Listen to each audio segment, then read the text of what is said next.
Hey my watchers, welcome. Today we are gonna see, what if Half-Prince Harry Potter married Tonks? Join Patreon for early access exclusive content of Super Op stories. Also contents that's too far for YouTube. You will get 400 content there, please do check that too. Please subscribe this channel, because definitely I will try my best to provide a valuable content for you all. Also check the description to support the original author for this beautiful creation. The Ministry will be calling at your place to destroy your wand. Harry swallowed hard. This was it. He should have seen this coming. He knew what he did would bring the Ministry down on him hard. He turned towards the stairs, his mind a blur. He was leaving Privet Drive, he knew that, but he only knew one thing. He needed his wand. Darn it! Come back here, boy! Uncle Vernon roared, trying to put himself in front of Harry. But with a flick, the beefy man was thrown aside. Stay out of my way, Harry said coldly, moving towards the stairs, even as Uncle Vernon was scrabbling to his feet, his eyes blazing with rage. The school's thrown me out and I can do whatever the heck I want, so I'm leaving, now. And with that, completely ignoring Uncle Vernon's bellowed protests, he went straight upstairs and slammed the door to his room shut. His nerves were on the edge of panic, but he didn't have time for panic. If the Ministry was coming to destroy his wand, he guessed they would be coming soon. He couldn't afford to wait. Even if Dumbledore could sort something out, and given no more letters had arrived, that probably wouldn't happen. He still didn't like to think of the prospect of dueling with Ministry officials. He was loading his trunk faster than any other time in his life. Clothes, homework, everything landed in a tumbled mess inside. But Harry didn't care. I need to be moving, they're coming. Cramming Hedwig's cage inside and wrenching his trunk shut, he turned towards the door and shoved it open, awkwardly dragging the trunk.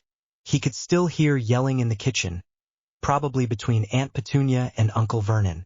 She must be trying to convince him not to get in my way, Harry thought with a disgusted snort. Smart move for once, Petunia. Then he heard the doorbell ring. Oh no, they're here. Don't answer it, Harry yelled as Uncle Vernon entered the hall. I'm warning you. Don't answer. He opened the door, and even from Harry's vantage point at the top of the stairs, he could see two grim-faced men in crisp black robes. Where's the Potter boy? There's no Potter living at this residence, Uncle Vernon growled. Now get off my property, you freaks. But the Ministry officials had already seen Harry at the foot of the stairs and raised his wand. We need to take that young man into custody for the illegal usage of the Patronus charm in plain sight of a muggle. If you'd step aside, sir. Reducto. But Harry wasn't stopping for anything. Not now. Two stunning spells dropped the Ministry officials and quickly bewitching his trunk to feather lightness. Harry hurtled down the stairs, clenching his eyes shut. He felt his trunk hurtle by him and clip one of the falling Ministry officials on the way out the door, from the sounds of it, but he felt a hand seize his shoulder. You aren't leaving yet, boy, confundo, Harry yelled, blindly pointing his wand back at Uncle Vernon, at the same time kicking backwards with his foot. From the startled groan, Harry knew he hit something valuable, and the instant the grip slackened, he was free. He knew any second that Ministry officials would come to investigate. Got to act fast, he thought wildly, pulling his trunk behind him as he ran. Need to find some place to run or hide to. It came to him, as he remembered the last time he had run away from the Dursleys. He darted into a rubbish-strewn back alley between two of the smaller houses and ripped open his trunk. You're meaning to tell me that Harry is gone? Sirius Black said in a low, rage-filled voice. Gone, Arthur? Where the heck did he go? I have no idea where he went. Sirius, Mr. Weasley replied furiously, raking a hand over his scalp as paste. Dumbledore was just making it to the Ministry when Fudge dispatched the people. While Dumbledore was arguing with Fudge, two reports came in that the Ministry officials had been stunned. His Muggle uncle was confounded and that Harry was gone. Doesn't Dumbledore have a tracking charm permanently placed on the boy for these kinds of problems? Kingsley Shacklebolt asked heatedly. Considering what the boy's been through, it only makes sense. It might make sense, but it doesn't mean it's been done, Severus Snape replied, a hint of a sneer on his face. What the heck was the idiotic boy thinking? using a Patronus charm in plain sight of a muggle. He wouldn't have done it without a reason, Remus Lupin said, a worried note in his voice. And that means the worst. The Ministry doesn't control the Dementors anymore. An issue for another time, Lupin, Mr. Weasley said, breathing fast. We need to find Harry. Does anyone have ideas where he might be? Suddenly, they heard a wild scuffling outside, and a second later, there was the sound of fists banging rapidly on the wood. We know where Harry's going. Let us in, George shouted, his voice muffled. Kingsley, closest to the door, pulled the door open a crack, mission integrity set aside for the moment. What do you want? He asked, his eyes slightly widening. And how on earth were you listening at the door? Boys, Mr. Weasley said in a frustrated voice as the twins shoved past a shocked Kingsley. Now's not the time. We know where Harry's going. They shouted at the same time. And how on earth would you know that? Snape asked caustically. Simple. He's going to the Burrow, Fred said, crossing his arms over his chest. It's the logical explanation. Why on earth wouldn't he? He thinks we're all there, and that's since Dad works at the Ministry. I'm going, Sirius said, getting to his feet. But with two loud cracks, the twins had already disapparated. Mr. Weasley was on his feet. Where do they think? Isn't it obvious? Snape retorted with a scowl, every syllable dripping with contempt. They probably went to the Burrow to rescue Potter and share his sentence. I'll go after them, Kingsley said coolly, ignoring the angry look that Mr. Weasley was giving Snape. Besides, I have an idea how we might be able to get Harry out of this. I'm coming too. Then, Sirius said firmly, pulling on his cloak. No, you're not, Kingsley replied, his voice filled with authority. You know what Dumbledore said? And just because Harry hasn't listened to your letters telling him not to act rashly does not mean you should instead. Please, Sirius, Remus said quietly. Let Kingsley handle it. Sirius seemed to slump with defeat, while Kingsley gave the smugly smiling Snape a disgusted look and disapparated with a loud crack. Harry clenched his teeth against the icy wind, wishing that he had grabbed a coat before leaving the house. He was flying higher than he had ever flown before, and was pushing his firebolt to the limit. But a quick glance behind him told him everything he needed to know. Between the clouds and the biting wind forcing even him to squint, he could spot them. 3 flyers, all on slower brooms, all brandishing wands. Swallowing hard, Harry threw his broom into a sharp dive. The frigid air tore against his glasses as he accelerated, the wind tousling his hair and tugging at his cloak. He knew the firebolt was the fastest broom in the world, but no matter the lead he could get on his chasers, he knew that lead would be lost as soon as he tried to land. I need to get rid of at least one of them, he thought, a chill running down his spine as he easily pulled out of the dive 100 meters down. And fast. The more time I'm up here, the more time they have to call for more people. He heard a shrill whistle behind him, closer this time. Looking back quickly, he saw to his dismay that yet another flyer had joined his pursuer. From the look of things, he's riding one of the better nimbuses too. Harry started to sweat as he flew faster and faster, pushing the firebolt to accelerate. I need to get rid of this guy somehow before the rest of these idiots get the right idea and get on nimbuses too. Suddenly, he heard a low drone erupt through the air. His broom began to shake strangely, and Harry gripped the fragile wood even tighter.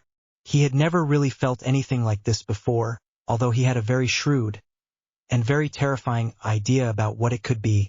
It erupted through the low clouds like a monolithic heavenly stalagmite, soaring upwards on a long flat arc towards the night sky. Harry's eyes widened as he heard the roar grow louder and louder. He could feel the air rushing around it, the slipstream ripping through the sky like the fabric of reality being torn with a long, flat knife. It was an aeroplane, and it was a big one. In a second, Harry knew what he had to do, and it terrified him. He struggled to keep control his breathing, already labored as he struggled to catch his breath in the tumult. If this doesn't kill me, it'll be a miracle.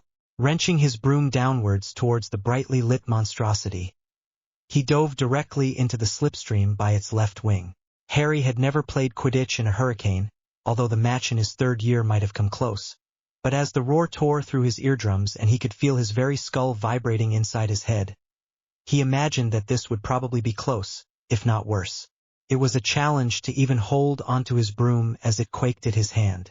The lights around the monstrosity blurred, and he felt tears come to his eyes despite the glasses pressed to his face. Just a few seconds longer.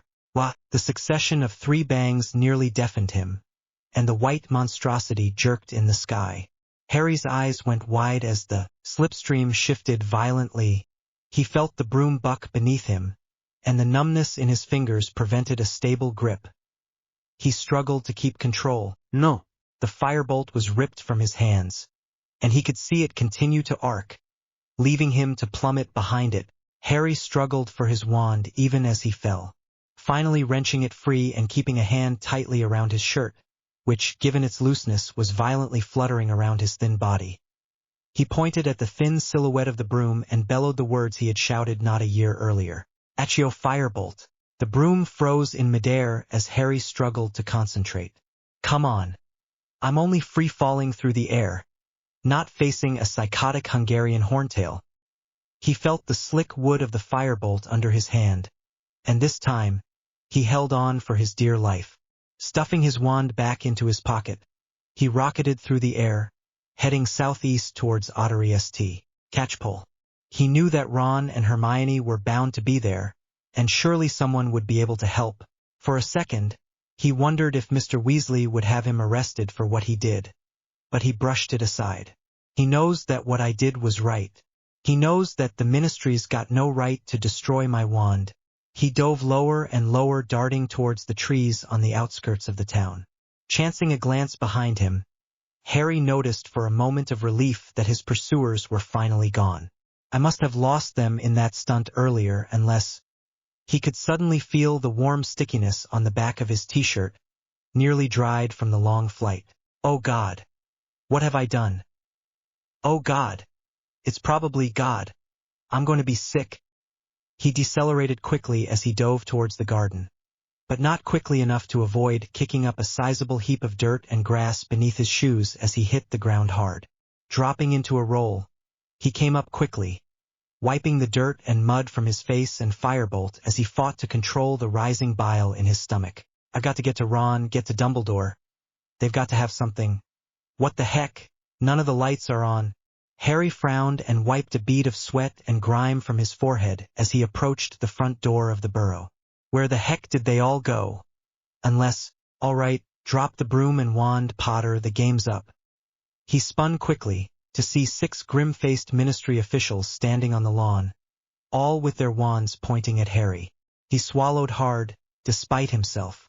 Eva, I've done nothing wrong, he said, fighting back panic as he backed into the door. I was attacked by a Dementor, my cousin and me, and I had to use the charm to escape, not to escape us. Did you? The lead officer growled. Harry was reminded strongly of an enraged tiger from his feline motions and feral gaze, not to mention his violently orange hair, just a few shades lighter than that of the Weasleys. You left quite a body count tonight, Potter. Harry ignored the man's words. He couldn't dwell on them now. Not now. And inched back towards the door, praying that it was unlocked. If I can just get inside, they'll have to fight me coming in, and I'll have the advantage, at least until they bring reinforcements. So Harry James Potter, under Wisengamot statutes, you are under arrest for reckless endangerment, violations of the statute of secrecy, and manslaughter. Harry wasn't listening anymore. Spinning around, he wrenched open the door, only to see a big bald black man step out of the shadows and disarm Harry with a flick of his wand. In an instant he was weaponless, and the panic was back. He began to pull himself onto his broom, but that flew out of his hands a second later. That's okay, Chemister, the man said in a slow voice, seizing Harry's arm in a painful grip. Harry began to thrash, but with quick, efficient motions, his arms were pinned behind his back. The Aurors will take it from here. This is out of hit wizard hands now. The lead officer purpled with fury.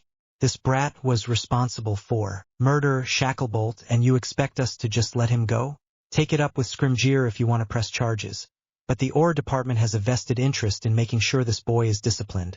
so we'll handle it from here, Shacklebolt replied, his deep slow voice almost behaving as a reassurance for his every word. It might interest you to know that the loud, multicolored explosion from behind the hedges, one that made a dozen gnomes erupt from the hedge, caught nearly everyone by surprise. The ministry officers dove for cover. A thick plume of orange fire erupted into the air, and Harry could only watch in shock as the nearby stump exploded as well, peppering the yard with flaming shards, except for the man behind him. But a second later, the aura spun on his heel. All around him, he felt as if everything was being pushed in and compressed. His ears, his chest, even his eyes felt like they were going to painfully implode as he was squeezed. There was a loud pop, and Harry reappeared on a dirty London street, gasping and choking, the black man still with a firm grip on his arm. "Come on," the man said calmly, shoving a small scrap of paper under his nose. "Read and memorize, now." Harry was about to protest, but at the look of sheer emotionless implacability on the man's face, he turned towards the paper and read quickly. "The headquarters of the Order of the Phoenix can be found at number 12, Grimmauld Place, London." Harry read aloud, turning up to the stern oar. "What is this? What is—" But before Harry's astonished eyes, a doorway, followed by an entire grimy house, erupted from between the two nearest houses on the block. Harry was about to ask how this had happened, but Shacklebolt was already moving, dragging Harry up the path and through the door before he could even speak. The door clicked shut behind them, and Harry could barely see as Shacklebolt continued to pull him down a flight of stairs and, "Harry! By Merlin, it's him!" Harry couldn't even respond as a man with long black hair flung his arms around him, shaking with relief. Harry could see a dozen other people in the room, all with very grim expressions on their faces.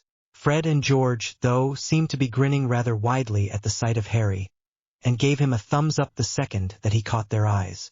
"I'm okay, Sirius. It's all right," Harry muttered, stepping away and leaning against a chair in exhaustion. He felt like he had been flying all night, and he could barely stand. "You're not all right, you're covered in blood," Lupin said, his eyes widening at the sight of the back of Harry's shirt. "So that's what it was," Harry remarked, smiling weakly and desperately ignoring the fact that Lupin had just confirmed his fear. "I need to keep control, can't break now." His grin vanished instantly at the sight of the grim looks on the faces of Mr. Weasley, Shacklebolt, and McGonagall, not to mention the furious look on Snape's pallid visage. "Sit down, Harry," Mr. Weasley said quietly. "We have a lot to talk about, and you have an explanation to give us. Dumbledore's on his way. He just finished speaking with the minister." Harry uncertainly sat down in the empty seat, trying to ignore how all of the people in the room were watching him, trying to replace the anxious feeling in the pit of his gut with whatever righteous anger he could muster. "I did what I thought was right," he thought to himself sternly. "They've got no right to be angry with me. Sure, what I did was dangerous, but the ministry was going to take my wand. It was, heck, call it survival instinct." There was a loud slam, and Harry turned to see Dumbledore walking down the stairs, a steely look in his eyes. Harry swallowed hard. He had rarely seen Dumbledore look so relieved and frustrated before. There was a long silence where Sirius approached a side counter. Apparently, they were all sitting in the kitchen of wherever the heck he was, and pulled out a few bottles. "Can I get anyone anything?" he asked awkwardly into the silence. "No thank you, Sirius," Dumbledore replied quietly, his eyes only on Harry. "I must applaud you, though you exercised considerable restraint tonight, and I am quite proud." Sirius grinned, despite himself. As long as Harry's okay, I'm fine." There was a slightly strained quality to the man's voice, but Harry ignored it, even as the sick feeling of fear flooded through his nerves at the sight of Dumbledore's grim expression. "I was justified in what I did," he thought to himself. "I was justified. I am very relieved, Harry, that you are here safely," Dumbledore said finally. "Kingsley and the twins did a fine job of convincing the ministry that you are in the hands of the Aura Department, and of that I am proud." "How did you like the explosions, Harry?" Fred asked eagerly. "Nice ones, Fred." "Quite impressive," Harry replied, giving Fred a hint of a smile. Your own fireworks?" George shrugged. a few here and there. But that is not the point, Harry, Dumbledore said calmly, sitting himself at the end of the table, opposite Harry. Harry winced, very much aware that the old man at the end of the table was staring straight at him, his twinkling eyes very serious. Why did you leave your aunt and uncle's house, after you were expressly told not to? Nobody ever told me that, Harry said quickly, his gut feeling like ice. Didn't Mrs. Arabella Figg tell you to stay indoors? Dumbledore said quietly. Did she not say she had instructions from me? She might have. Look, the ministry was already there before you could do anything. Harry replied angrily, glaring at Dumbledore. Suddenly, he felt the anger from the past few months rushing up inside him, even stronger when he saw the disappointment on the old man's face. They were going to snap my wand in half, and I was innocent. Harry, it wasn't safe. Your flight, Dumbledore said quietly, his voice abruptly shutting Harry up with its concern and deep disappointment, a disappointment that made Harry feel even worse. You could have been killed, and none of us could have saved you. I wasn't killed, though, Harry said quickly, struggling to rein in his temper as he looked wildly. I'm right here. Wherever here is, I'm safe. You may have confidence in your reckless behavior and ability on a broomstick, but that does not mean you should not have contacted us, Dumbledore said, a restrained note of worry in his voice. And how was I supposed to do that? Harry asked angrily, looking away from Dumbledore as he got to his feet. He couldn't meet those eyes, not now. Hedwig was gone, and I don't know how to send messages with patron uses. So how was I supposed to contact you? Please sit down, Harry, Dumbledore said firmly, and we can openly discuss how we can salvage the situation and avoid the legal consequences.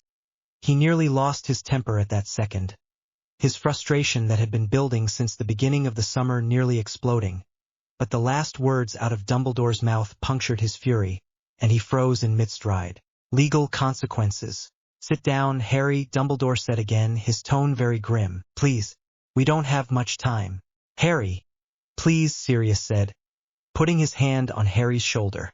I know you're upset, but the ministry's going to move fast, and we need every break we've got to be able to respond. If it weren't for the Dementors, Sirius, I wouldn't have even been able to leave Privet Drive, Harry thought morosely, moving back to his seat. Even though you're probably proud, I did exactly what you would have done, Professor Dumbledore. Potter's ego has gotten the better of him. Once again, Snape said coolly, crossing his arms over his chest. And I fear that his most recent actions may prompt the Dark Lord himself to act. And you'd know that how, Snape? Harry snapped, unable to bite back the comment. Gone back to your roots. Have you? Harry, enough, Dumbledore said firmly. You are in a great deal of danger right now, and it would be in your best interest to be aware of it. Now please apologize to Professor Snape. Harry clenched his fist as he tried to rein in his anger. I want my wand. Tell that Shacklebolt to give my wand back to me and I'll cooperate. Kingsley, give him back his wand, Dumbledore said quietly, sitting back down. With a deeply mistrustful and disappointed look, Shacklebolt slid Harry's wand towards him. Now please apologize to Professor Snape, Dumbledore said firmly. Harry snorted. When that man deserves my apology, he can get it. Snape nearly rose his feet, indignity and disgust on his face, but Shacklebolt shoved him sharply back down. The sallow-faced, now Harry, 2 of those officers received crippling injuries from your attack. Harry at Privet Drive, Dumbledore said, steel in his voice. Now, they're currently in St. Mungo's as healers try to remove shards of glass from their eyes. And from Kingsley's reporting, the 4 hit wizards that were pursuing you did not survive. The bloodstains on your shirt testify to that, Shacklebolt muttered. We'll have to make sure that doesn't get into evidence. This is going to look very bad, especially with the way the Daily Prophet's been portraying you, Mr. Weasley said quietly, leaning forward from his seat on the side of the table. For people died chasing you tonight, Harry. For people with families and lives apart from yours. How do you think those people are going to feel towards you? Harry felt the chill weight of guilt and panic squirm in his stomach, and he was painfully aware of the bloodstains on his shirt. I was doing what I had to do, he finally spoke aloud after a few seconds of silence. That was the only way I thought I could lose them. I didn't think they'd. His voice trailed off, as the feelings of guilt and unease warred in his stomach. He closed his eyes and fought to control himself. He needed to focus. He turned to Lupin, composed once more. Something Lupin had said didn't sound quite right. Wait a second, what has the prophet been saying about me? Haven't you been reading it? Lupin asked incredulously. Not cover to cover, Harry replied defensively. I mean, if there was something about Voldemort, wouldn't they put that on the front page? Normally they would, but they'll have a nice big cover tomorrow, Snape sneered. 4 ministry officials killed pursuing Harry. Potter, shut up. Snape, Sirius said through gritted teeth. Harry doesn't need this. Harry, your name has been mentioned in the paper several times, Dumbledore said quietly, and they have not been complimentary. Despite the fact that Miss Skeeter is no longer writing for the prophet, they have been building upon the material, and her headline Harry Potter, Disturbed and Dangerous, becomes unfortunately applicable here.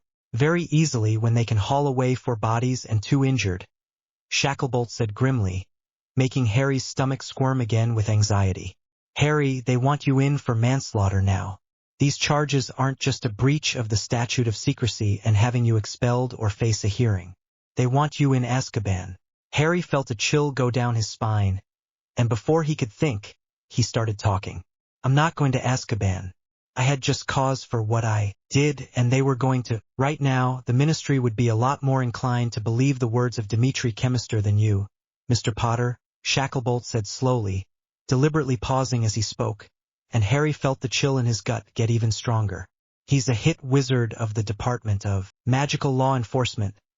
He was the orange-haired man you saw tonight, and his brother reportedly got decapitated following you in the little stunt you did. He was on the Nimbus. The other 3 just fell to their deaths. Harry swallowed hard. Any trace of his anger was long gone now, replaced by fear. I didn't mean for anyone to die. It's not my fault. They chose to chase me. The prophet will not paint it like that, though, Dumbledore replied heavily. They will say that you were responsible for their deaths, and that you need to be brought to justice. This will discredit you even further, and there will be many a warrant calling for your arrest. Harry's hands were shaking now. Will I be allowed to go back to Hogwarts? Yes, you will, Dumbledore said, ignoring the astounded murmurs around the table and the furious look on Snape's face. For I understand what you have done, despite my disagreement with it. Although I strongly disapprove of your method, the fact remains that you are now safe, and we must deal with this matter however we can. You saved your cousin by your Patronus charm, and if Mundungus Fletcher had informed me of this more quickly, I could have intervened and you would never have had to flee and get involved in this affair. But won't the ministry? The ministry has no legitimate authority over the way I run Hogwarts, Dumbledore replied, steel in his voice. They may be angry, but your education is very important, and in this climate, Hogwarts offers some of the best protection we have against Lord Voldemort. However, you will not be leaving this house this summer. Not until your name is cleared. We may have a way to get you off, but that involves a discussion with Rufus Scrimgeour, the head of the Ore Department of the Ministry of Magic. Harry rubbed his temple. When's the prophet going to hear about this? They already know, Lupin said softly. Harry swallowed hard as he tried to keep his voice even. Darn it.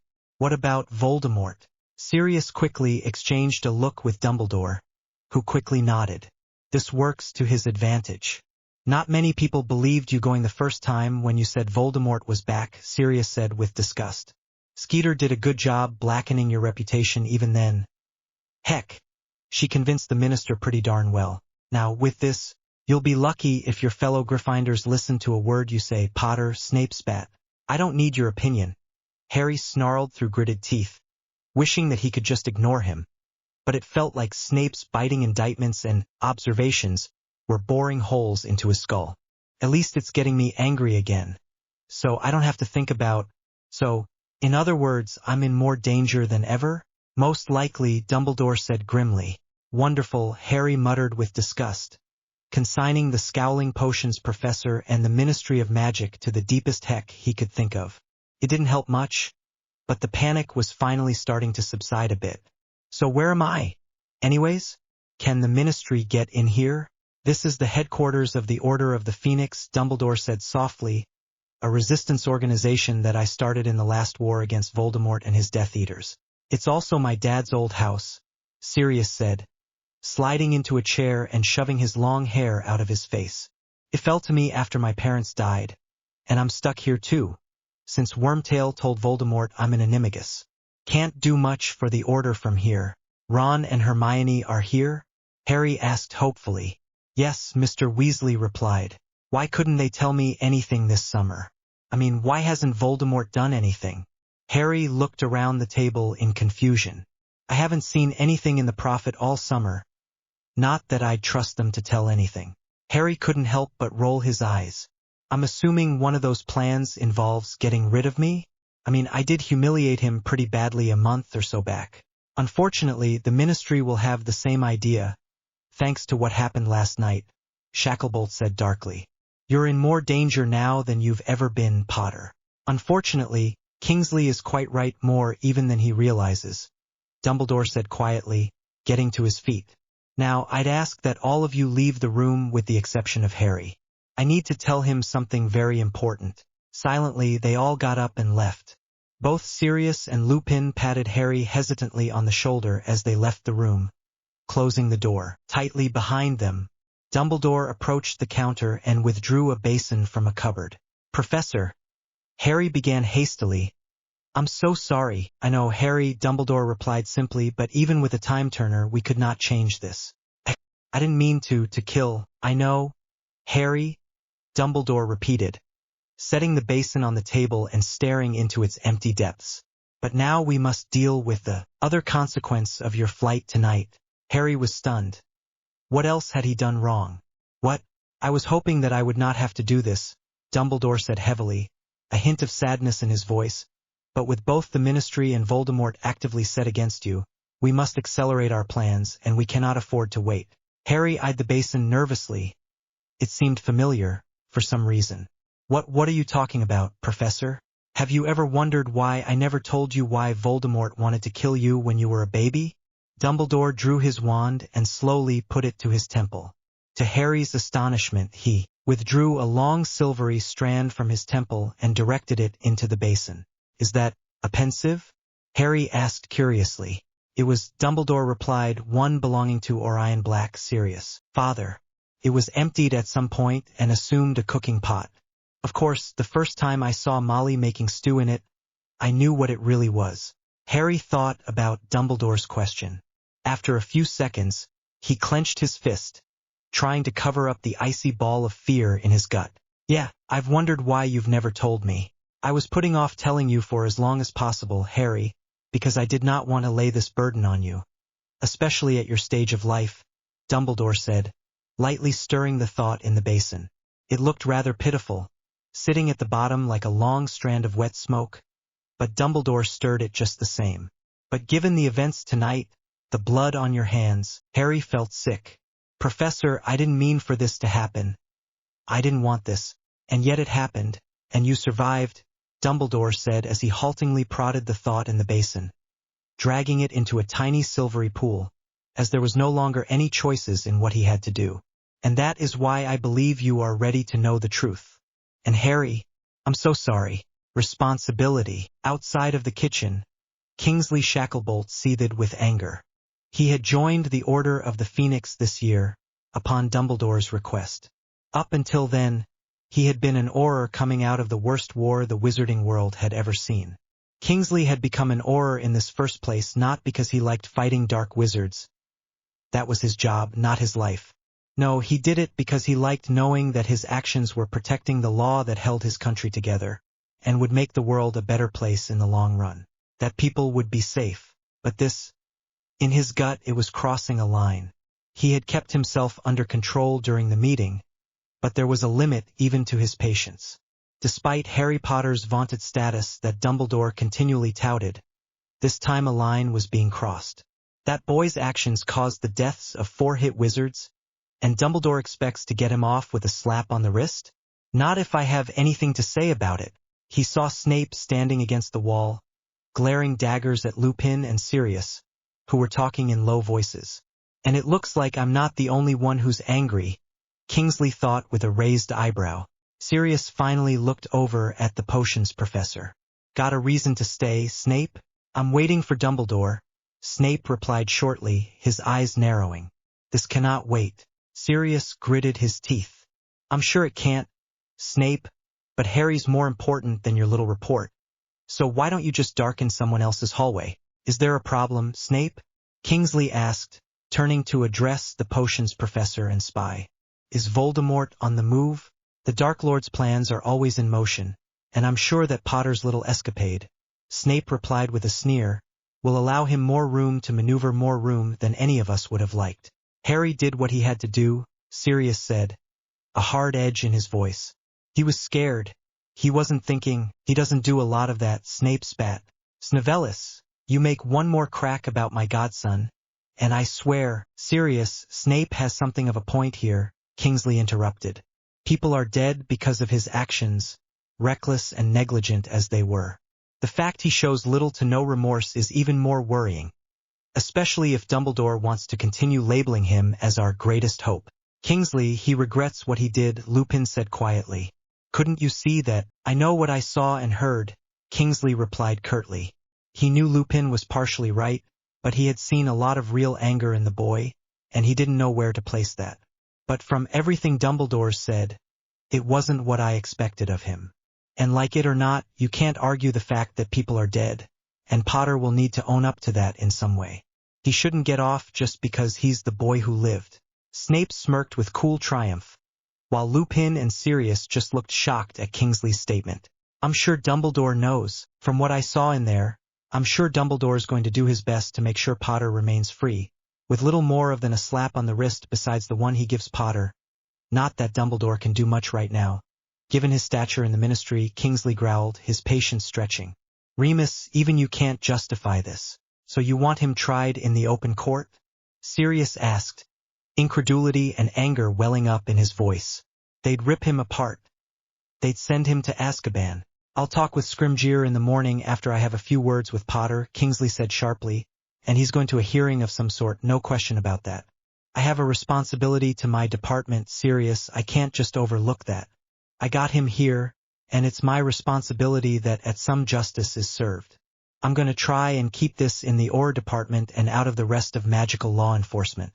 A trial with one of their prosecutors with ties to the wrong people would be nasty and very public, and that's bad for all of us, not just Potter. If I can make it like a military tribunal inside the constraints of a typical OR trial, Potter stands a better chance of getting out of this without a stint in Azkaban. So you don't want Harry to go to Azkaban, or you do? Sirius snarled, his hands balling into fists. Whose side are you on, Kingsley? Sorry, Sirius, but apparently unlike you, I want a court to decide this, but I also don't want to see a 15-year-old boy go to Azkaban, particularly one who might be our only chance to defeat Voldemort. Kingsley snapped back, his patience nearly gone. And I've got a better chance of making that happen than if Dumbledore stepped in, you know Fudge's opinion of him right now.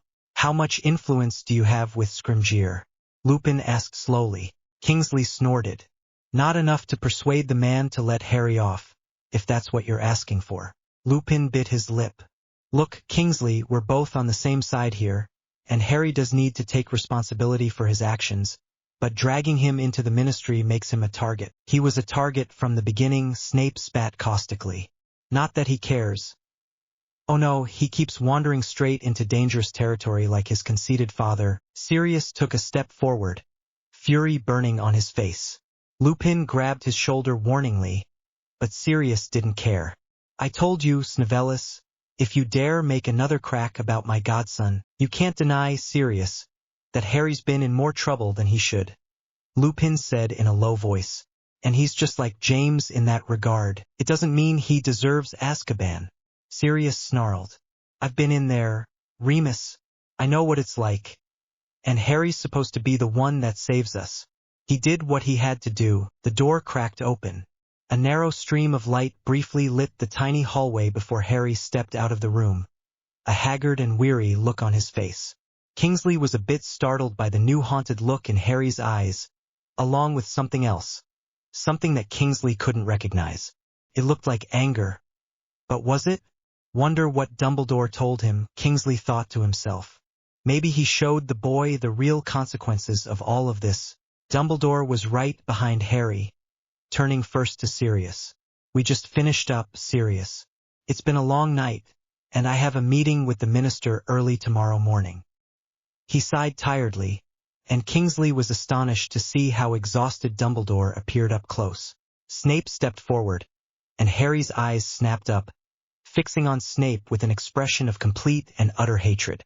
He opened his mouth to speak, but Snape smoothly ignored him. Headmaster, I have a quick report I must give before you leave. May we? Of course, Severus, Dumbledore replied wearily, and the two ascended up the stairs, talking in low voices. Harry, looking around slowly, still glaring with fury at the sallow-faced man, began to ascend the stairs towards the remaining three men. Potter, I want a word, Kingsley said in a low voice. Harry ignored him, continuing towards the stairwell that led to the upper stories. Harry, Kingsley wants to talk to you, Lupin said quietly. Not now. I don't care. What do you think? Potter, be quiet, Kingsley said in a low growl, ignoring Sirius' furious bellow as Lupin held him back. Look at me and listen carefully.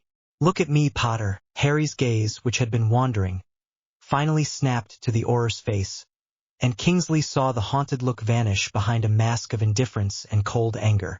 It's almost like looking at Snape, but with more actual rage and less sarcasm. What do you want to say? Harry whispered. Sorry, but I've had a bit of a trying night, and I need some sleep. I'll make this brief. Then, Kingsley said quietly, his voice brooking no argument. Despite whatever Dumbledore said, you're going to a hearing as soon as I can set the arrangements. I'm a reasonable man and I know what it's like to do things you'd rather not do in the heat of the moment, but that doesn't mean you're getting out of this scot-free, Mr. Potter. There will be some justice for those deaths, for which you have some responsibility as determined by a jury of your peers, and the only reason you're here with the Order instead of with magical law enforcement is because I was there. Otherwise, you'd be getting far worse treatment. Heck, you'd probably be in an Azkaban holding cell tonight. Harry glared at him, breathing through clenched teeth.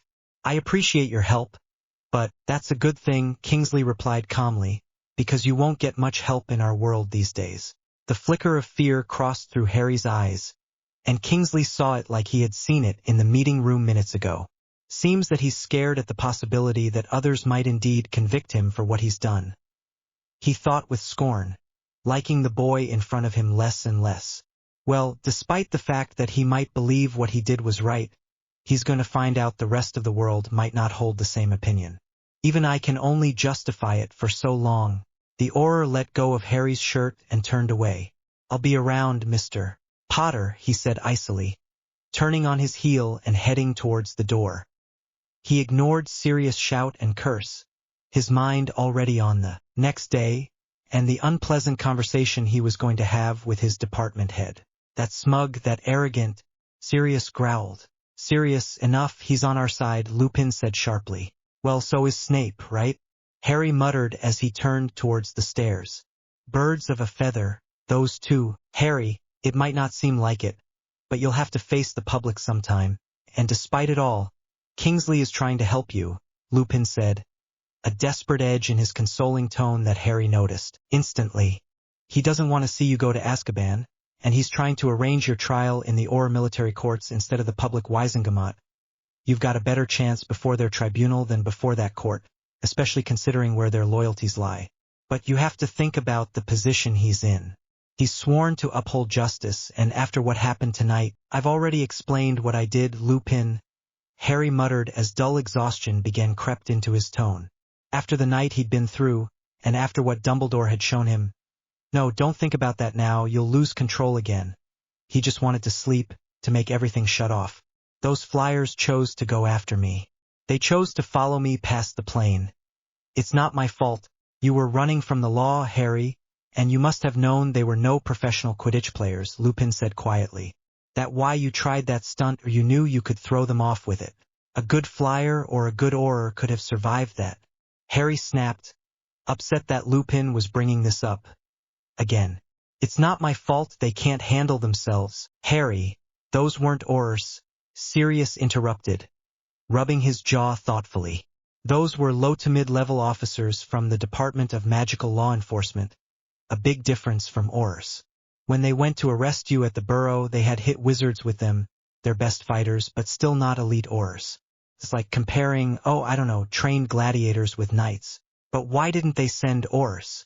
Harry asked, real confusion replacing tiredness in his voice. Isn't this sort of thing their job? Magical law enforcement deals with crime like this, Sirius replied, turning away quietly. Aurors deal with fighting the dark arts, and you weren't using those. He gave a bitter laugh. It's almost funny. They brought in both to bring me in, but why didn't they send hit wizards from the start? They didn't think you were going to be a huge threat, I'm guessing, Lupin replied tiredly. I mean, an underage wizard against 2 qualified members of the department?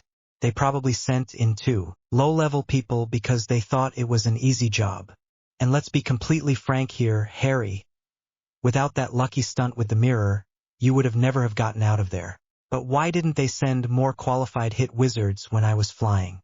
Good question, Sirius replied, frowning.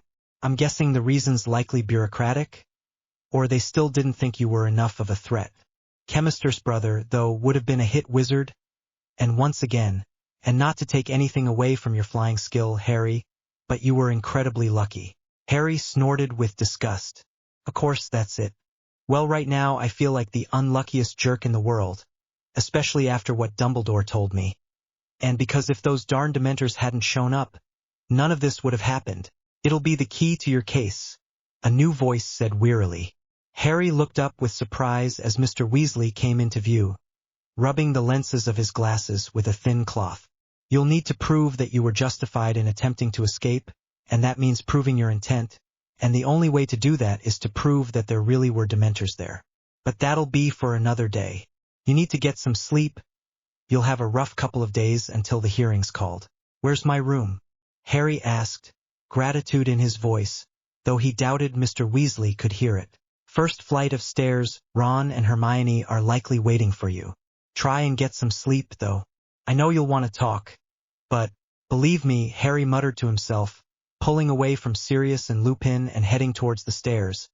Talking's the last thing I want to do. The entire evening seemed a blur to him. The Dementors, the mirror exploding, the terrifyingly close flight to the plane, the arrest at the Burrow, the memory Dumbledore had shown him, the conversation after the memory. Well, I was the one who was asking for something to do, after being stuck at the Dursleys for a month. Harry thought bitterly. Guess I got my wish. Definitely proves that I should be more careful for what I wish for. He opened the door silently to hear Hermione's shrill voice. He's got a case. I mean, there's definitely provisions in the statute of secrecy, if that's what they're worried about. Believe it or not, Harry said slowly, closing the door behind him and leaning against it. I honestly don't think that the ministry will be bothering much with the statute charges when they can press manslaughter.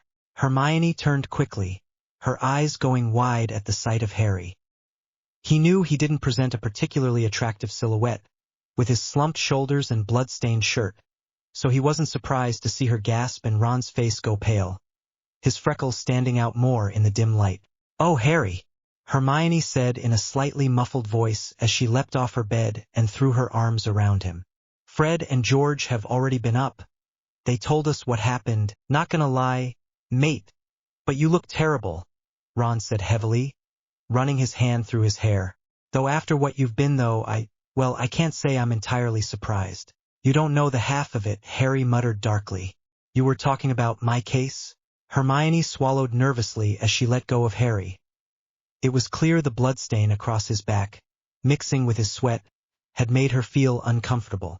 Harry, it's a big deal, and I mean really big. Have you thought about what you're going to say to the Wizengamot? Harry snorted as he sat onto the bed. I've had other things on my mind. Other things besides a trial? Your trial? Ron asked incredulously. A chat with Dumbledore tends to drive a lot of other things out of your head, Harry replied, clenching his fists.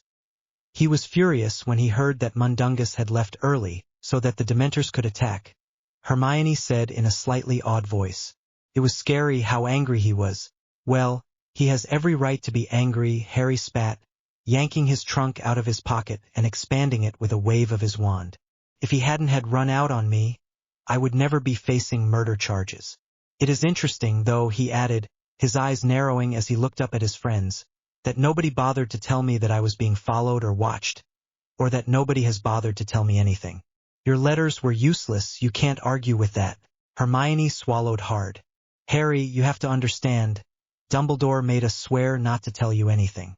Security reasons, in case the owls were intercepted. Dumbledore controls a lot of information, Harry said savagely, his hands clenched into tight fists. You know, that's probably the root of most of these darn problems. Harry, you're not making a lot of sense. Harry's eyes snapped up, meeting Ron's shocked gaze. What, Ron? I finally know something that you don't, and you act all shocked? Dumbledore finally thought that I could handle it, considering that I've got blood on my hands to match the back of my shirt. Harry, those were the words he used, Ron, Harry growled. He's probably been waiting for something like this. The old jerk, you shouldn't call him that, Hermione said heatedly. After all he's done for you? Harry could hardly believe his ears. In a second, his exhaustion was gone, replaced with raw fury. After all he's done for me? He snarled, getting to his feet and glaring furiously at Hermione. All right then, Hermione, let me ask you this. Do you think telling a student that he is the only one who can kill Voldemort is a service? He showed me a memory in one of those pensive things of him receiving a prophecy from Trelawney, one that told him that I had to be the one to kill the greatest dark wizard in England. And that's not it either, Harry continued, a dangerous light in his eyes. I saw Snape in the memory too. Snape? What would he be? Hermione's hands were over her mouth now, while Ron looked like he was going to be sick. Neither of them spoke. So where does that leave me? Harry growled, breathing heavily as he sat back down on the bed. I have to face trial. No way out of that, thanks to that bloody Shacklebolt, and now I also know I've got to kill Voldemort. Merlin only knows how that's going to happen, with the Ministry at my throat. Harry, you must have known that you were going to be the one killing you know. Who in the end? Ron reasoned, still slightly pale at the sight of his friend's anger. I mean, how many times have you faced him now? That's not the point, Ron, Harry said furiously, getting up again. Dumbledore wouldn't have told me this if I hadn't been responsible for deaths tonight, and it's really something I wish I would have known a long time ago. Then I would have just thrown the killing curse at him while I had a chance and rid myself of this. And to top it all off, Dumbledore says it's too risky for him to try and teach me any magic that might help me actually fight Voldemort. Harry snorted with disgust. Says it's because the Ministry might consider me a security threat. What a load of crud, they already do. And you're not the only one they consider a threat, Harry, Hermione said, finally getting her voice back. It's Dumbledore too.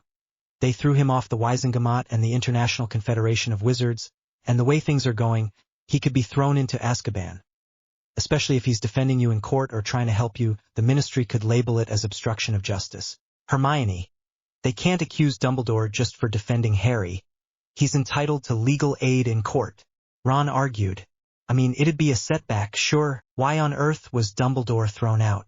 Harry asked through gritted teeth, his curiosity overruling his immediate frustrated fury. He gave a few speeches saying, you know who's back, Ron said darkly, and since Fudge doesn't buy it, he prefers to think Dumbledore is lying or senile and throw him out. Fudge is terrified of Dumbledore, and he'd rather delude himself into believing Dumbledore's lying than really come to grips with the fact that you know who is actually back. Dad reckons that Fudge thinks Dumbledore's going to try and take over the Ministry. Well, at least we'd have better leadership, Harry spat, again consigning Fudge to the deepest heck he could think of. Dumbledore's at least intelligent, even if he's a Harry. You can't say it's not true, Hermione. I don't care if he's our headmaster or a powerful wizard. He hasn't been honest with me. Harry, he wants you know who gone as much as anyone, and he really does have your best interests at heart.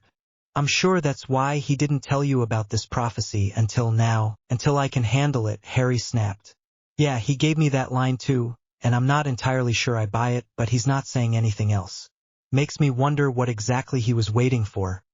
Really, when this all fitted into his little master plan.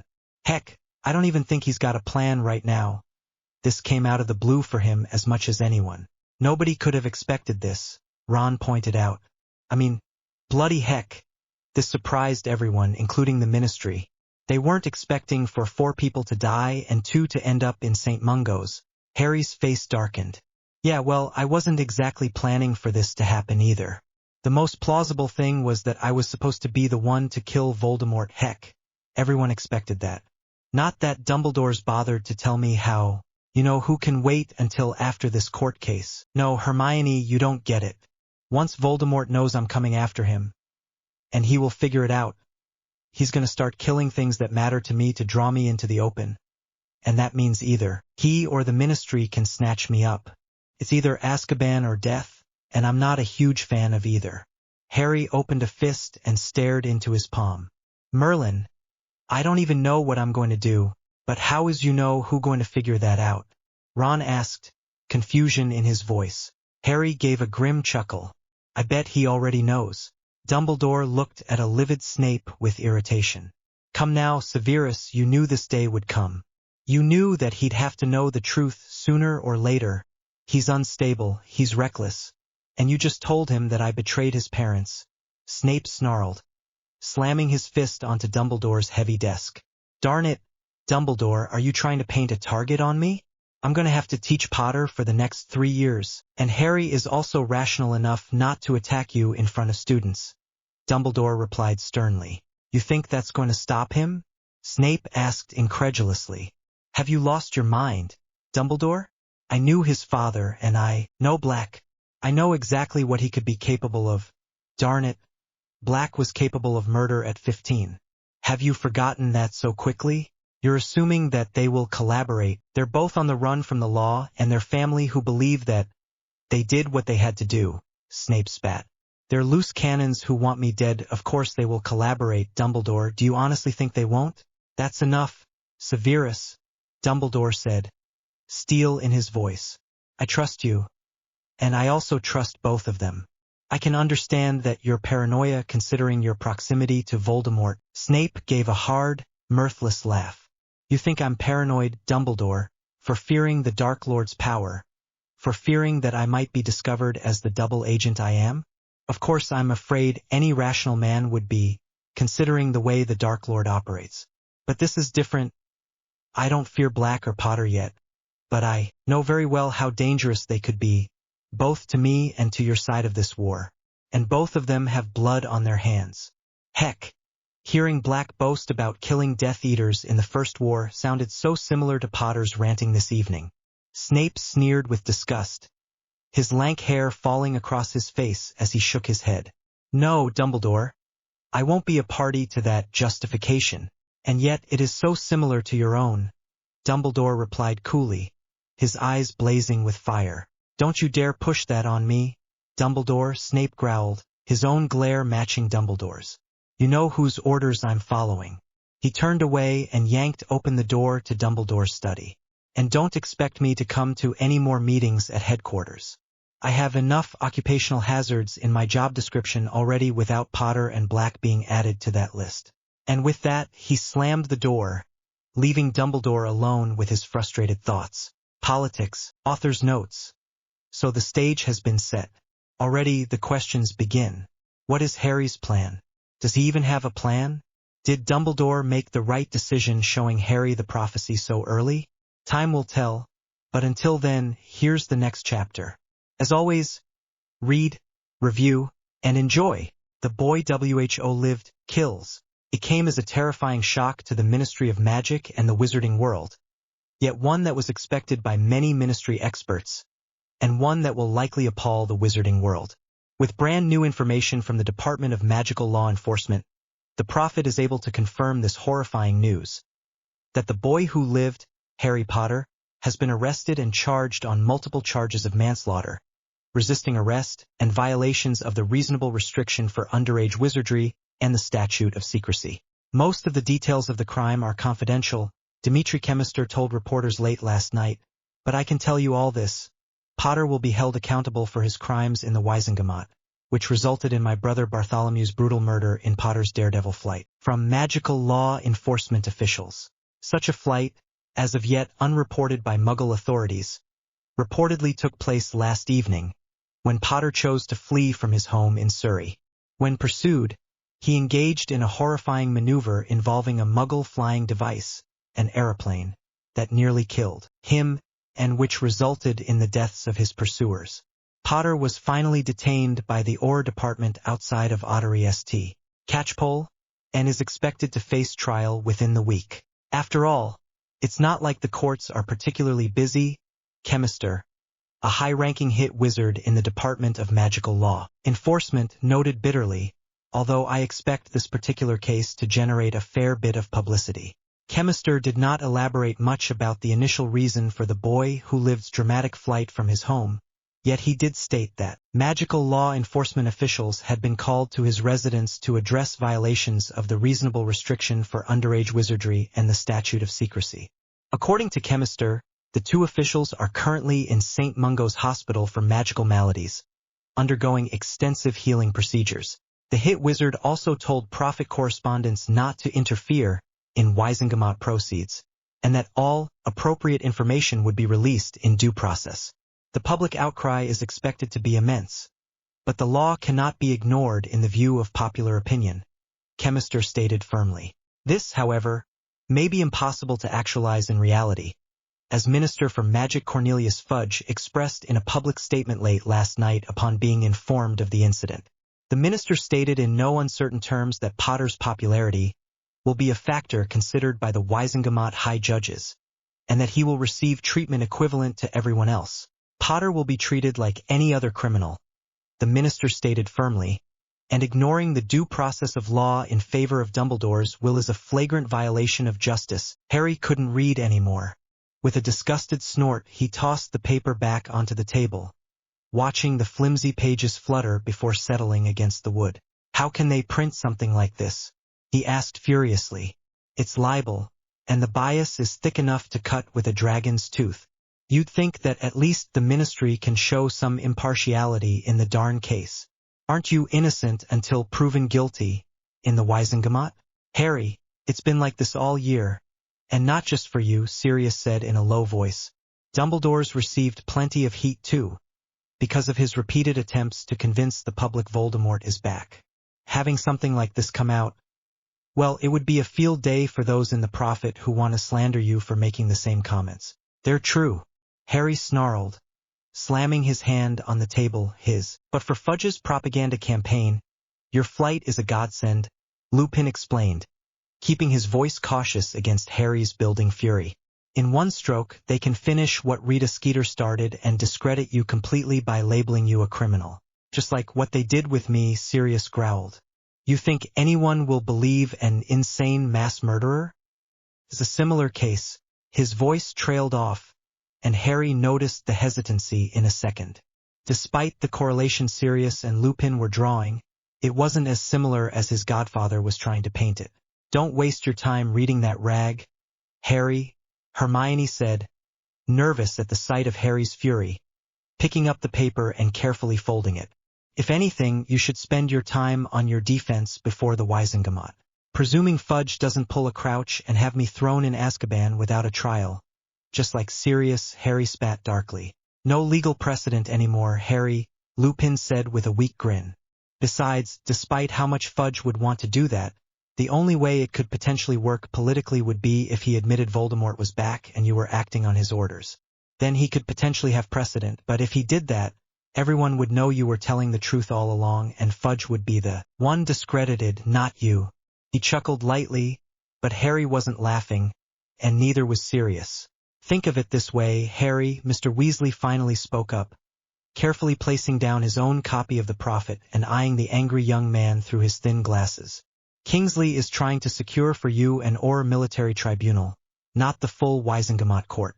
You'd have a better chance of getting your case across in one of those tribunals, and they'd also be more willing to listen to you.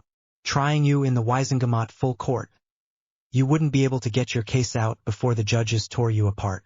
Fudge officiates on that court, too, and he would easily be able to influence them against you, whereas the Aurors tend to think more before they pass judgments.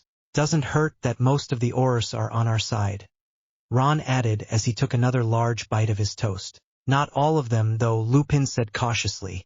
And Rufus, Scrimgeour, he's the head of the OR department, knows that there's something going on. Of course, it doesn't really help that Shacklebolt doesn't even believe I'm innocent, Harry snarled with disgust. Lupin exchanged a quick glance with Sirius, who didn't even try to hide his exasperation. You have to realize, Harry, in legal terms, you aren't innocent, Lupin began softly. What else was I supposed to do, Lupin? Harry said in a deadly soft voice. What else was I supposed to do? Harry, I don't blame you for what you did for a second, Sirius said quickly in a low voice, throwing a quick I told you so look at the fellow marauder. But the key now is getting you out of this. And you have a solid case when you think about it better than mine ever was. Your entire flight was instigated by one event, you casting the Patronus charm to get rid of the Dementors. Clause 7 of the decree for the reasonable restriction of underage sorcery states that you were allowed to cast said spell to save the lives of you and your cousin. If you can prove that your escape from Privet Drive was justified by your own fear that the Ministry would snap your wand before due process, well, the rest of your case falls into place. You can only win this case by attacking the premise, Hermione said softly, pulling out a paper and quill to start scribbling down notes. If you prove that the Ministry shouldn't have been there in the first place and that they acted without precedent, you can make the case that you were acting as a combatant against unlawful forces. And given that you didn't take any action against civilians, Harry snorted in disbelief. Hermione, I can barely follow or accept that argument. Do you honestly think the Ministry will? Hermione looked indignant. I'm trying to help here. It's the only way you've got a chance to win this case with the tribunal. Assuming Shacklebolt even gets it, Harry said, frustration leaking into his voice as he picked up his toast. So what am I looking at for sentences if I get convicted? Harry, there's no need to be morbid. This isn't being morbid. This is facing reality, Harry said testily. What am I facing? Heavy fines, likely Azkaban, Lupin said heavily after a long pause. Maximum sentence would be several years. He considered this for a few seconds as he slowly chewed the toast. The peanut butter tasted stale and he swallowed quickly. And if I cut a deal with that head or Scrimgeour? Mr. Weasley, Hermione, and Ron all tensed. Harry, what exactly are you thinking? Ron asked carefully after a few seconds. It's an idea I had before I fell asleep, but I got the impression last evening that there was some animosity between the Auror office and the rest of the Department of Magical Law Enforcement. Harry began slowly, getting to his feet and beginning to pace. They weren't too happy when Kingsley brought me in. Well, even though they are technically part of the same department, there is some friction between the two groups, Mr. Weasley said carefully. Rivalry mainly between the Aurors and the Hit Wizards. It's widely known that the Auror office has more political clout, and that the Hit Wizards don't like it, Sirius said grimly. On the other hand, Aurors don't typically like Hit Wizards that much because they tend to get in the way during large-scale, high-profile investigations. Well, at least they did during the First War. And the Hit Wizards would want me charged in the Wizengamot, right? Obviously. More publicity for them, Lupin said bitterly. Big publicity for their office if you got convicted. And given that Bartholomew, Chemister, was killed, I bet many of them consider it a personal vendetta. He was a popular man, and his brother will think there's heck to pay. And where would the Aurors want me charged? Harry asked coolly, cracking his knuckles as he paced. Well, those on our side would want you charged in the Auror Tribunal, obviously, Mr. Weasley said cautiously. They don't want to see you locked up.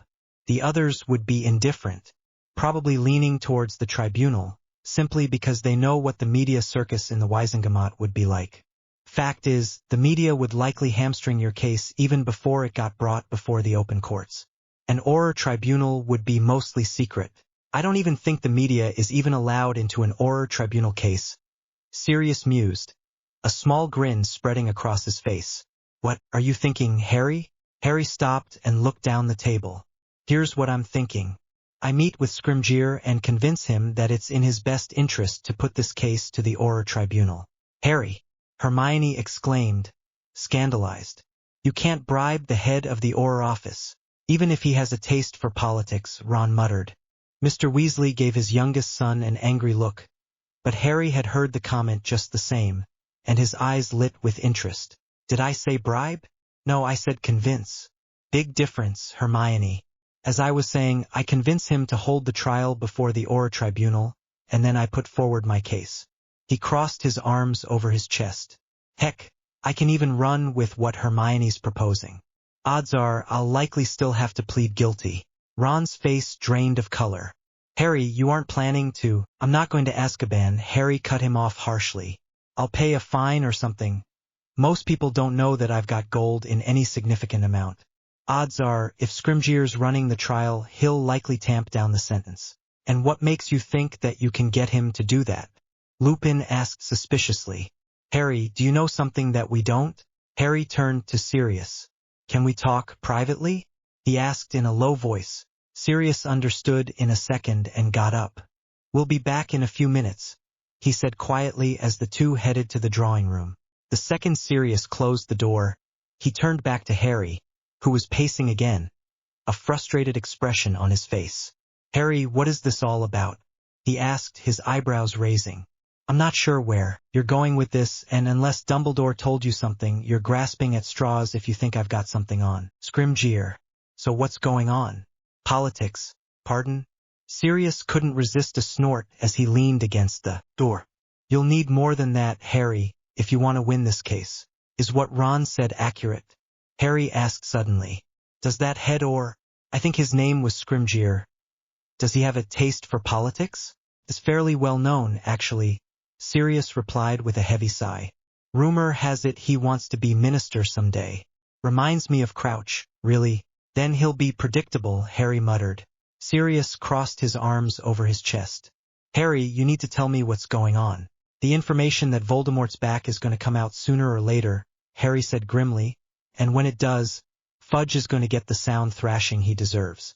When that happens, who do you think will be an ideal contender for minister? Scrimgeour's going to have a fair shot, as former head of the Auror department. Now let me ask you this. Wouldn't his campaign be bolstered if he was seen to be working with the boy who lived? You're talking about using your fame as a political weapon, Sirius said thoughtfully after a few seconds of silence, scratching his beard. Not what I'd expect. But it would be a good weapon. Especially when it comes out that you were right about Voldemort being back all along. It's not a weapon I want to use, you're exactly right. But I don't have much of a choice, Harry finished, raising a finger. I just promise Scrimgeour my support. Tell him with good evidence that Voldemort is back. And then he starts preparing for his political campaign before Fudge knows what hit him. Sirius whistled. It would be a tempting offer, but Scrimgeour's got a reputation for being a suspicious and crafty jerk. He'll want more than that. I know, and that's why I'll need your help. Sirius cocked an eyebrow. Harry, I still have a 10,000 galleon price on my head. I can't exactly go about convincing Scrimgeour. You don't even need to leave this godforsaken house to help me. Now, Sirius, Harry interrupted. I need information you likely have. About what? Sirius asked, mystified. He suddenly tensed. You know I can't tell you anything about what the Order's doing. Harry snorted with disgust. Dumbledore's orders, I know. But that's not what I need. What do you need, then? I need to know if the Order of the Phoenix has anybody in Gringotts, Harry said in a low voice. Sirius looked startled. Why would that even matter? I need something on Scrimgeour and as many tribunal members as possible that aren't on our side. Harry growled, pacing even faster. Odds are that if Scrimgeour has a taste for politics, like what Ron said, he's got something to hide, probably in Gringotts. Harry, you're thinking of blackmailing the head of the Auror office, Sirius said, aghast. I don't have enough evidence yet for solid blackmail, though, Harry said, as if he hadn't even heard what Sirius had said. What I need is the implication, a bluff of sorts that makes Scrimgeour overestimate me, and subsequently consider me as a stronger ally for his campaign. He'll have more respect for a man he fears. Harry, if Dumbledore catches wind that you're planning— Dumbledore's got no say in what I'm planning, Harry snarled. Let me frank here, Sirius, just so you know the predicament I'm in. Dumbledore told me last night that there was some twisted prophecy that predicted I had to be the one to kill Voldemort before he kills me. In my opinion, the sooner this happens, the better, at least before Voldemort decides to start killing people just to get to me, because he knows part of the prophecy. Sirius' face was white. Darn it, Harry, so that's the reason why Voldemort went after Lily and James. Even I didn't know. Wait, Dumbledore told you this? Last night he showed me, Harry said with disgust. He also said that he was planning on not telling me until later, but since I now have blood on my hands, he thought I was ready. Real anger was showing on Sirius' face now. How can he make that judgment? How dare he? You should have known years ago. I understand his logic. He wanted to keep me happy, Harry replied, his voice softening wistfully for a second before hardening. But then again, he also said it was too dangerous to start training me this year to fight Voldemort. What? Sirius exclaimed, shock and anger warring for dominance in his voice. You can't be serious. What if he comes after you? You'll need to be able to defend yourself. Harry's hand clenched into a fist.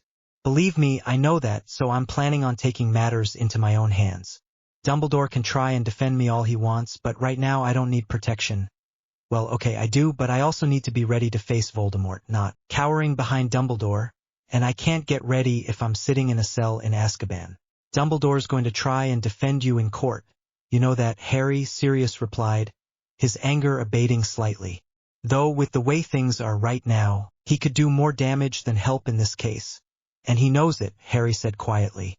If nobody believes him, or they think he's trying to destabilize the government, they won't listen to a word he or I says. That's why I'm trying to handle this on my own. I'll need practice anyways if I'm going to be taking on Voldemort. Harry, Merlin, you know we want to help, right? Sirius finally said after a long silence. So does Dumbledore and Hermione, and though you might not believe it, even Kingsley's trying to help too. Sirius, I'm not asking for their help. I'm asking for yours, Harry said steadily, his eyes blazing. I'll do whatever I can, Sirius said instantly. I understand what you need, and frankly, he added with a ghost of a smile, I'm more than a little impressed. You're growing up and getting some guts along with it. He swallowed hard and looked away, emotion nearly causing his voice to break. It's like I'm seeing James all over again. Harry swallowed back the lump in his throat, and for a second, his anger abated, and he felt the ball of fear and panic in his stomach tremble. He was guessing wildly, he knew that, and everything could be for nothing if he couldn't find anything in Gringotts. Or if everyone found out that he didn't really have everything figured out. Thanks, Sirius, he said quietly, walking next to his godfather and, hesitating with every movement, patted him on the shoulder. A second later, Sirius had pulled him into a tight hug, and Harry could feel his body shaking. I'm not losing you, Harry, Sirius said, fighting the tremor in his voice. Not again, not like I lost James. I'm going to help you, however I can. I'll be there for you. Thank you, Sirius, Harry said awkwardly as he broke away, feeling uncomfortable at the show of emotion on his godfather's face. So, is there anyone at Gringotts who we can? Bill Weasley. But he's not the man you want, Sirius said after a second of thought, his composure returning in an startling instant. He's too loyal to Dumbledore, and he'd report anything you might try and do. You want someone in the Department of Magical Finance at the Ministry. No, I don't, Harry said flatly. Scrimgeour could reach them there, and the last thing I need is for him to rat out my material. At least if I get information from Gringotts, the goblins will stall any investigation Scrimgeour might make. That's true, Sirius admitted, starting to pace a bit himself. I do know an accountant who works out of Gringotts. Rich wizard named Wellman, Vesperian Wellman. He was the one who got my vaults and investments arranged after I ran away. You ran away? Harry asked, shocked. From here? When I was 16, Sirius said bitterly, stopping next to one of the many glass cabinet around the room and giving it a good kick with his foot. I'd had enough of all of it. My parents and their pureblood tripe. My idiotic brother who bought all of it. My darn relatives, most of whom became Death Eaters or married them. I didn't know you had a brother. Yeah. Regulus, Sirius said, his voice getting even more bitter as he turned towards a large tapestry hanging on the wall. He died years ago. Considering he joined the Death Eaters, you can't be surprised. Harry could hear the trace of pain in Sirius' voice, and he swallowed hard again despite himself. Sirius, can you contact Wellman for me? I'm on the run, Harry. I can't do much, Sirius replied with a slightly bemused expression. You'd be better off talking to Wellman yourself. Well, right now I'm supposed to be in ministry custody, Harry said with a humorless grin, so I'm no better off. Unless what? You could be pretending to go to Gringotts to speak with a lawyer in finance about managing your accounts, Sirius said slowly. Then, while you're at Gringotts, you couldn't be touched. Goblins wouldn't want their clients endangered under privacy protocol. If you were to sneak into Gringotts under your invisibility cloak with a member of the Order, you could be able to set up your meeting with Wellman while the Order member sets up for your escape. You think you could convince someone from the Order to go along with that? Harry asked incredulously. In Dumbledore's eyes, that could be considered betrayal. Sure, Sirius replied. She's a friend of mine in the Orr department, Nymphadora Tonks. Only just joined the Order on Moody's advice. Her mother Andromeda was my favorite cousin, and she and I got along famously. And what makes you think this Nymphadora? Only call her Tonks, Harry, Sirius warned. She hates her first name. Whatever. What makes you think she can be trusted? Harry asked sharply. Sirius was silent for a few seconds. Well, he finally began. She's Moody's protégé, and Moody's on your side. Even if he won't say it. What? He's had to do plenty of things that were on the edges of the law as an Auror that he didn't want to do, Harry, Sirius said quietly. And he understands that you didn't intend to get those officials killed last night. And he wants Voldemort finished as much as any of us. You could trust him, and Tonks takes after him too. It's a good plan, Harry admitted, his anger still simmering below the surface. All right, can you talk to this Auror and get this plan working? In a heartbeat, Harry blew out a long breath of air. Well, that at least covers that angle. If I frame the bluff well enough, Scrimgeour will be between a rock and a hard place of his own creation, and I'll be free and clear. He sighed with frustration. Ron and Hermione won't like this. They can't know what I'm planning. I can't let them get involved. It's not safe.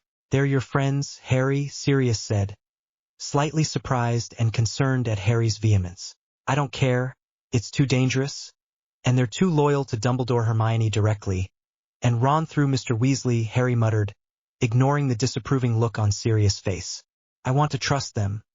But I can't make any mistakes here, especially if Voldemort chooses to interfere. Sirius put his hand on Harry's shoulder and looked deep into his eyes. I won't betray you, Harry. I swore to James the First wouldn't. Good.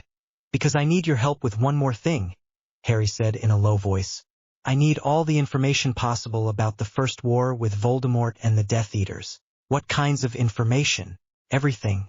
I want spells used, major and minor fights, any sort of court cases, anything the Ministry did to try and fight what the Old Order of the Phoenix did, and everything that even relates to Voldemort. Harry gave Sirius a steely expression.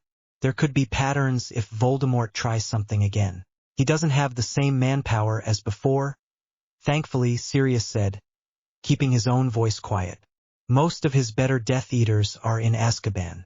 Not for long, Harry said grimly. The Dementors will go to Voldemort the second he asks them. Dumbledore got that one right. And he'll be back to his old strength in no time. The Fiend's got a reputation for making insidious plans, and if we even want to have a hope of stopping him, we need to catch him quickly. Dumbledore's already trying to do this. Well, it's not like he's sharing the information, Harry said exasperatedly. I don't want to have to do this, but if he's going to keep things from me, I need my own source of information. You know, I can't tell you much about what the Order's doing now, Harry, Sirius whispered.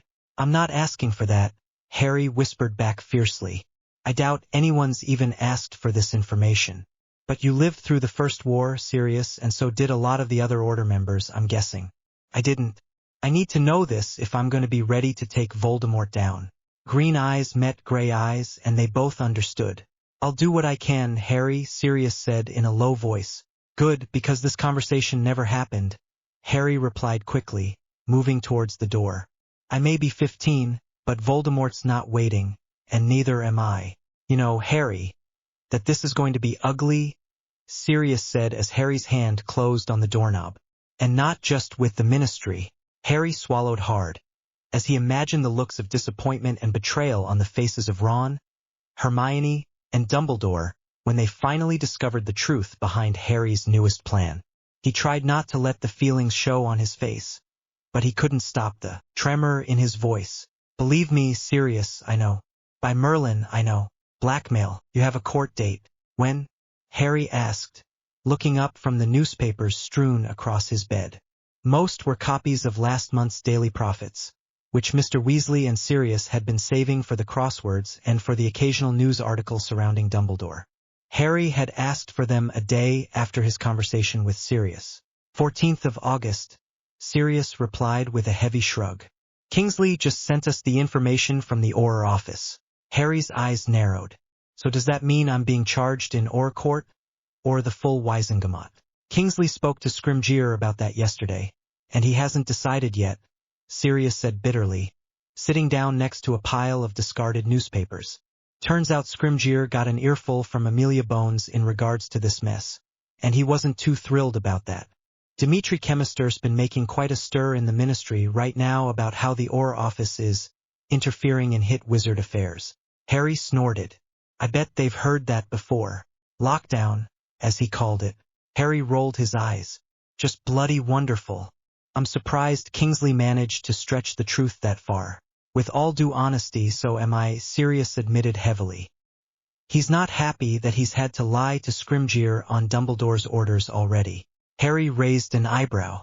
Really? Dumbledore told Shacklebolt to lie to the head of his department? Yep, Sirius said with a weak grin, shifting in his seat and knocking some newspapers to the floor. Nothing too serious yet. And nothing I can really tell you about either, it's order stuff. But Scrimgeour's been asking some funny questions, ones that Kingsley really can't answer well. And Scrimgeour's not stupid by any stretch of the mind. He knows that something is going on. And he doesn't believe Dumbledore? Harry said quietly, already knowing the answer. Sirius shrugged. Like I said, he's like playing political games, and right now the public mood is against the view that Voldemort is back. Scrimgeour might believe personally that Voldemort's back, but he's not going to say anything to anyone, and he's certainly not going to take our side. Harry sighed with mingled frustration and disgust as he picked up the newspaper Sirius had knocked on the floor. Well, I didn't expect anything better, did I? The plan's still on, then? Sirius asked, closing the door with a shove from the side of his foot. Well, it won't be if I don't find anything in these darn prophets. Harry snarled, crumpling up another newspaper and throwing it aside. No clues, no implications, not a hint of anything that might implicate Scrimgeour. You'd think that the prophet would jump all over that kind of thing. Harry, we both expected this, Sirius said bracingly. You knew you wouldn't have much of a chance finding mainstream information about Scrimgeour's dealings. And besides, he likes to keep away from the press as much as possible, or at least as far as he can control. And this is all assuming that Scrimgeour's got any secret dealings at all. Harry frowned. It's a possibility, right? Nothing more than that, Sirius replied, his brow furrowing as he thought. There was a lot of, well, creative financing coming out of the First War, and I would bet Scrimgeour at least put his hands in it.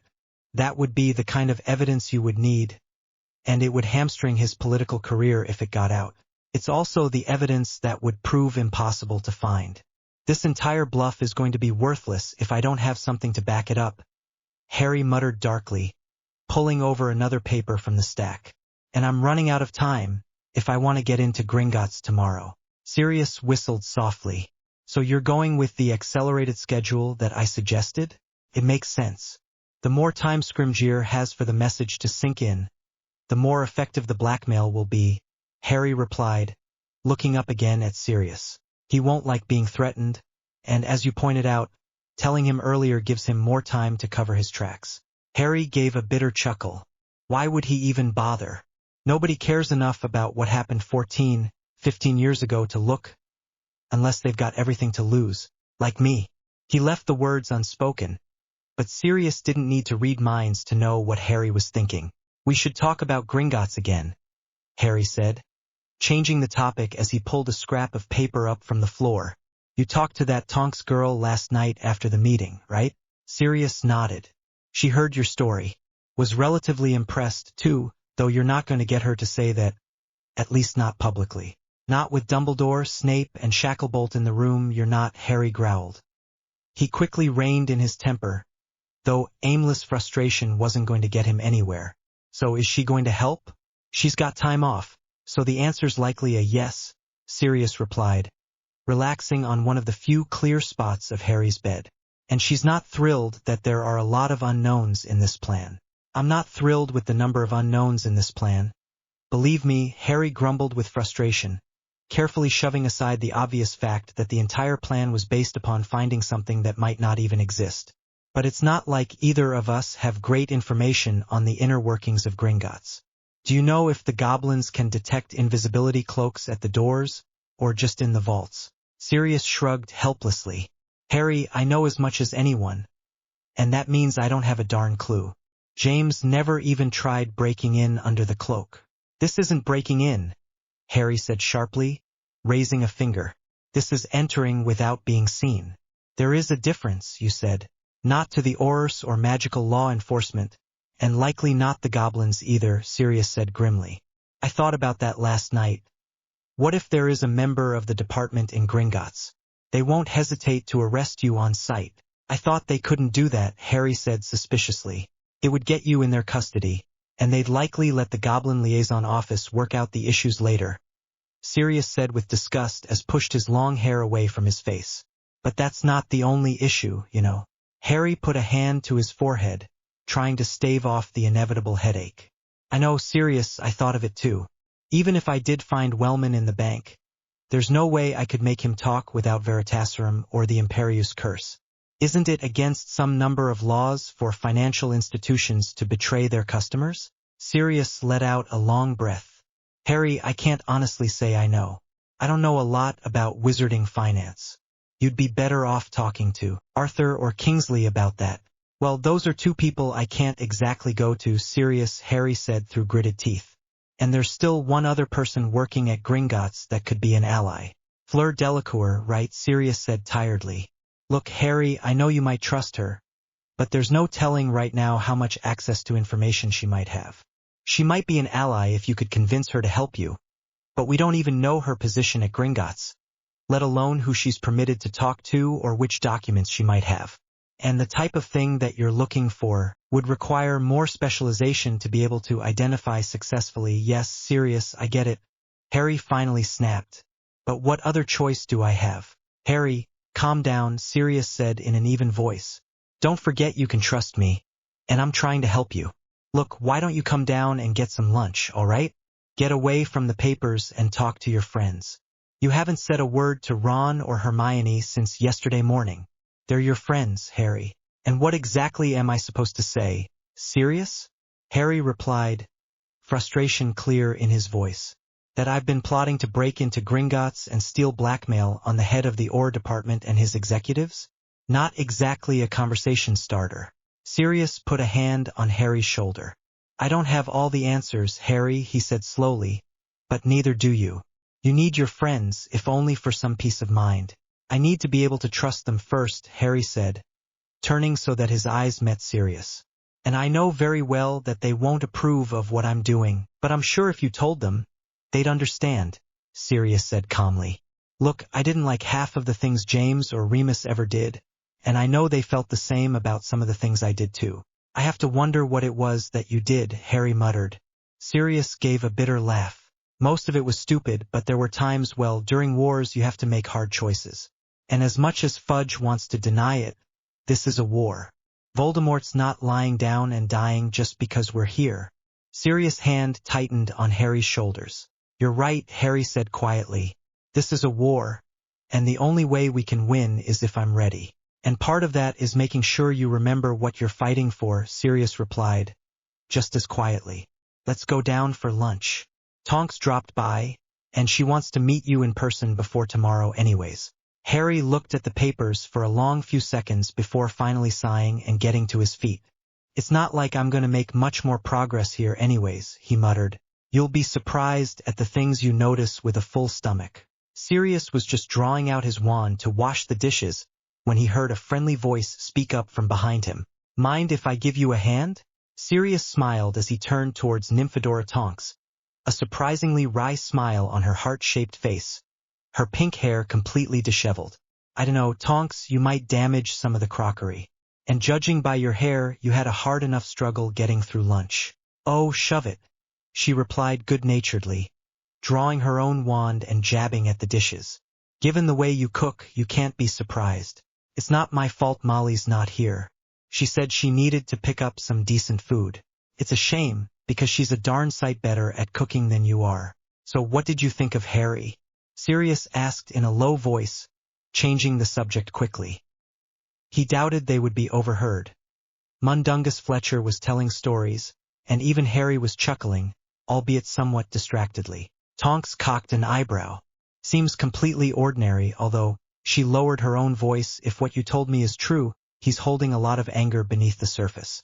Nearly exploded on me upstairs, Sirius murmured, his eyes flickering over to Harry again. He doesn't know who to trust. Tonks snorted. That makes two of us. Grabbing Sirius by the sleeve, she pulled them both into the darkened, cramped pantry. In the closet already, Tonks? Stow it, Sirius, and besides, I'm your cousin, and that's entirely twisted. I want to talk to you about this plan of yours. Most of it's Harry's idea, not mine, Sirius said with a shrug. He thinks fast when he's in trouble. That was to be expected as soon as Kingsley took him in, though, Sirius replied, frowning slightly. Has Scrimgeour been talking to you? His inquiries have been higher up, Tonks whispered. Mostly about Kingsley, really, because he's the one holding Harry?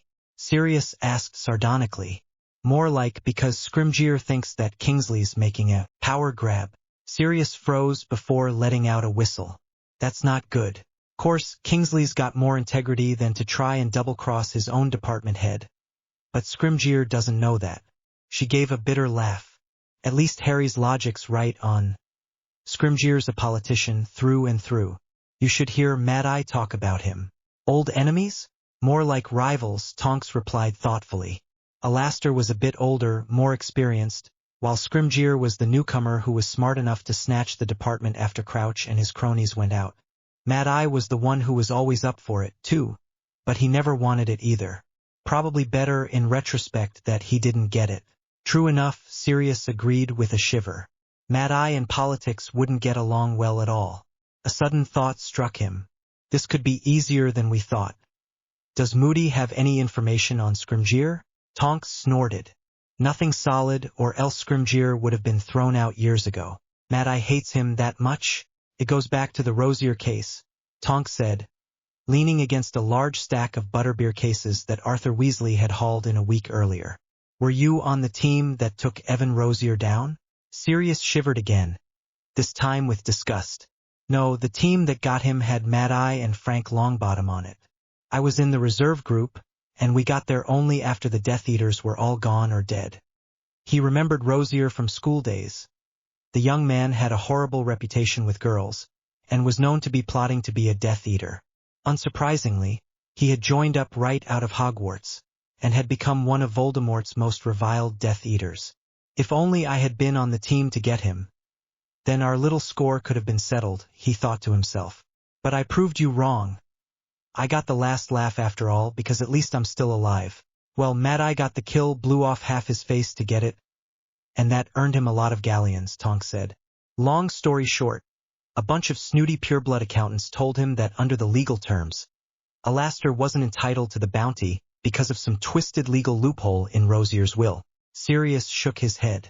Mad-Eye wouldn't have been happy with that. He got over it, Tonks said with a shrug, but what he didn't get over as quickly was when he found out that most of that money still ended up in ore vaults. Just not his. Sirius' eyes narrowed. Scrimgeour? He was involved in the Rosier case, or at least Alastor said he was, Tonks said apologetically. He was angrier with the accountants. Said they didn't have any duty to mess around in ore business. But he always suspected Scrimgeour might have had something to do with the money. Suddenly, Sirius froze, a crashing wave of realization and elation surging through him. If it could be true, we could have a lead on what we need. Peeking out of the pantry, he quickly caught Harry's eye as he was putting his dishes on the wet counter. With a quick gesture, he motioned Harry over. What's the problem? Harry asked quickly as he saw Tonks in the cramped pantry. Even more cramped with a third person inside of it. Is the mission still on? Tonks, Sirius asked, his voice holding a strangely contemplative tone in it. You said that Mad-Eye told you that he suspected Scrimgeour was involved in the Rosier case, right? Correct, Tonks said suspiciously. Sirius, where are you going with? But Sirius raised a hand, silencing her instantly. And that there had been accountants involved from where, exactly? Department of Magical Finance? Tonks frowned, a strange expression on her normally cheerful face. I doubt it, personally. Alastair didn't trust that department. Still doesn't, as a matter of fact. Calls them a group of cheating bastards on a fairly regular occasion whenever they try to tax his pension. So the transfer would have gone through Gringotts? Tonks nodded. Sirius finally grinned. I think we might have a lead on our blackmail, Harry. Still doesn't solve the problem of where the documentation would be, Harry said testily. But we have a starting point now, Sirius said, talking faster and faster. My Uncle Cygnus Black married Druella Rosier, and I know Vesperian Wellman handled Uncle Cygnus' finances too. Thus it only makes sense that one of Wellman's affiliates at Gringotts did the rest of the accounting for Rosier's family. That's reaching, Sirius, Tonks said. But her hand was on her lip as she considered the option. But if Harry were to get his hands on any of the financial reports Wellman did for Cygnus and Druella, he could potentially track the accountant that worked with the rest of the Rosier family, particularly if he found the papers documenting the dowry Druella paid when she married him. Those papers are likely half a century old, if not older, Tonks said, both her eyebrows going up now. They won't be in Wellman's regular storage. Sirius shook his head. Wellman's not like the other accountants at Gringotts. He's an obsessive record keeper, and he doesn't trust the goblins farther than he can see them. If I remember correctly, he has massive mahogany cabinets in his main office which detail all the finances he's ever processed. His eyes glittered. If Harry got into one of those cabinets, he could find the paperwork and trace it into the deep storage rooms. Won't those be guarded? Harry asked skeptically. Sirius snorted. Are you kidding? These aren't the main vaults. Just centuries of financial documents, piled in massive crates, all meticulously organized and chronicled. Harry, nobody cares enough to go there. Who would even want to? It's a clerk's nightmare, and I doubt even the goblins would care much to go poking their long noses through that whole mess. Harry was about to speak, but he paused in mid-word and looked around carefully before lowering his voice. This is all great, but how am I going to get out? Tonks smiled widely. Preferably the same way you came in. They're bound to know that something's amiss by then, Sirius reasoned, frowning. I hadn't even considered an exit strategy, but a grin was widening on Harry's face. What? I know how I can escape, Harry whispered. How? Harry's grin turned into a twisted smile. The twins. And you are certain of these developments, Lucius? Absolutely, my lord. I have spoken with those in the highest echelons of the ministry, and it is indeed true. So Harry Potter has shed blood, Voldemort mused, more to himself than to his gathered Death Eaters in the darkened cavern under Knot Hall. The Death Eater could hardly refuse his lord's request for a short visit, and the secrecy enchantments over the manor were some of the best in England. Furthermore, he continued, his voice growing slightly louder, he is not being held at the ministry for his crimes. Lucius inclined his head. True, my lord. Voldemort turned abruptly to a hooded figure near the shadowy edges of the room. So Snape? Which order holds the great Harry Potter in custody? The Order of the Phoenix has recruited many in the ministry, Snape said in a low voice, not meeting the Dark Lord's eyes. He is in the custody of many, and is likely heavily guarded, Voldemort hissed. No, it is not yet time for us to show our hands by attacking Potter en route. We must concentrate on other goals while Dumbledore is distracted. Did he take Potter's newest escapade well, Snape? He was disappointed in Potter's actions, Snape replied slowly, but I was not privy to all of their conversation either.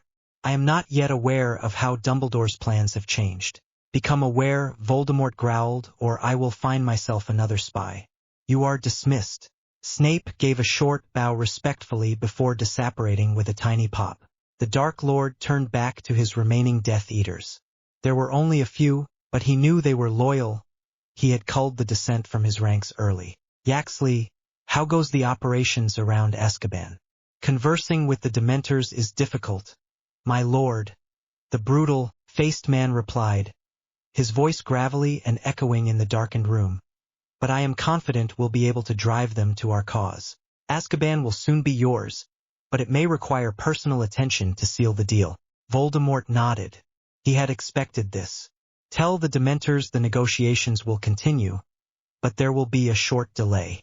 This unexpected opportunity with Potter's trial will be a distraction for the Ministry, and a time in which we can act nearly uninhibited. Loyal Death Eaters. What had changed? Voldemort put a single finger to his chin as turned back towards Lucius Malfoy. Ah, Malfoy, I have decided that you will play a central role in my newest plan. An opportunity to redeem yourself for your failures. I will serve, Lucius said swiftly, but the hesitation in his voice was audible. First, you will contact our mutual friend Snape and ask for him to. The look of confusion on Malfoy's face quickly passed. It will be done.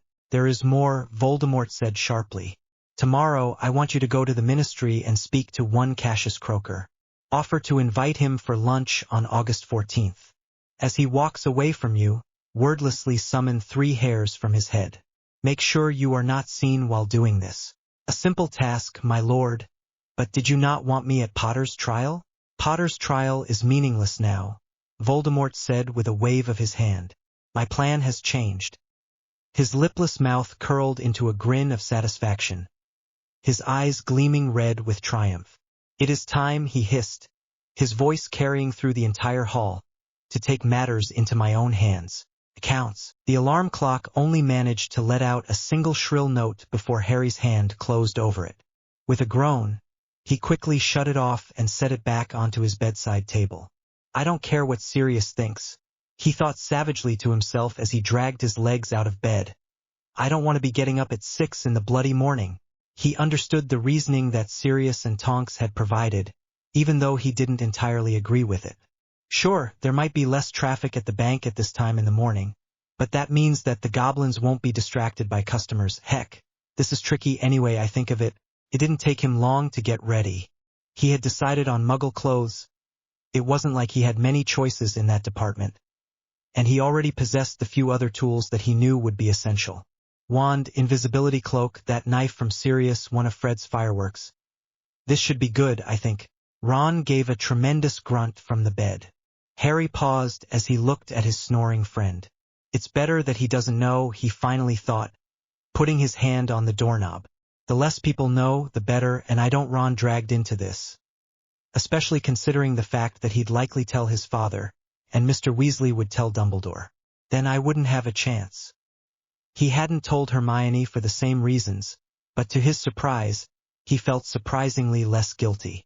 It makes sense, in a twisted sort of way, he reasoned, that I'm feeling worse about Hermione than Ron. After all, Hermione wouldn't hesitate to tell Dumbledore herself. Swallowing the lump of guilt in his throat, and the bile that came with it, he silently unlocked the door and slid out, quietly descending the stairs. Sirius and Tonks were already sitting at the table with a stack of toast. Much to Harry's shock, Lupin was nursing a cup of coffee by the counter. Harry, the former professor said, startled as he saw Harry freeze on the staircase. What are you doing up so early? Harry threw a furious look at Sirius. I thought you said there was nothing I could do about it. Harry, Sirius cut him off quietly, not meeting his godson's eyes. He doesn't know yet. Good. Because that's the way it's going to stay, Harry replied coldly, even as a pang of disgust shot through his heart. I'm so sorry, Lupin, but I know better than anyone that I can't trust you with this. Are you going somewhere? Lupin asked, setting his coffee mug down on the counter with a hollow clink. Is that why Tonks is here? Couldn't you have just believed it when I told you I got off duty late? Tonks asked with exasperation. Professor, Harry said with frustration, walking up to the table and sitting down heavily. I can't tell you. There's nothing that you've done. Heck, that's exactly it.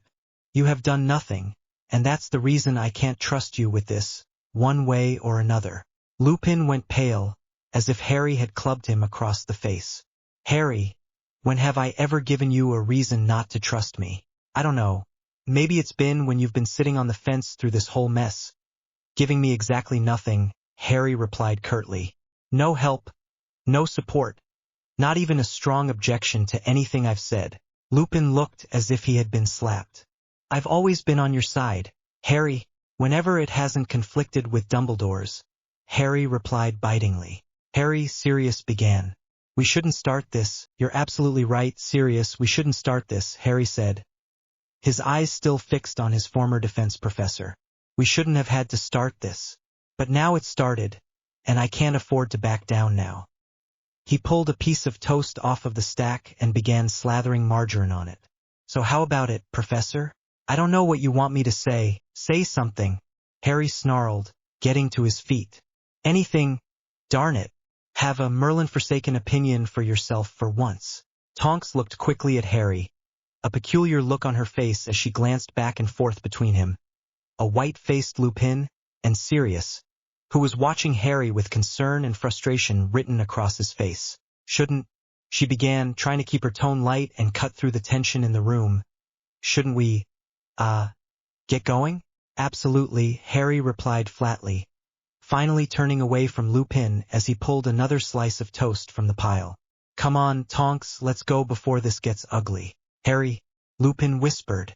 What happened to you? What did I do? Harry turned back at the edge of the stairwell only to give a bitter laugh. Real life, in all of its brutal honesty, happened to me, Professor. Be sure to send word when it happens to you. And with that, he headed up the stairs. Tonks, her hair color shifting from bright pink to a dark shade of magenta, followed, glancing back once at the two men in the kitchen behind them. Do you know where they're going? Lupin asked quietly. Sirius nodded as he took a swig from his goblet. Yes. And you're not going to tell me? I swore to Harry that I wouldn't. He's putting himself in danger again. Isn't he? Depends how you classify danger, Sirius replied evasively as he picked up the paper. This hasn't something to do with that plan he was talking about 2 days ago, doesn't it? Something to do with Scrimgeour. Sirius tossed down his paper and glowered up at his closest friend. Look, Moony, what do you want me to say? I swore to Harry that I wouldn't tell anyone he couldn't trust. And you're in that group. This is his plan, not mine. I just helped iron out a few of the wrinkles with Tonks. That's it. Does Dumbledore know? Lupin asked, a trace of anxiousness in his voice. What about Ron, Hermione? Sirius gave a bitter chuckle. What do you think? Lupin could only gape with mingled shock and horror. He doesn't trust them either? What the heck happened to him? Sirius turned away. Nothing that you or me or Dumbledore couldn't have seen coming. I just caught on to it a little quicker, he muttered as he picked up the paper, unable to stop the flicker of concern as he imagined the headline that would be emblazoned across it if Harry was caught in Gringotts. I really think, Harry muttered, rubbing the side of his head, that I prefer brooms to side-along apparition. Where are we, anyways? One of Tom's little-used storerooms at the back of the leaky cauldron. Tonks whispered back, nearly tripping over a box protruding from one of the cabinets lining the walls. We've got a few minutes here, so we can plan our next move. Why don't you tell me why Professor Lupin was waiting for me this morning? Harry asked coolly, his hand slowly drifting towards his wand in his pocket. Tonks shook her head adamantly. Nothing to do with that, honestly. Frankly, I was surprised he was up too. The full moon's coming up, and I would have expected him to be resting before it. It must have been a fluke. It better have been, Harry muttered darkly, as he withdrew his invisibility cloak from the briefcase that Tonks had flipped open. If we've got a leak already, let's just focus on the mission, Tonks said bracingly, as she pulled out her own wand and lightly twirled it in her hand. Right, so you know I'm a metamorphmagus? I told you over dinner last night. You showed me over dinner, if that's what you mean, Harry said with a slight smile. So that means... Tonks smiled and tossed her hair back, and in the space of a blink, the vivid shades of bubblegum pink had turned a shimmering white blonde. Harry was unpleasantly reminded of Malfoy. It had also lengthened nearly a foot, extending far past her shoulders and cascading down her back. Harry whistled. Well, that'll throw off pursuit quickly enough. Not enough yet, though, Tonks said with a frown. Screwing up her face, she concentrated for a few seconds, and to Harry's complete amazement, the aura seemed to grow at least 2 inches and fill out significantly. He quickly tore his eyes away as he flushed with mortification. This could get awkward. Tonks chuckled as she saw Harry's embarrassment. What's bothering you so much, Harry? And nothing, he said, quickly turning back and keeping his eyes firmly on Tonks' face, which barely even resembled her original appearance. If it wasn't for the mischievous look on her face, Harry wouldn't have even recognized her. You just look like, the young woman snorted. A younger, sexier version of Narcissa Malfoy, I know. Harry went red. Not what I was going to say. It's just, well, do you think it's all necessary? He lamely finished. Trust me, Harry. Tonks replied with a sly wink as she slid her wand into a small pocket of her fine. Expensive robes that Harry hadn't noticed before wearing before, but ones that made sense with her disguise. More people will be focusing on my assets than me personally. It's an advantage. And sometimes as an Auror you've got to take any advantage you're given. Harry immediately seized the opportunity to pull the conversation back to comfortable territory. And we'll need as many advantages as we can if we want to pull this one off. Let's go over the plan one last time. Tonks nodded, a slow grin spreading on her face. You get under your cloak and follow me through Diagon Alley to Gringotts. Approach the teller while you head towards the stairs on the far right side of the hall. For flights up, down the white marble corridor, up another 2 staircases to the paneled and carpeted hallways, and down to the 5th door on the right after the first turn. Harry finished, nodding quickly. That should be Vesperian Wellman's office. Not sure how that's going to work out. Best case scenario is if he steps out, but I can bluff if I need to. Worst case scenario is that I place a confundus charm on him. You know that charm? Tonks asked with surprise. I trained for months for that darn maze. Harry replied, iron in his voice. You'd be surprised what I learned. Won't be able to put a memory charm on him, though. That's NEWT level magic. I'd hardly expect it. So presuming I find the papers I want, the next stop is deep storage, Harry continued, taking a deep breath. That's 3 flights downstairs, past the archivist's desk, and down the dusty hallway on the left by the dragon statue. You can't rely on that, Tonks warned. First rule as an Auror is not to rely on landmarks like a statue or a tree, too easily moved or shifted to another location. Now, considering that the goblins that run Gringotts pride themselves on stability, the odds of that are fairly low, but it still could be possible. Now, once you get the papers, I meet you by the 4th teller on the right side of the hall at precisely 1:37 p.m. Harry finished. Honestly, I still think we're overestimating the time it's going to take for me to finish this. You haven't seen the deep record storage yet. From everything I've heard, you could be in there for hours trying to find those papers. But what if I'm finished early? Harry asked worriedly. You already said that you plan to head into Diagon Alley to not attract attention. How on earth am I to contact you early? Tonks smiled widely as she reached into the case and pulled out a tiny package wrapped in parchment. With a frown, Harry unfolded the paper to reveal a small, dirty mirror. Sirius gave them to me, she explained at Harry's look of confusion. They're a pair you and I can communicate through them. Just speak my name, my fake name, mind you, into the mirror, and I'll make my way over to Gringotts as quickly as I can. Wait, you have a fake name? Harry's eyebrows shot straight into his hair. I've got a full cover that's Sirius and I cooked up, Tonks said proudly.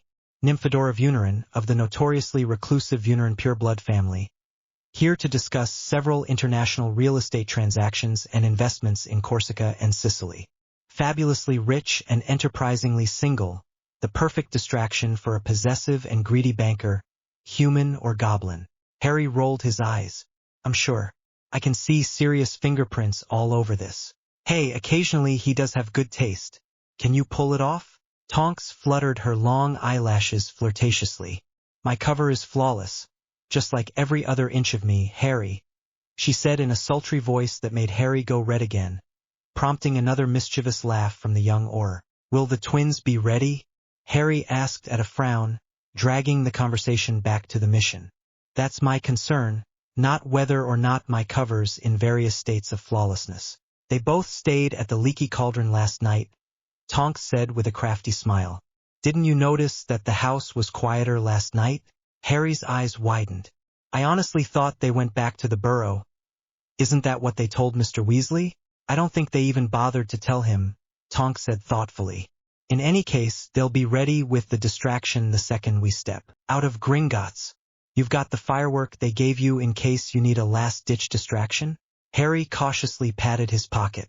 I'm honestly hoping I won't have to use it or my wand. Can't the ministry track who's using underage magic anyways? The trace will detect the magic, but not the user, Tonks said, blowing out an unsteady breath. And you can bet the goblins won't let ministry investigators into their bank without a substantial, and I mean substantial warrant. They don't want to risk an incident with the goblins, especially over Gringotts. Right? Harry said, lightly shaking out his invisibility cloak. Okay, so are you ready? As I'll ever be, Tonks said lightly. Relax, Harry, I've done this before, top marks in disguise and concealment in the ore department, remember? Nearly failing stealth and tracking, though, Harry remarked wryly, tossing the cloak over his shoulders and trying to ignore the nervous roil of his gut. Tonks looked like she was going to protest, but Harry was already chuckling under his breath when he threw the cloak over his head, vanishing completely. All right, then, Harry, let's go, Tonks said to the apparently empty room. Then, drawing herself up with an imperious sniff, one that nearly made Harry choke on his laughter, even despite his nervousness, she strode out of the room, Harry sliding silently behind her. The leaky cauldron still had a fair number of patrons, even early in the morning, and Harry narrowly avoided stepping on people as he crossed the room behind Tonks. Several people were shying away from the Auror, whose rich appearance and disdainful sneer was driving away everyone in her path. She's playing her role well, Harry noted with a degree of mild surprise and satisfaction. Given how not serious she is, I'm surprised she's doing so well. After a few tense seconds, they had reached the back of the tiny pub, and with a few careful taps of her wand, the archway into Diagon Alley slid open from the brick wall. Taking another disdainful sniff, Tonks began to walk down the narrow street, her invisible shadow keeping close behind. The alley, much to Harry's surprise, wasn't packed full of people like it usually was. There were a few older witches walking down the alley, bickering with each other about cats and the higher prices of purified belladonna. But for the most part, Diagon Alley seemed relatively quiet. The hairs on the back of Harry's arms were standing up. Something's gone wrong. The ministry's been tipped off somehow. Could Tonks have betrayed me? Keeping a firm hand on his cloak, he cautiously pulled his wand out and leveled it at her back, in case she made any sudden motions. He only needed her until they got to Gringotts, after all. The twins can apparate now too. If I need to, I'll just find them when I leave. Tonks suddenly stopped, nearly causing a startled Harry to bump into her. Reaching into her robes, she pulled out a small hand mirror, an exact match to Harry's. Pretending to be examining her makeup, she quickly whispered into her mirror, "Something's gone wrong. I'm going to pick up the pace. As soon as I get to Gringotts, I'm going to continue down Diagon Alley and see what I can find out," she whispered, barely moving her lips. "All right," Harry breathed back, his voice barely audible as he hurriedly shoved his own mirror back into his pocket and continued to follow Tonks. He was already breathing more heavily as his nervousness and suspicion boiled together in his gut. Things are starting to go off track. This could get bad really fast. Keeping his hand tightly wrapped around the hem of his invisibility cloak as the massive Gringotts building came into view, Harry worked on keeping his footsteps as silent as possible.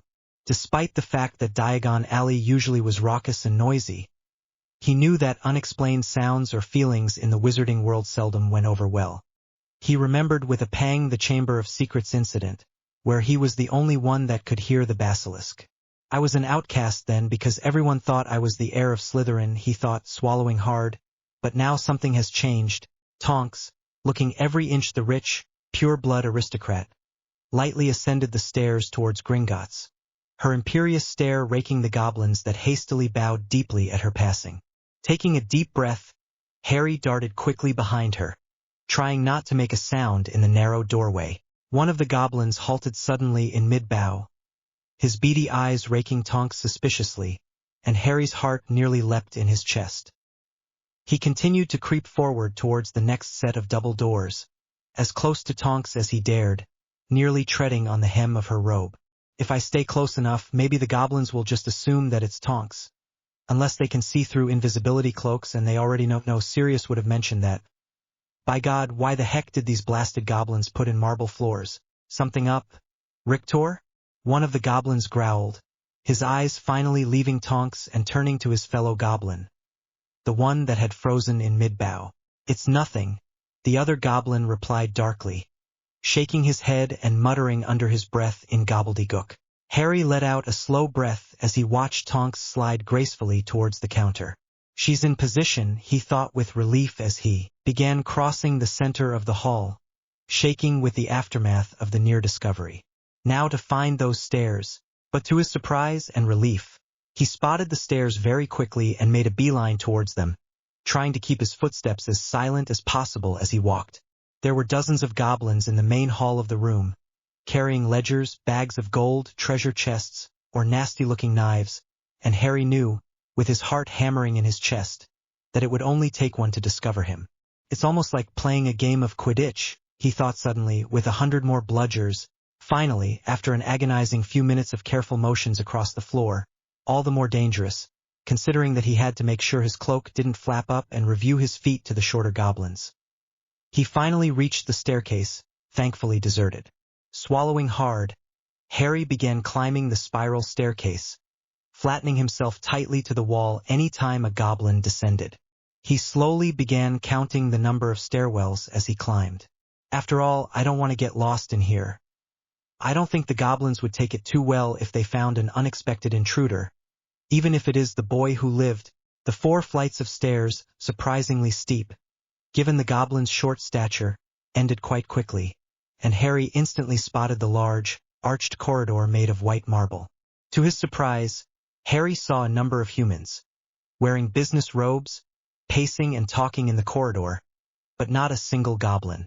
Taking another deep breath, careful that there was nobody who could hear it, he inched slowly down the hallway, sliding towards the right edge of the corridor, pausing behind massive columns before sliding further along the wall. He realized, rather suddenly, how incredibly noisy the hallway was, compared to the rest of Gringotts.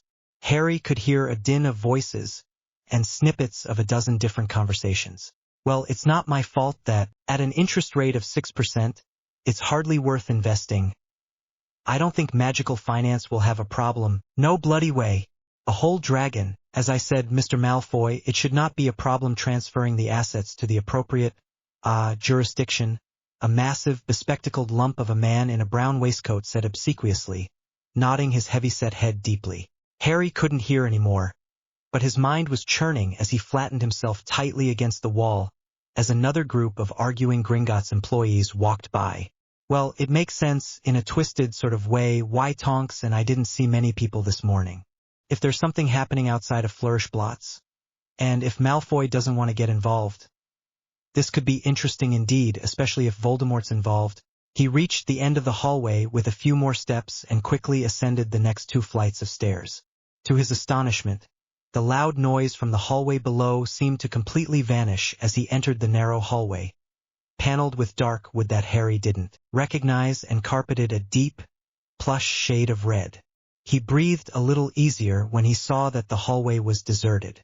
"Now it's the 5th door on the right," Harry thought to himself as he kept a firm hand over his invisibility cloak. "Please be empty. Please be empty."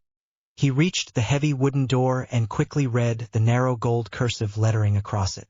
"Vesperian Wellman, pureblood accountant." Harry whispered to himself, slowly placing his hand over the knob. Taking a deep breath, he slowly began to turn the handle. It was locked. Harry blew out a quick, frustrated breath as he reached deep into his pocket and pulled out the penknife that Sirius had given him last Christmas. "Guess you were right after all when you said it would be a good idea to bring this Sirius," he thought wryly as he carefully slid it into the tiny gap between the door and the frame. Steadying his shaking hand, he slowly began to slide it down the side of the frame. There was an audible click, and Harry breathed a little easier as he quickly stowed the knife and drew his wand instead. Carefully placing his hand on the knob, he gave it a quick twist and shoved it a bit with the edge of his shoe. "The more polite thing would have been to knock," a harassed, razor-sharp voice said, and Harry froze, letting the door slowly open. He quickly darted into the room as the heavy-set man in the chair, dressed in a crisp, if outdated, brown suit got up and approached the door, Harry frantically edging across the paneled wall as quickly as he could. The man looked irritably down the hallways quickly before shutting his door with a disgusted grunt. Bloody, useless interns. Locking it quickly with a twist of his hand, he went back to his desk, straightened his narrow, gold-rimmed glasses, and returned to his ledger. Harry was at a loss. From his perspective, the man, who he strongly suspected was Vesperian Wellman, from Sirius' description, didn't look like he was planning to leave anytime soon. I'm stuck in his office, invisible, unless he plans to go for lunch. But if Tonks is right and the archive room takes longer than I thought, I can't afford to be held up here. And that'll mean I'm confronting Wellman personally. Harry quickly scanned the office, remarkably austere, with the rich wood cabinets and polished desk the only signs of prosperity in the office, and tried to locate Wellman's wand. Darn, it looks like he's carrying it on him. That'll mean I'll have to rely on threats and bluffs if I want to keep him on edge without using magic. Better move. Sooner rather than later, though, in case somebody comes in. Wellman swore under his breath and furiously scratched a number from his ledger with his quill. Darn rich fools can't keep their finances in order or even submit good documentation. Not like you, then, Harry said grimly, a firm hand on his invisibility cloak as he threw it back, becoming suddenly visible. Wellman snapped up and his hand moved towards his waistcoat, but Harry's wand was already pointing directly at Wellman's head. Where is your wand? Harry growled.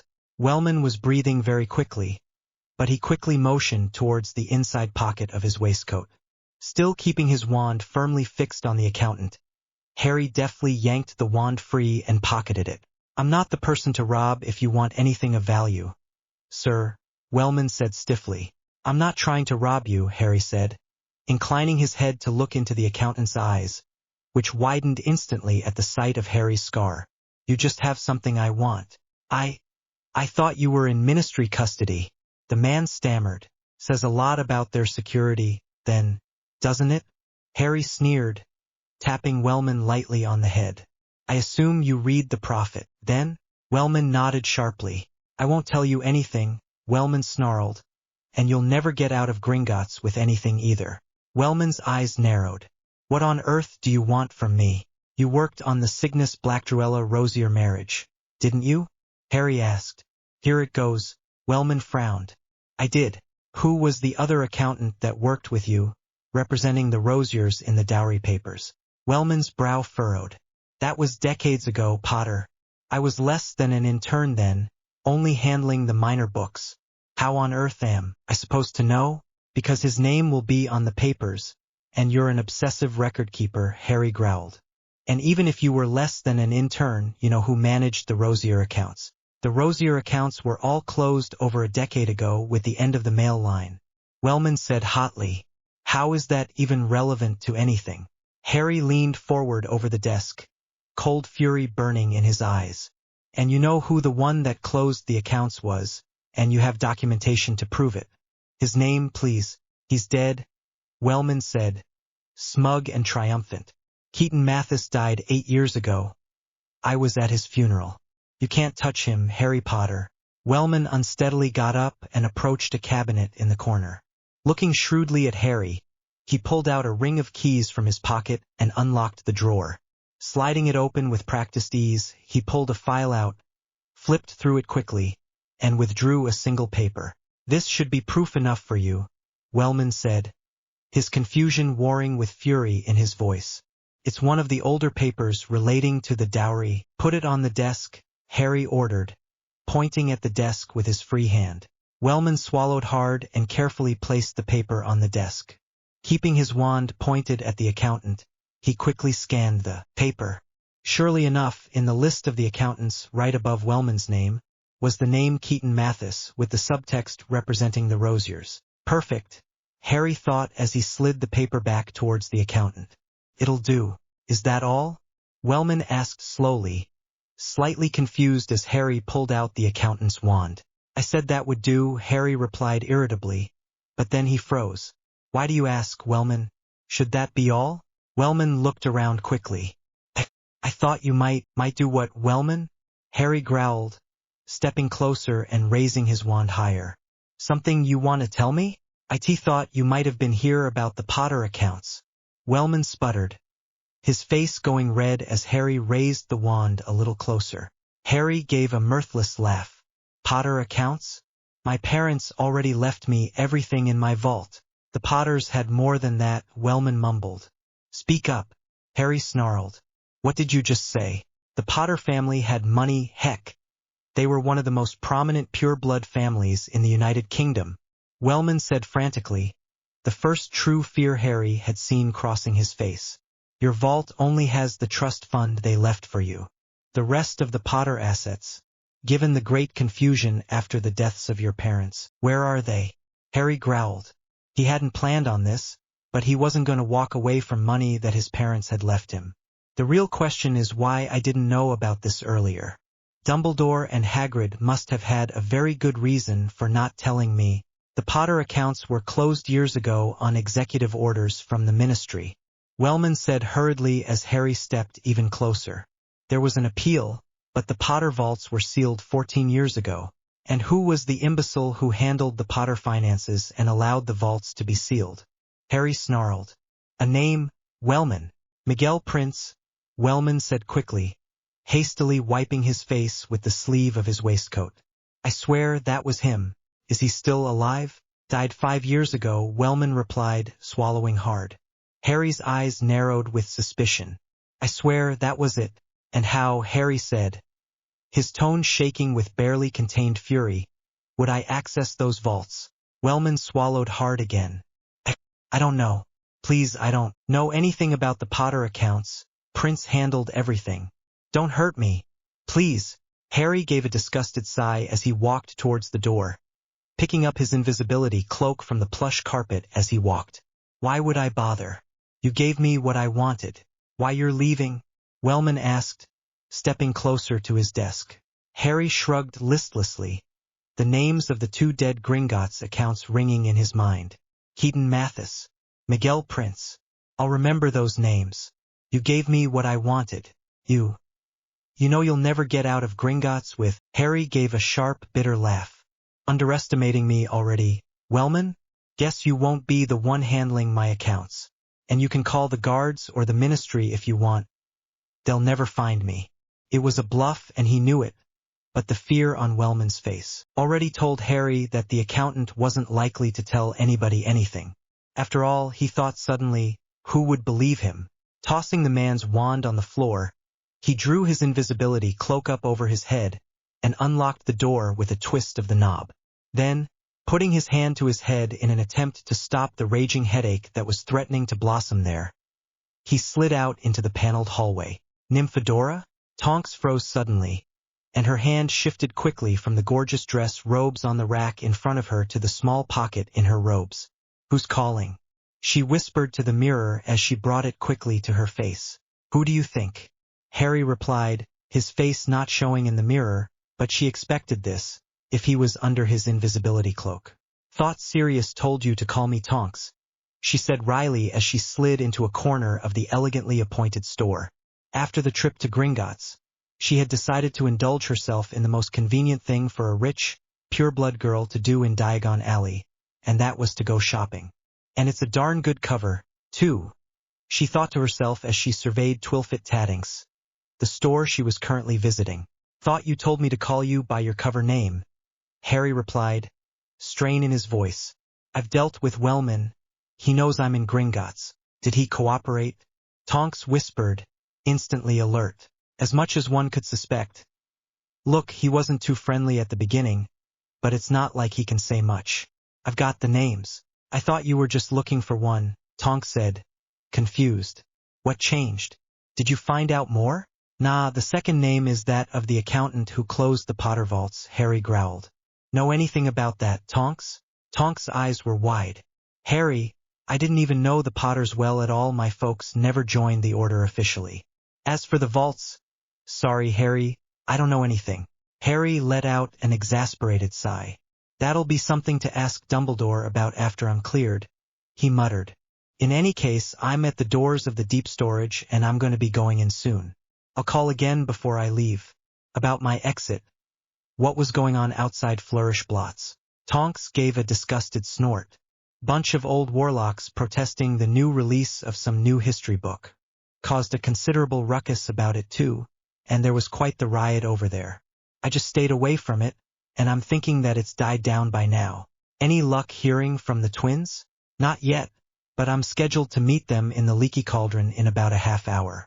Get there early and talk to them. I don't know how long Wellman's gonna last before he cracks and tells somebody that there's an escaped criminal in the bank. Harry's voice was grim. I'm running out of time, and I'm not gonna get caught without the information I need. The mirror went dark, and Tonks blew out a low breath. With a last longing gaze at the dress robes she was looking at, she headed towards the front of the store and the narrow, more crowded street outside. It's actually pathetic, really, Harry thought as he slowly opened the door to the deep storage archive, that I can break into the financial records of Gringotts with a cheap penknife and an invisibility cloak. I honestly thought Gringotts security was a bit better than this. Then again, most people who are trying to steal something go straight to the vaults, not to moldy old financial documents. Carefully shutting the door behind him, careful to make sure it didn't close on his cloak, he stifled a sneeze as he looked across the massive chamber. With high, paneled shelves like the Hogwarts library, it was filled with ledgers, massive tomes, and box after box of carefully labeled boxes that Harry guessed were filled with files of folders. Everything was covered in dust and dirt, and Harry could barely restrain another sneeze as he stepped deeper into the archive. Tonks and Sirius were right, Harry thought with a pang of despair. This could take hours. Drawing his wand carefully, he moved along the main aisle, his eyes noting the yellowed signs along each shelf. At least all these darn shelves are set up alphabetically by accountant, not chronologically. That would have been a nightmare. Maybe this won't be as bad as they think. All I really need to do is find the right aisle. Suddenly, out of the darkness, Harry heard a voice and froze, a female voice. Incredibly familiar. Can I help? That depends on whether or not you can be trusted, Harry said grimly, tossing back his cloak as he pointed his wand at the young woman sitting in the chair behind the tiny desk along the wall. A desk he had walked past without even noticing. Silently cursing his stupidity, he raised his wand a little higher. Well, Fleur? I can only assume you've read The Prophet?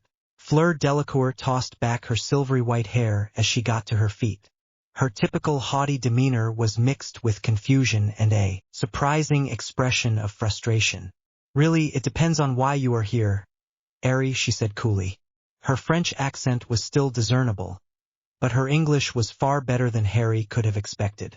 Well, if she's been here for a month working with people, it wouldn't be surprising that she picked up English quickly. Harry cocked an eyebrow. Your first question is not how I got in, but why? Fleur smiled slightly.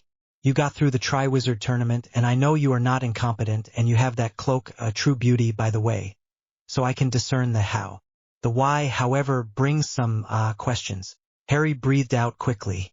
I need papers, documents from 2 dead accountants. For my court case, he said slowly. Fleur frowned. Why? Harry shook his head. I can't tell you. Don't suppose you could help me? He added offhand, frustration leaking into his own voice. Fleur surveyed him for a long few seconds. I could, she said finally, but I must know the names. What? Harry was thrown off guard. He hadn't expected Fleur to cooperate at all.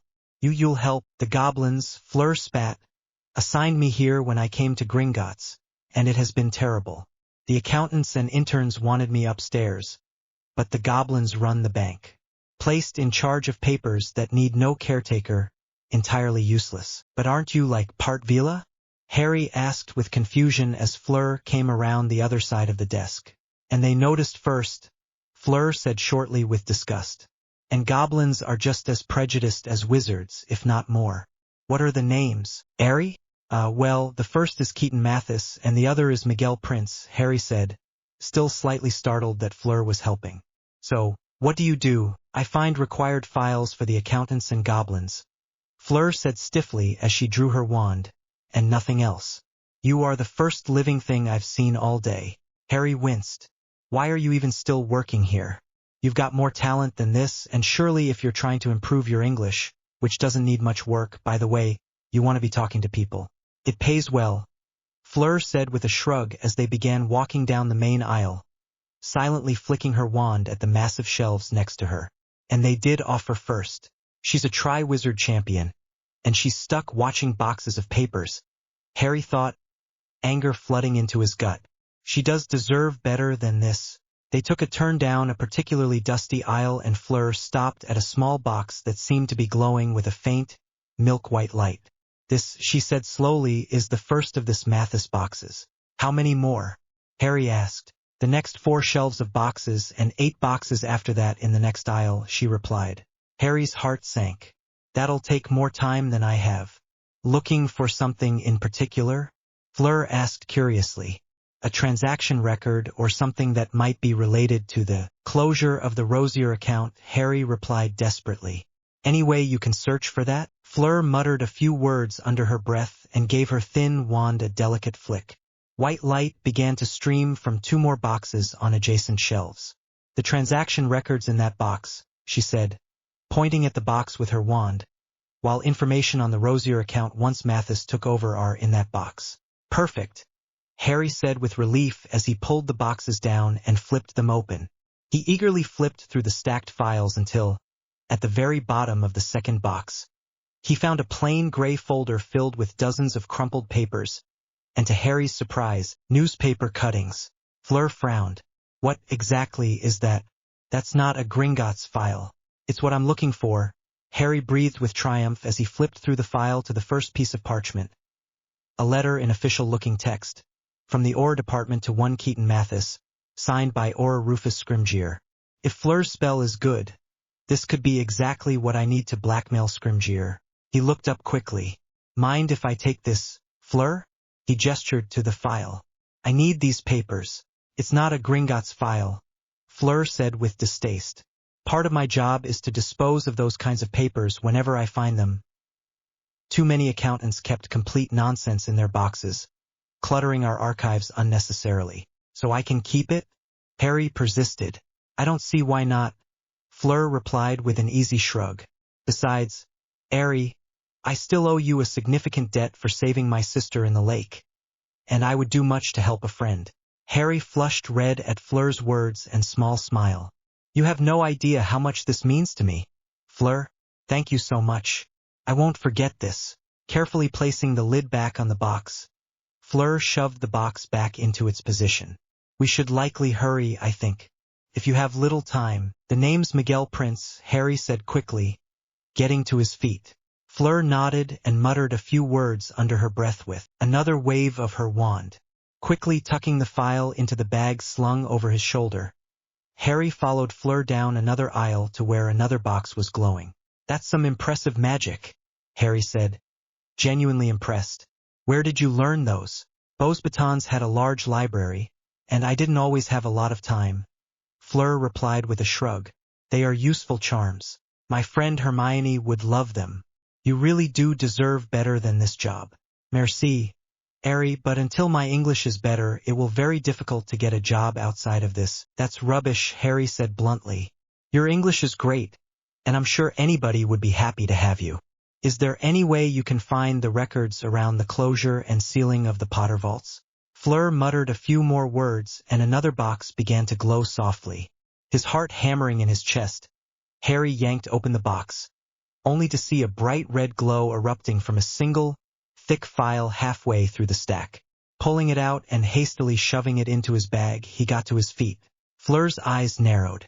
Harry, unlike the last, that is a Gringotts file, and it can't be taken from the bank. It's also filled with information about my parents, and I'm not passing that up, Harry replied, looking back at Fleur defiantly. I can't afford to leave it behind, and I might not get a chance to see it again. I can't, Fleur. I don't have time to waste here, Harry said, shaking out his invisibility cloak, sending dust flying everywhere. I need that file, Fleur. Please, he added, his hand tightening on the handle of his wand. And besides, it's not like anybody will ever know that it's gone. I will, Fleur said, crossing her arms over her chest. And you will know that I'm doing this for family. For the right reasons, Harry said quickly. Please, Fleur, don't mention it. This is personal. She looked at him for a few seconds before sighing. Je comprends. Harry, take it. There was a sudden bang at the door, and Harry swore under his breath. Fleur's wand was out in a flash while Harry pulled on his invisibility cloak. How can I get out of here? he whispered quickly, his heart already hammering. If the goblins are searching for me, this could get ugly. There is an emergency stairwell at the side of the hall. Fleur whispered back quickly. Follow it down all the way to the ground. Floor. Take the third corridor, and you'll be at the far side of the main hall. Suddenly, she threw a startled Harry her wand. Quickly. Stun me. What? I can't be seen to have collaborated with you. She hissed back quickly. Stun me. Throw away my wand. And run. But the trace, that's why I gave you my wand. Harry. Fleur quickly looked behind her, and Harry saw, to his horror, that there were multiple figures coming into view. Now, confundo stupefy, Harry whispered, jabbing the wand at Fleur. Tossing aside Fleur's wand as her eyes rolled back and she crumpled, he turned and ran. Somebody's down there. Get him, a hoarse goblin voice shouted. Swallowing hard and taking a firmer hold on his invisibility cloak, Harry hurtled out of the aisle and turned towards the door along the side of the wall. He hit it with his shoulder, and much to Harry's shock, the door flew open, revealing a narrow stone stairwell. Keeping a firm hand on his wand, he wrenched his hand into his pocket and pulled out the mirror. Nymphadora, you better get moving fast, because I got what I came for. So you're saying? A orange-haired man said slowly as he crossed his arms over his chest and looked down on a haggard man scribbling quickly on a fresh piece of parchment. That there was underage magic used in Gringotts? Magic used by a wand? That's what all of our magical detection devices indicate, the haggard man replied, pointing back at the whirring devices behind his desk. The trace went off just a few minutes ago, and nobody has a darn clue how it happened. And you still can't detect who cast the magic? The orange-haired man asked with frustration. The spell doesn't allow for it. The spell is flawed and needs to be replaced. The orange-haired man growled, slamming his hands on the desk. No young witch or wizard would cast magic so openly in Gringotts unless they have everything to lose. And that means that it can only be one person. He turned to the two somberly dressed wizards standing behind him. The Aurors have a security breach. Get the hit wizards together. We'll need a full complement if we want to storm Gringotts. Are you sure that's wise, Dimitri? One of the wizards asked, cocking an eyebrow. Potter's not getting away from me, Dimitri Chemister growled. Not this time. Tonks drew her wand as she passed through the doors of Gringotts. The two goblin doormen gave her hateful, jealous looks, but she didn't care. Harry was on his way, and from the sounds of the message, he was in trouble. Moving towards the fourth counter and standing behind a heavyset witch in maroon robes, she tapped her foot impatiently. Harry should be coming any second now. There was a loud bang, and several of the goblins looked around in surprise. Tonks fingered her wand carefully. Timing would be critical, and she knew it. Harry must have thrown his firework to throw off pursuit, and that means, there. Despite the complete seriousness of the situation, she could only smile at the utter ludicrousness of the scene. A pair of feet, undoubtedly belonging to Harry under his cloak, were running wildly across the main hall of Gringotts, hotly pursued by at least 10 goblins and as many wizards, all brandishing wands, or in the case of the goblins, rather sharp knives. Tonks raised her eyebrows as she silently made a quick flick of her wand and concentrated hard on one of her favorite nonverbal spells. Glissio. A second later, the goblins and wizards behind Harry began to stumble and collapse, unable to gain any traction on the slick marble floor, now slicker than ice. Pandemonium erupted through the hall. As a dozen armed goblin guards came flooding in through side doors, Tonks quickened her pace and with a few easy steps, she had approached the doors of Gringotts. She could hear the frantic hammering of shoes, and she knew Harry was close behind her. But there was a resounding number of pops, and to Tonks' shock, a dozen dark-robed figures appeared out of nowhere in Diagon Alley. Hit wizards, she thought with a pang. Harry must have cast magic. She raised her voice. Now. There was a few seconds of silence before Tonks was nearly knocked off her feet by the multicolored blast. From a nearby upper window somebody, and Tonks knew exactly who, had thrown 2 massive crates of fireworks onto the cobblestones. All across the stones, fireworks were exploding and ricocheting, sending sparks and fire everywhere. She felt somebody slam into her from behind, and she heard Harry's voice in her ear. "Let's go." She nodded quickly and grabbing Harry's arm, which had shot out of his invisibility cloak to hang suspended in the air, she spun on her heel and disapparated a second before the last of Fred and George's fireworks rocked Diagon Alley. "Leak, darn it! I bloody hate apparition," Harry swore as he stumbled against the doorsteps, coming out of the side along apparition off balance and breathing hard. "Why the heck can't we just use brooms, because that way is faster and it's a lot harder to track," Tonks grunted, regaining her own balance from the hasty apparition. "We're just lucky we didn't splinch ourselves, especially at the speed you were running. Now let's get inside before we're seen."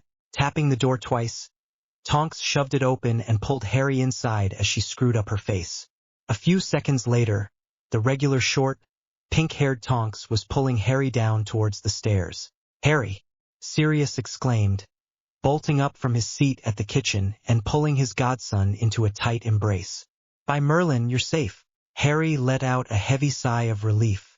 "As safe as anywhere, I guess," he replied heavily. "But it wasn't clean, Sirius." Sirius froze and Lupin, who had just been getting to his feet, stopped in mid-step, the expression on his face a mixture of disapproval, relief, and fear. "We weren't tracked, Remus, but it was close," Tonks said, shaking out her hair as she slumped into a chair at the table. "There must have been 200 of them chasing Harry at the end when we were getting out of Tonks," Harry said warningly, letting go of Sirius. "Of where we were," Tonks finished lamely, flushing at how close she had come to giving away Harry's secret. "You weren't identified?" Sirius asked tensely. "Nobody saw your face?" Harry snorted. "No, I was seen. Heck, it was probably the reason why I got chased out in the first place. I didn't have a choice." Sirius quickly gave Harry a warning glance before turning to Lupin. "Moony, do you mind giving us a few minutes?" he asked. Lupin's eyes went wide with shock. "I can't even listen to what Harry has to say now? Padfoot, what is going on?" "It's better that you don't know, Professor," Harry said slowly, not meeting Lupin's eyes. "If you're in trouble, I want to help you." Harry shook his head, a look of disappointment flitting across his face. "There's nothing you can do, Professor. It'd be better for you if you don't know." "Harry, please, the less people who know, the better," Sirius said softly. "Remus, I don't want to cut you out, but trust me when I say this. You can't help us now." He gestured towards the door. "Please, Remus." Lupin's face drained of color. "Harry, what can I do?" "You can leave the room and shut the door," Harry snapped, getting to his feet and giving his former professor an icy stare. "Then you can go upstairs to Ron and Hermione, tell them to forget the extendable ears, and that I'll be up to talk to them after Sirius, Tonks, and I are finished here. That'd be a good start." Swallowing hard, Lupin turned and slowly walked out of the room, closing the door softly behind him. When Harry couldn't hear Lupin's footsteps anymore, Tonks drew her wand and started muttering as she pointed it at the door. "Harry, that was cold," Sirius finally said. "You think I like this?" Harry shot back. "Sirius, I don't have room for error. If I can't trust him, that he won't go to Dumbledore or Shacklebolt, he doesn't get to know anything. It's that simple. I had to sit with him all morning and reassure him, and myself. Come to think of it, that you weren't going to get yourself killed, Harry," Sirius interrupted evenly, pulling a few bottles of butterbeer out of the cabinet and sliding onto the table. "He wants to help you. How do you think you made him feel when you told him that he couldn't even know where you were going? James was his best friend. For Merlin's sake, do you think he would have liked you treating Remus like that? Do you think I like treating Remus like that? You know what we're dealing with here, Sirius," Harry growled, his own patience running out, "and that the slightest error or leak will put me in Azkaban or have me dead. I don't want to have to do this to Lupin, but I don't have a bloody choice. Until I can trust him, he can't know what I'm doing." "But you're going to tell Ron and Hermione." "Not the whole truth," Harry replied, disgust in his voice as he dropped his bag on the table with an audible thud and pulled it open. "But enough that they have an idea what's going on. The prophetess eventually going to catch wind of this mess, and they should know enough of the truth so they don't think I'm some sort of twisted freak by the time this is over." Tonks and Sirius exchanged looks, but Harry was already pulling the files out of his bag and laying them out of the table, shoving cutlery and goblets out of the way as he flipped them open. "You got the files, then?" Sirius asked, a trace of a grin crossing onto his face. Flur helped me get M, Harry muttered, as he flipped open the folder not marked with the Gringotts seal. To his satisfaction, the disordered heap of financial documents were matched by a stack of torn newspaper cuttings, all from the Daily Prophet dated over 15 years earlier. She helped you? As much as she could, Harry replied. Don't worry. She didn't leak me out. That was Wellman. Did you try coercing or bribing him? Sirius asked, picking up one of the papers and scanning it carefully. So Keaton Mathis was the one who did the Rosier files. Yep, he did, Harry replied, his eyes scanning the first clipping in the pile. It was a short, brusque obituary written by Orrs for Evan Rosier. There was no picture, but Harry was glad for that. He didn't want to see the man's face. If he's as sick and twisted as Sirius described him, I'm glad I'm not looking at him. And as for Wellman, he didn't seem the type to be bribed easily, so I had to intimidate him. Heck, probably the reason why I got as much time as I did because I scared him so badly. Why do you have two files? Harry looked up and gave Sirius a steely look.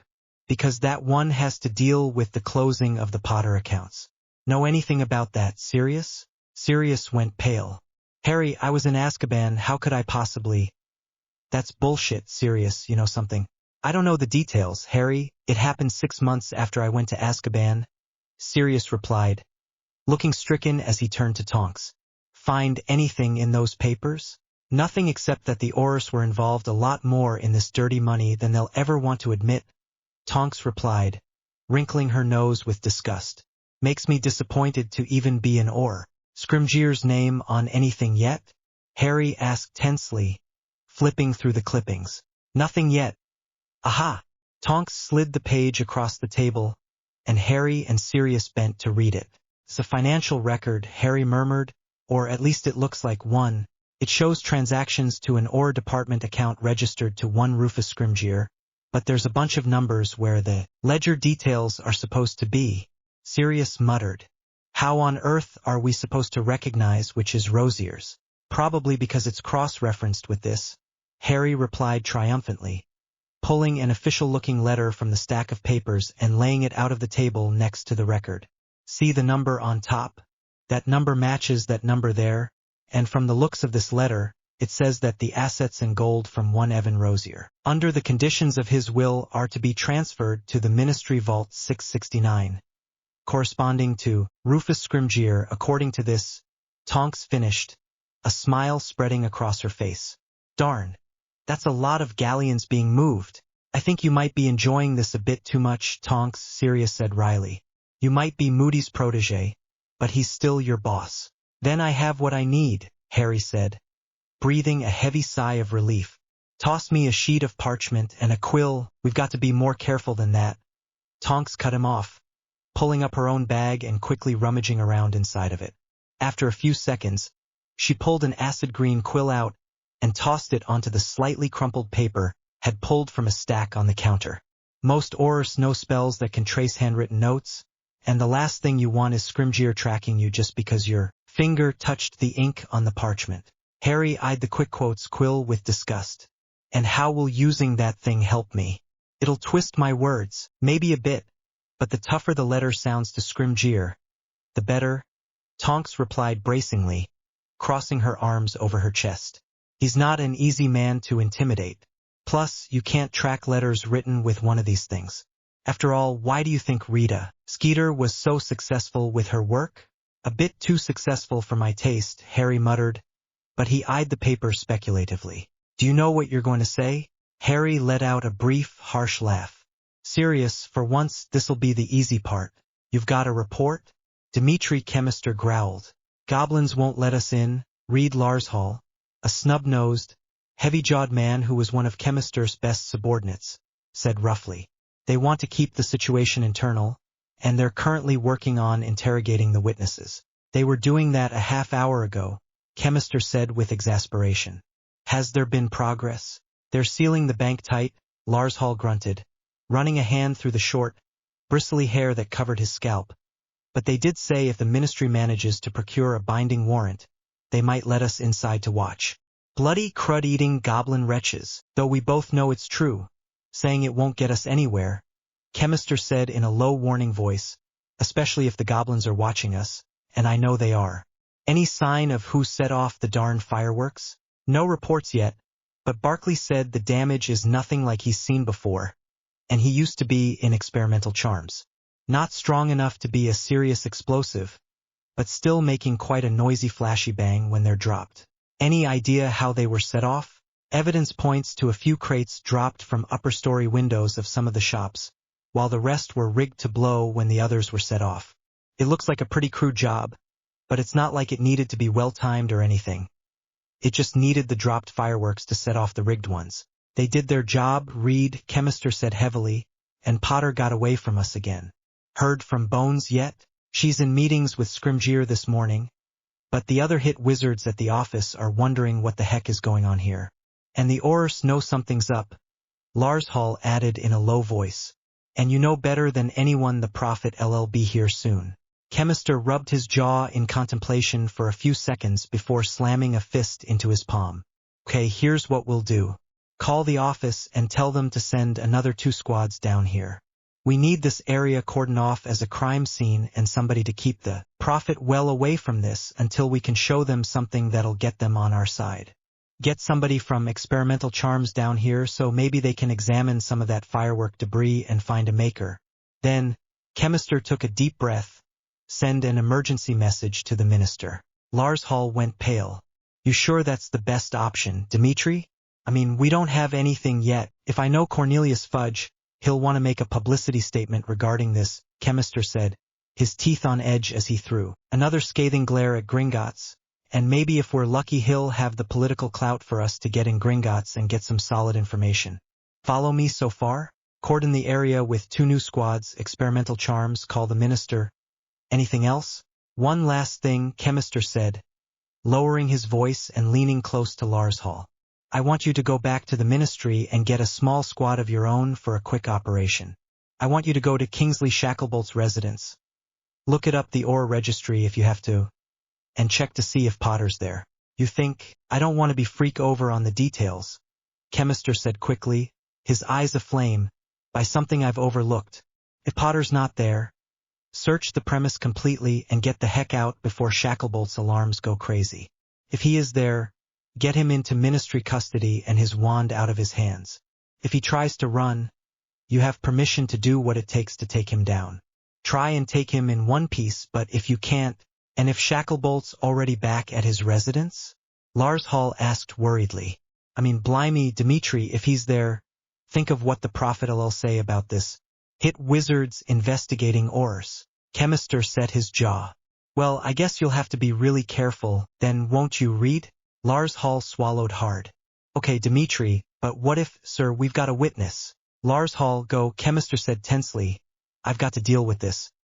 He turned quickly to the approaching hit wizard, a brawny fellow with sloping eyebrows that Chemister knew as Dwight.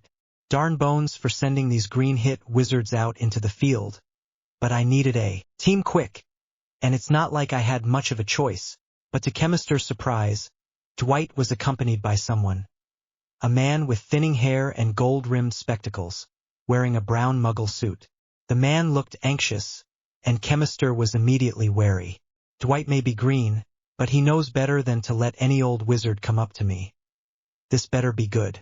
Sir, this is Vesperian Wellman, a Gringotts accountant, Dwight said, giving his superior a sharp nod. He claims that, well, he had an encounter with the intruder that broke into Gringotts. Claims that, Chemister said suspiciously. Any proof? I want protection, Wellman said, swallowing hard. And I want complete confidentiality. Nothing to implicate me or the bank. I was the one who tipped off the goblins that he was Gringotts anyways. Albeit not as quickly as they would have liked. How did you get out of there so quickly?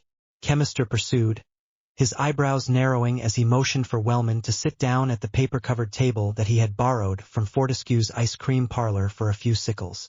The little bastards haven't been letting anybody out. I know the right people, and they know better not to cross me, Wellman replied stiffly. I've worked at that bank for years, and that's earned me a certain amount of respect. Arrogant Burke, Chemister thought as he sat down across the accountant.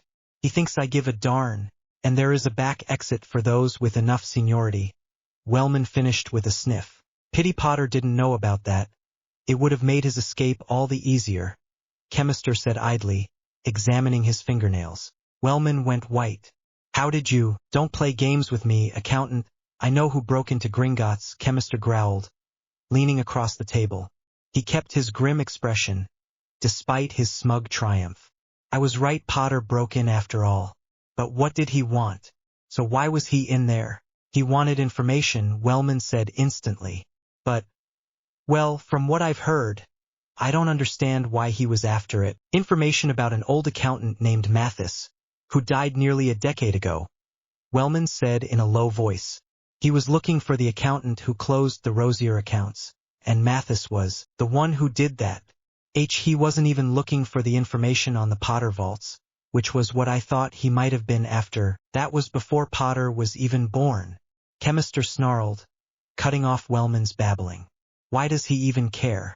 I don't know why he even came to me. Wellman replied angrily. There are dozens of other accountants he could have talked to. Have you had any relationship with Potter in the past? Chemister asked, yanking a free scrap of parchment out and scribbling new information. If this can help me understand and track Potter. The closest relative to Potter that I ever worked with was Sirius Black. And it's not like he would have told Potter anything. Chemister froze. Black, you say? Escaped mass murderer Sirius Black? The one who confronted Potter just over a year ago. Wellman's eyes were wide. Potter met Black and survived?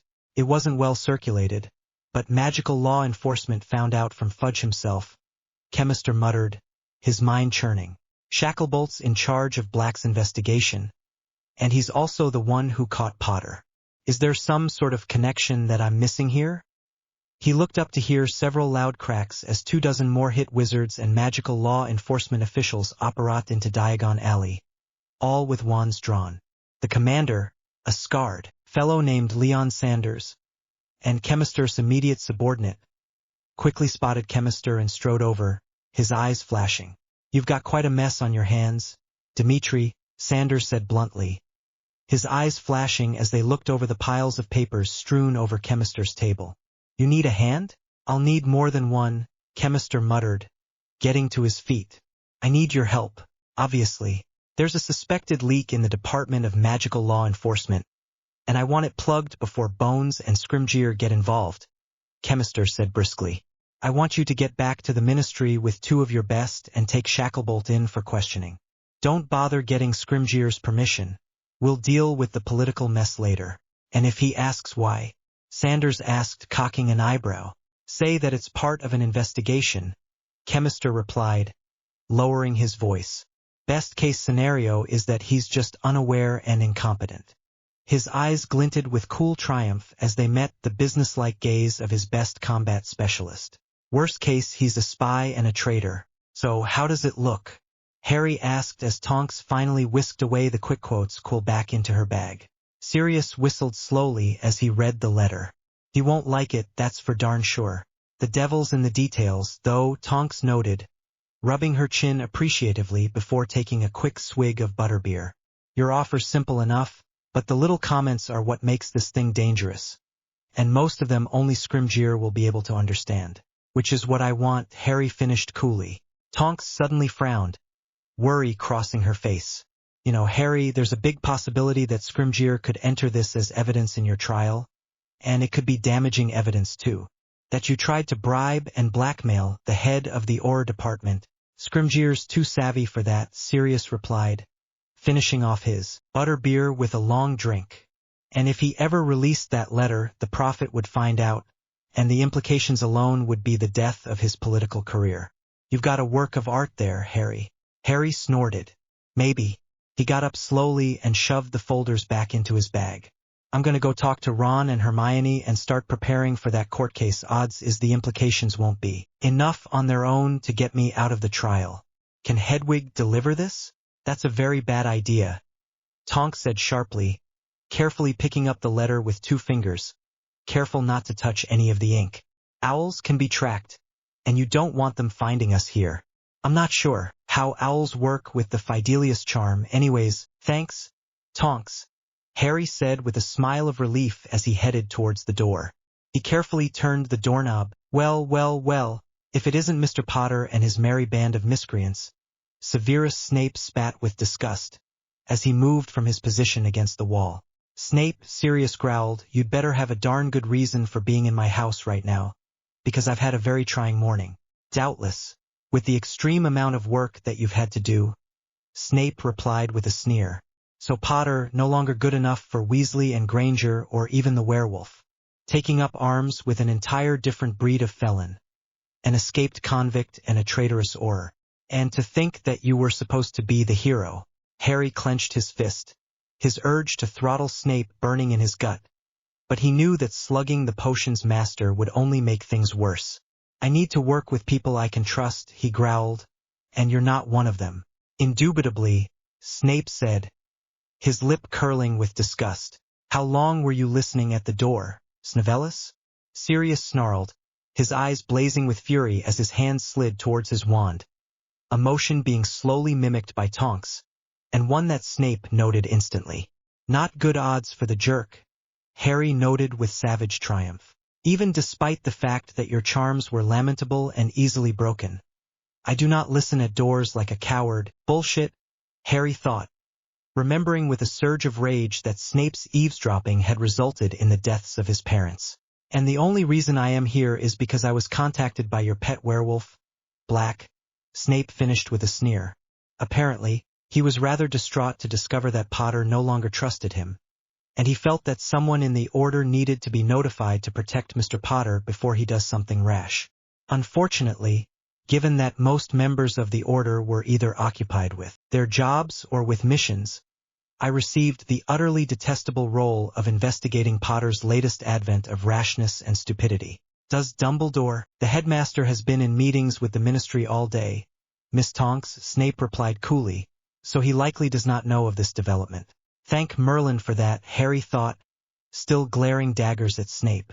At least I still have some time. And I guess I was right about Lupin, too.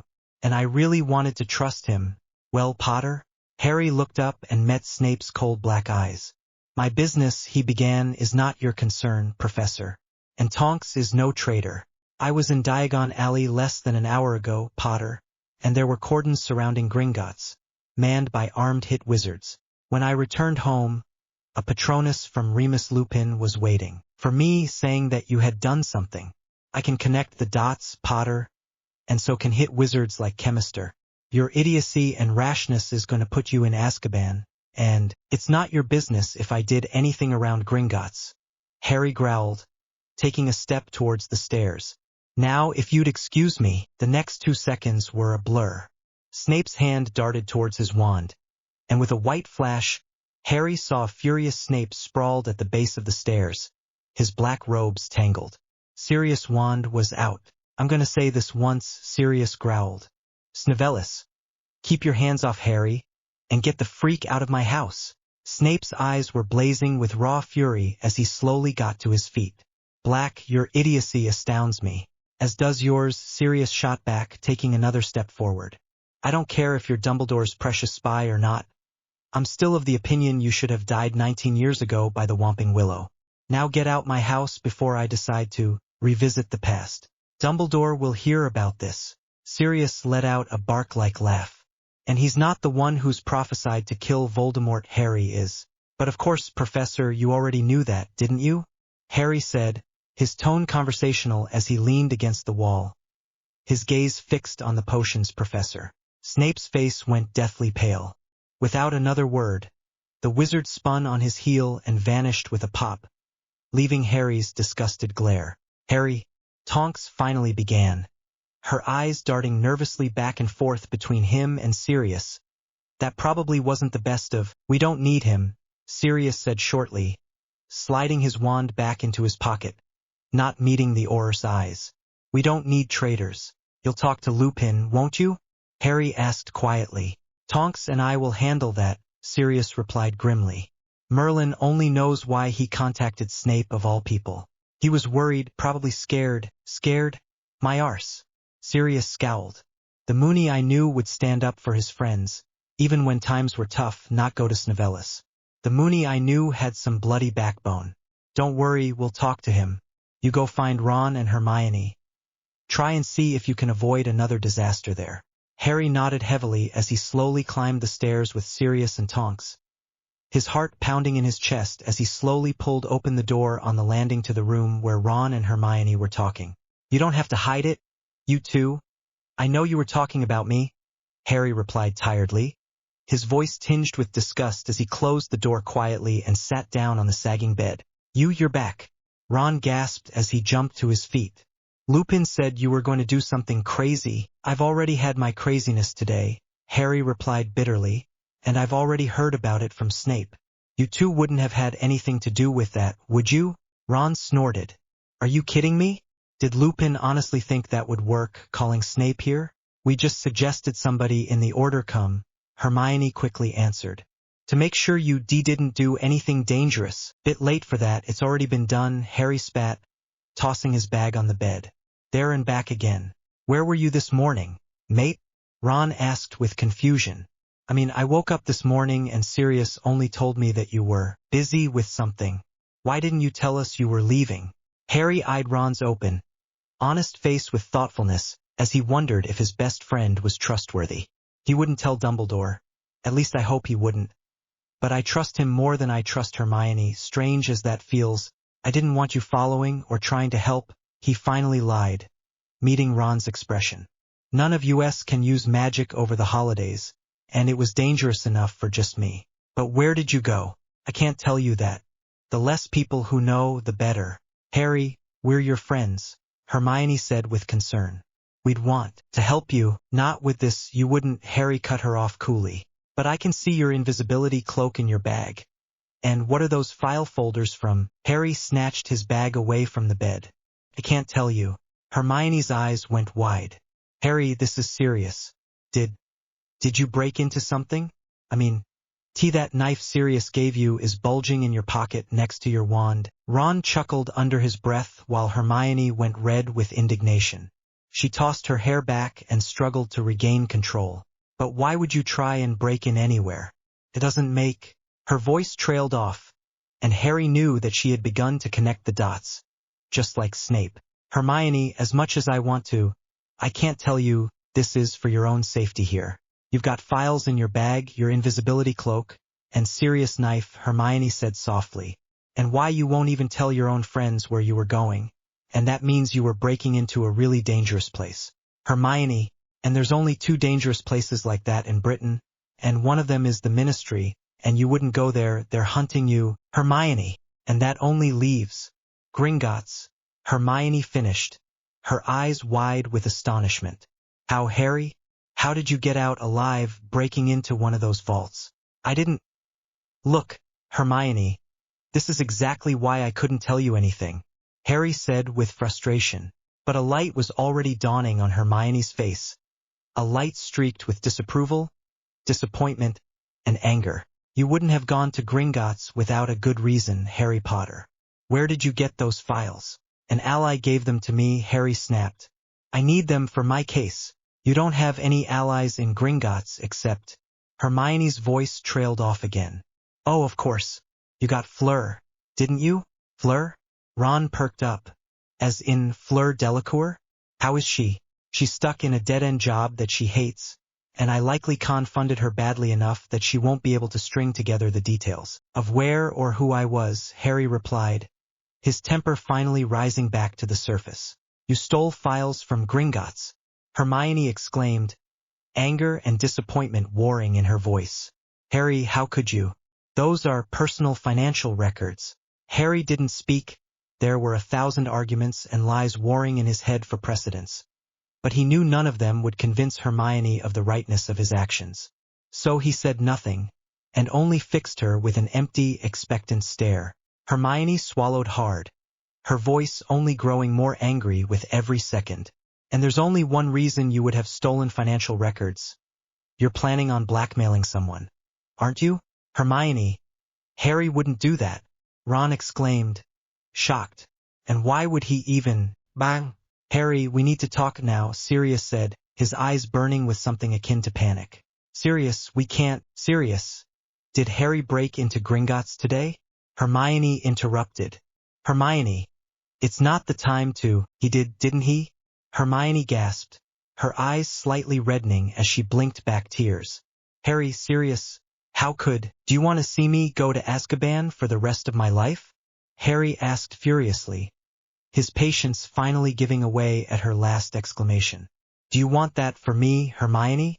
But if you're gonna break the law like this, and you wonder why I can't trust you, Harry spat. You'll tell Dumbledore everything I'm doing. Harry, how can you say, I know you better than you think, Hermione, Harry replied grimly. He's only trying to help you. Harry snorted. Yeah, on his terms, while I'm the one bleeding. Harry, that's not fair. Serious? You're darn right it's not fair. It's also not fair that you and I are wanted for murder, and that there's a prophecy stating that I've got no choice but to kill Voldemort before he kills me. But I can't do much about that, can I? He turned back to Hermione and shook his head. Life's not fair, and sometimes that means you have to be unfair too. He turned back to Sirius. Let's go outside. No need if they already know, Sirius said grimly. And we might want to start packing too. They've arrested Kingsley. Harry's eyes widened. Why? Because according to Moody, they threw charges of gross incompetence and high treason at him, or at least that's what the word is coming from the Magical Law Enforcement Office. The hit wizards took him over lunch break. But why would we pack? Ron asked, rubbing his scalp in confusion. And why would they charge Kingsley with high treason? Because Chemister likely figured out that his investigation of my whereabouts was fake, Sirius said, his hands clenching and unclenching nervously. And if they've got him on high treason, they've got permission to use Veritaserum without a warrant. And the first question Chemister will ask is where I am. Harry finished, his guts beginning to freeze with fear. But the Fidelius charm, you're not part of the Order, Harry. Hermione cut him off softly. If I'm right about the theory, the charm only protects the location of the Order, not you. They'll be coming. That's not how it works, Sirius began angrily. Too late, Ron said, going pale as he peered out the window. They're already here. Trial. Author's notes. Yeah, I know there are questions about the Fidelius charm. One of the most bloody, frustrating bits of magic in canon. I've tried to stick to the most common interpretation of it, but Hermione's assumption is within reason, given what she could know. But as always, read, review, criticize, and enjoy. I'm telling you, Dimitri, this isn't a good idea. Lars Hall, for the last darn time, when I care for your opinion, I'll ask for it. Dimitri Chemister snarled, running a hand through his hair in frustration as his detection spell failed yet again. Hells and damnations. This isn't working. Maybe Shacklebolt knows more. If he does, he's not talking about it. Chemister interrupted grimly, eyeing the street with frustration. He's not the secret keeper of where they're hiding Potter, if that Veritaserum was working properly. You got lucky even getting this far, Sanders drawled lazily, leaning against the fence. Sanders, I'm not in the mood for this right now, Chemister snapped. I mean, you got lucky bringing Shacklebolt in with that soot on his fingers that just so happened to be the remnants of a note with the street name on it. But to expect anything more, Sanders, do the world a favor and start casting detection spells. Or if that proves too taxing for you, go find us a ranking member of the Wiesengemot so we can get a darn warrant once we find this place. Chemister snarled. In fact, go do that instead. You're annoying me just standing here. Sanders let out a long-suffering yawn.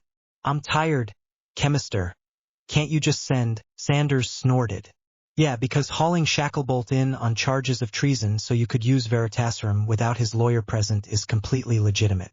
Chemister's eyes narrowed dangerously as he glared at his subordinate, who only winked before disapparating. Shaking his head with disgust, Chemister raised his wand and kept muttering. It's a good thing this street is deserted, with you bringing that thing out, Lars Hall said nervously. Yeah, but considering we have enough muggle-repelling charms all over this street, there isn't much of a security risk, Chemister replied shortly. For once we won't have to call the Obliviators to sort this out. It was risky to use the truth potion on Shacklebolt, though, Lars Hall said in a low voice. I mean, Scrimgeour's going to be furious, not as much, considering he thinks Shacklebolt's making a power play for his office. Bones isn't going to be happy with us either, Lars Hall said worriedly. I mean, she could block the warrant to Gringotts or to this place. And she's rumored to be sympathetic to Dumbledore. And that might mean she has sympathies for Potter. Chemister rolled his eyes. Yeah, and I'm a goblin's prostitute. Have you gotten any of that analysis from experimental charms yet? No identification on the explosives yet, but they cross-referenced every known brand of explosive that has been registered for commercial or ministry usage, and the residue doesn't really match any of them. They're thinking that it could be new. Chemister swore under his breath as his detection charm fizzled again. So Potter's got new explosives. Wonderful. Anything from Gringotts yet? Lars Hall shook his head. They aren't letting us in, obviously. Damnation. All right, what about from the ministry? Did you get a message through to the minister? I tried Dimitri, but he's been in meetings with high-ups in the ministry all day, and Dumbledore's been there too. And I assumed you didn't want me tipping off the headmaster that the law is after his favorite student. You made the right choice. Read, don't worry, Chemister replied distractedly, as he considered which detection spell to use next. And the more Dumbledore doesn't know about this, the better. Any word from the office? The Aurors are up in arms that you hauled Kingsley Shacklebolt in, Lars Hall said, his voice a mixture of awe and astonishment. I still can't believe you arrested him when you went back for lunch. That took a lot of nerve. Why else would I have gone back to the ministry for lunch otherwise? Chemister replied testily, surveying the buildings carefully as he raised his wand again, considering his next spell. And I don't care that I made a scene. Some of the other hit wizards aren't too thrilled, though. And Sharon was ruddy furious. Sharon never liked the way I operated, and he's due to retire in a few months, so I don't care too much about him. Anything significant from the Aurors? Only that you were lucky as heck that Moody wasn't there at the time and only heard about it after you got out here, Lars Hall replied with a whistle. Merlin, he was furious. But he won't go to Scrimgeour, Chemister replied as he began to twirl his wand. He's only at the ministry as an advisor, and Scrimgeour won't listen to him anyway, so he's not a threat. Most of the Aurors don't know yet, and some of the others think you brought him in for questioning and tracking Potter, not in direct connection to his case.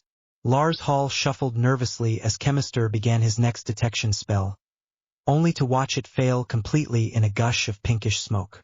After Chemister had finished swearing, he cleared his throat for his last bombshell. And the prophet wants to talk to you. Chemister snorted. Fat chance of that happening. They want an interview. Well, they aren't getting one.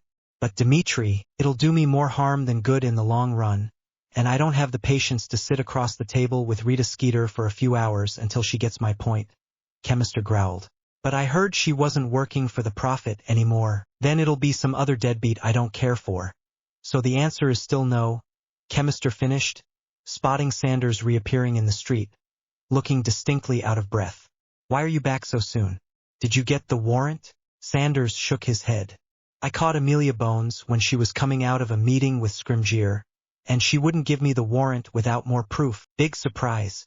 Chemister shouted, his patience nearly snapping with exasperation. I told you to go the Wisengamot, not to her. She's a member of the court. She could give me a warrant as well as anyone. Sanders shot back heatedly, and with her hit wizard connections I thought I'd have a decent chance. So get back to the ministry and get me a warrant. Chemister snarled. Or better yet, I'll go talk to Bones. Maybe she'll listen to someone who hasn't traded their brain in for chocolate frogs and shiny objects. There's no point in leaving Dimitri, Sanders replied with a heavy sigh. Bones is getting a squad together and she's on her way. And Lars Hall? Yeah. Your message to the minister. My message to the minister, Chemister interrupted tensely. Whatever, Sanders snapped with exasperation. Well, it got through and he's coming too. Chemister's mouth fell open. Tell me you're kidding. Nope, Sanders replied with a smirk growing across his face. Fudge wants to take a personal interest in this investigation. Chemister and the prophet is on his way. All eyes are on you now, Dimitri. You'd better not let us all down. So what do you think are the odds that Tonks got that message through? Harry asked Sirius as they paced around the drawing room, a room that Sirius had firmly locked and warded against any entry besides that of himself, Harry, and Tonks. And just as well, Harry thought savagely. After what happened with Lupin, Hermione, and Snape, it's better not to take chances. She definitely delivered the letter, Sirius replied bracingly. The question will be when Scrimgeour actually reads it. There's going to be a huge political mess now that Kingsley got hauled in on charges of treason, and Scrimgeour's going to be under a lot of pressure from his own department as it is to bail one of his best aurors out. Trust me, it won't be taken well that he got arrested by hit wizards. But I thought you told me Scrimgeour thinks Shacklebolt wants his job, Harry said, rubbing his forehead. So wouldn't he be disinclined to release him without due process? The hit wizards threw some big charges though at Kingsley, and Scrimgeour's going to be expected to make a statement, Sirius said thoughtfully. But it'll be his obligation to try and defend Kingsley, who does have a sterling record. Couldn't hurt him to take his time, though, Harry muttered. Harry, it sounds like you want Kingsley to be held in custody, Sirius said, his eyebrows rising with alarm. He's on your side. He's also got the biggest opportunity to mess up everything if he figures anything out. And given his position within the aurors, he'd notice any move Scrimgeour makes to aid me before anyone else, and he could alert Dumbledore to that. Face it, Sirius, he's a danger. More of a danger in the hands of the hit wizards where they can interrogate him and track him here, Sirius replied, looking carefully out the window again. Have they made any progress yet? None so far, Sirius noted with a small smile, and that's a darn good thing. We probably won't have to leave the way things are going. For once, I'm thrilled that my father put every protective enchantment known to man on this place. Although the Fidelius is probably doing something to help that. I gotta say, I expected them to come straight in here when you told me that about the Fidelius charm and that I wasn't under it, Harry said with relief. So did I, Sirius replied, running a hand through his hair. Must be some other enchantments, I'm thinking. Mind you, I have been wrong before and I was no slump at charms back in the day. Your mum was better than me, but I could hold my own. Harry closed his eyes and leaned heavily against a bookcase. Wish I had friends I could trust like you had Dad and Lupin. You do have friends you can trust, Harry, Sirius said intently. 2 of them are upstairs. Harry sighed. Yeah, sure. Sirius tensed. Is it really that bad? Well, let's see. Hermione's not speaking to me. She's so furious. And Ron doesn't know who or what to believe, Harry replied bitterly. Pretty much as I expected. Harry, you kept them out of the loop early on. You should have known that they wouldn't be pleased with that, Sirius replied in a low voice. Talking to them early could have had a big difference. I need people I can trust implicitly, Sirius, like you and maybe Tonks, if I want to defeat Voldemort in the long run, Harry replied, a dark, almost bleak look crossing his face. Especially considering what? Harry was silent for a long few seconds before looking up at Sirius. I'm not having those dreams anymore with Voldemort in them. None of those nightmares or anything.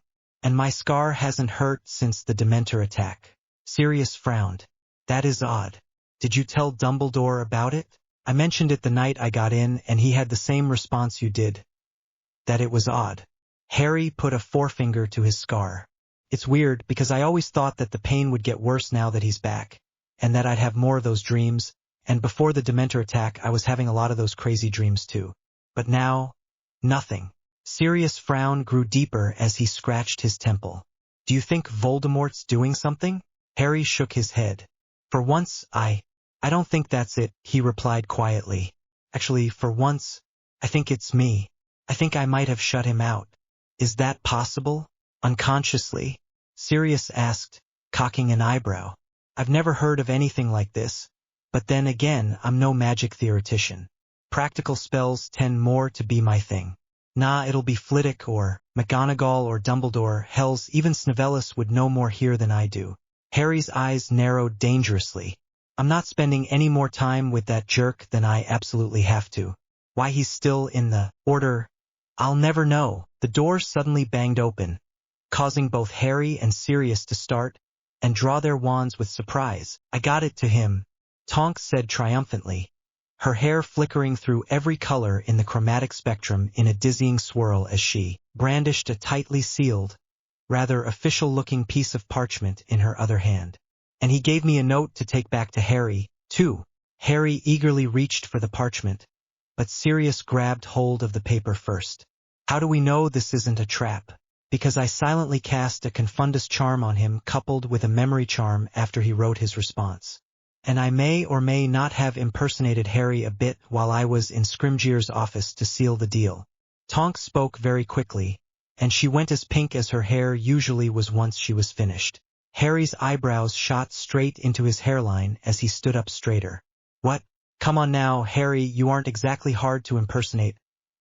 I took a very close look at you earlier this morning. And Scrimgeour's. Never seen you before, Tonks said with a disarmingly devious smile. Besides, he took me shape-changing from my regular form into your shape as you coming off of Polyjuice Potion, so it was a pretty nifty deception. And he bought that? Sirius asked incredulously. I may have had to confund him, Tonks replied, her smile slightly fading. Sirius groaned. You're lucky as heck you weren't arrested in his office, Tonks scoffed. Most of the Aurors were busy, and after that letter was in Scrimgeour's hands, he didn't want to jeopardize any deals he could make by double-crossing Harry Potter. And how did you explain to Scrimgeour where the real Tonks was? Or how I got her hairs for the Polyjuice Potion? Harry asked, raising his eyebrows again. I may have had to confund him again. Sirius brought a hand to his forehead as he groaned again. Harry just shook his head.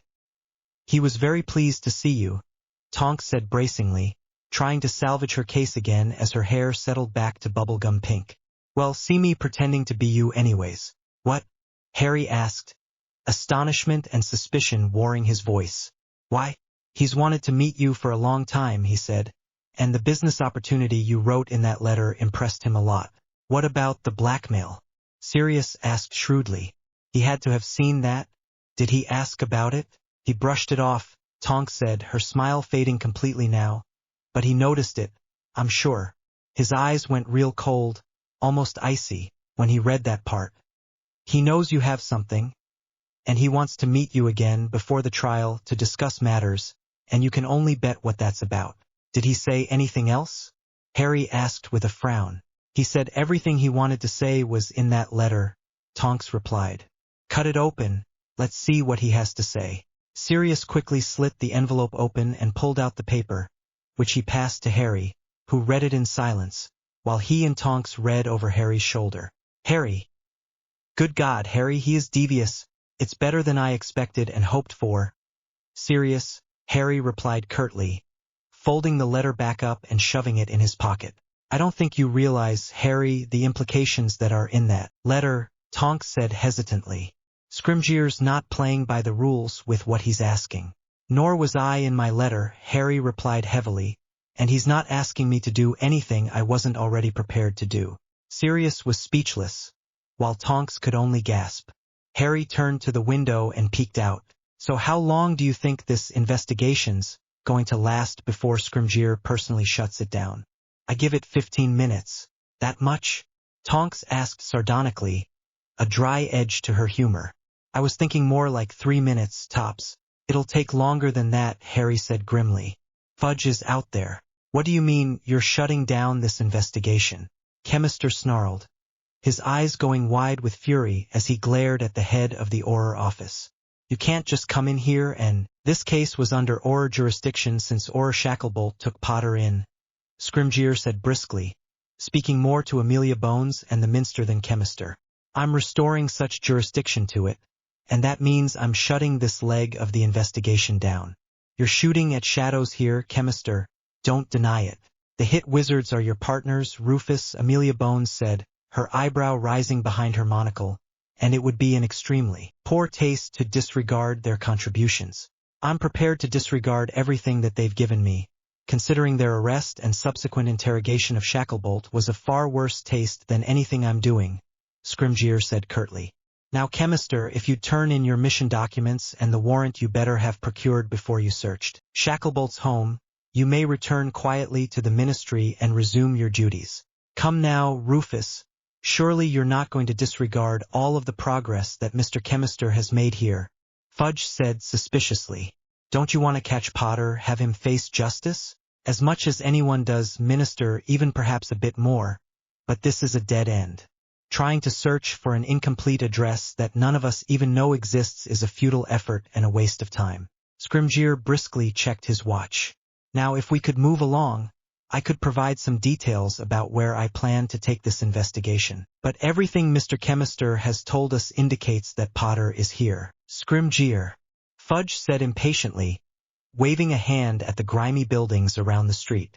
The detection charms might not have worked, but that doesn't mean Potter's not hiding in the buildings. And that'll mean we'll have to get the Muggle police involved with a search, which would be completely unnecessary because Potter's not here, Scrimgeour replied bitingly. Minister, I respect your enthusiasm, but as a trained professional, I can tell when the trail's gone cold, and considering how competent Potter is at running for his life, I feel comfortable making the statement that even if he was at some location along this road, he's gone now. Fudge deflated somewhat. So you do have a lead, then? I have several ideas, many likely prospects, Scrimgeour said reasonably, pulling out a small piece of paper. Now if you would just take a look at this, how much did he buy you off with, Scrimgeour? Chemister growled, his patience finally vanishing along with the last shred of his reason. Why else would Potter have gone to Gringotts but to buy you off? The only person who can save him. Scrimgeour did not answer for a few seconds, even as the other hit wizards gasped, and the nearby camera for the Prophet began clicking madly. Finally, Scrimgeour looked up from his paper.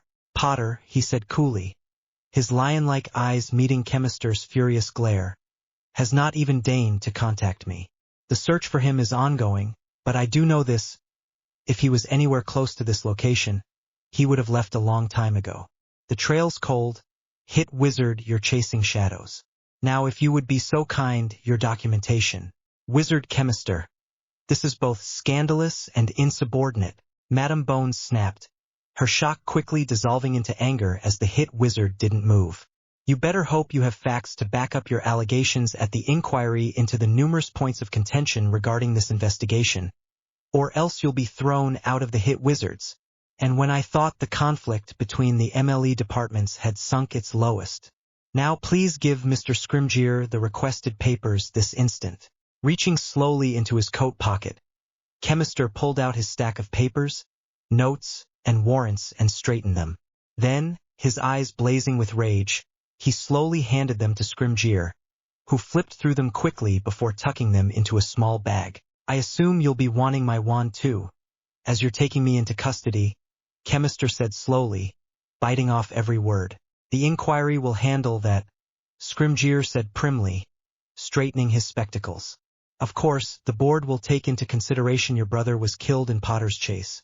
But it does not, he added grimly, excuse your actions, particularly relating to my office. Report back to your superiors, Chemister, and get back to your work. That would be me, Rufus, Madame Bones said as she glared at Chemister, who darkly returned her look. I'll take care of this. Send me a report once you have the details, Scrimgeour, I'll want to know. Scrimgeour nodded tightly before spinning on his heel, disapparating with a crack. They're gone, Harry breathed, sighing with relief. Finally, wonder why they left, Sirius mused, more to himself than to Harry. I thought for a few seconds that they'd be here all afternoon looking for you. So did I, Harry replied, turning away from the window. So, now what? Are you going to agree to meet with Scrimgeour before the trial? Tonks asked, swallowing hard. Discuss your deal? Harry nodded. I have to. Don't want to, but we've got to make these arrangements before I actually get before the tribunal. At least he guaranteed me that. He knows as much as anyone that you'll have a better chance there, especially considering he and Madame Bones run the darn thing, Sirius said thoughtfully. Still, somebody should go with you in case Scrimgeour tries to pull something and capture you. Harry scoffed. He's smarter than that. He knows what I know. Then he'll try and kill you. Sirius, he's an Or. That only means he's capable of it, especially since he lived through the First War, Sirius said grimly. Tonks, you'd better go with him just as backup. What about Dumbledore? Tonks asked hesitantly. What about him? Harry asked indifferently. He's going to hear about the explosions at Gringotts, and if Hermione tells him anything, he's going to put 2 and 2 together, Sirius finished, a frown crossing his face. Darn it, you're right, Tonks. He can't find anything out until Harry's been cleared, and that'll happen at the trial. Dumbledore will try to attend my trial, Harry muttered darkly, but Scrimgeour's already agreed to my plan on that front. And we can't change the date, otherwise he'd know something was amiss. Can we get him out of the country? Sirius' eyebrows disappeared into his hair. Harry, we can't just evict Dumbledore from the country. We might not need to, though, Tonks said thoughtfully, pacing around the room.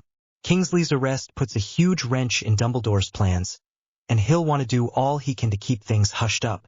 And if Harry meets with Scrimgeour tonight and tells him to keep the Gringotts issue quiet, the Prophet LL never go for that.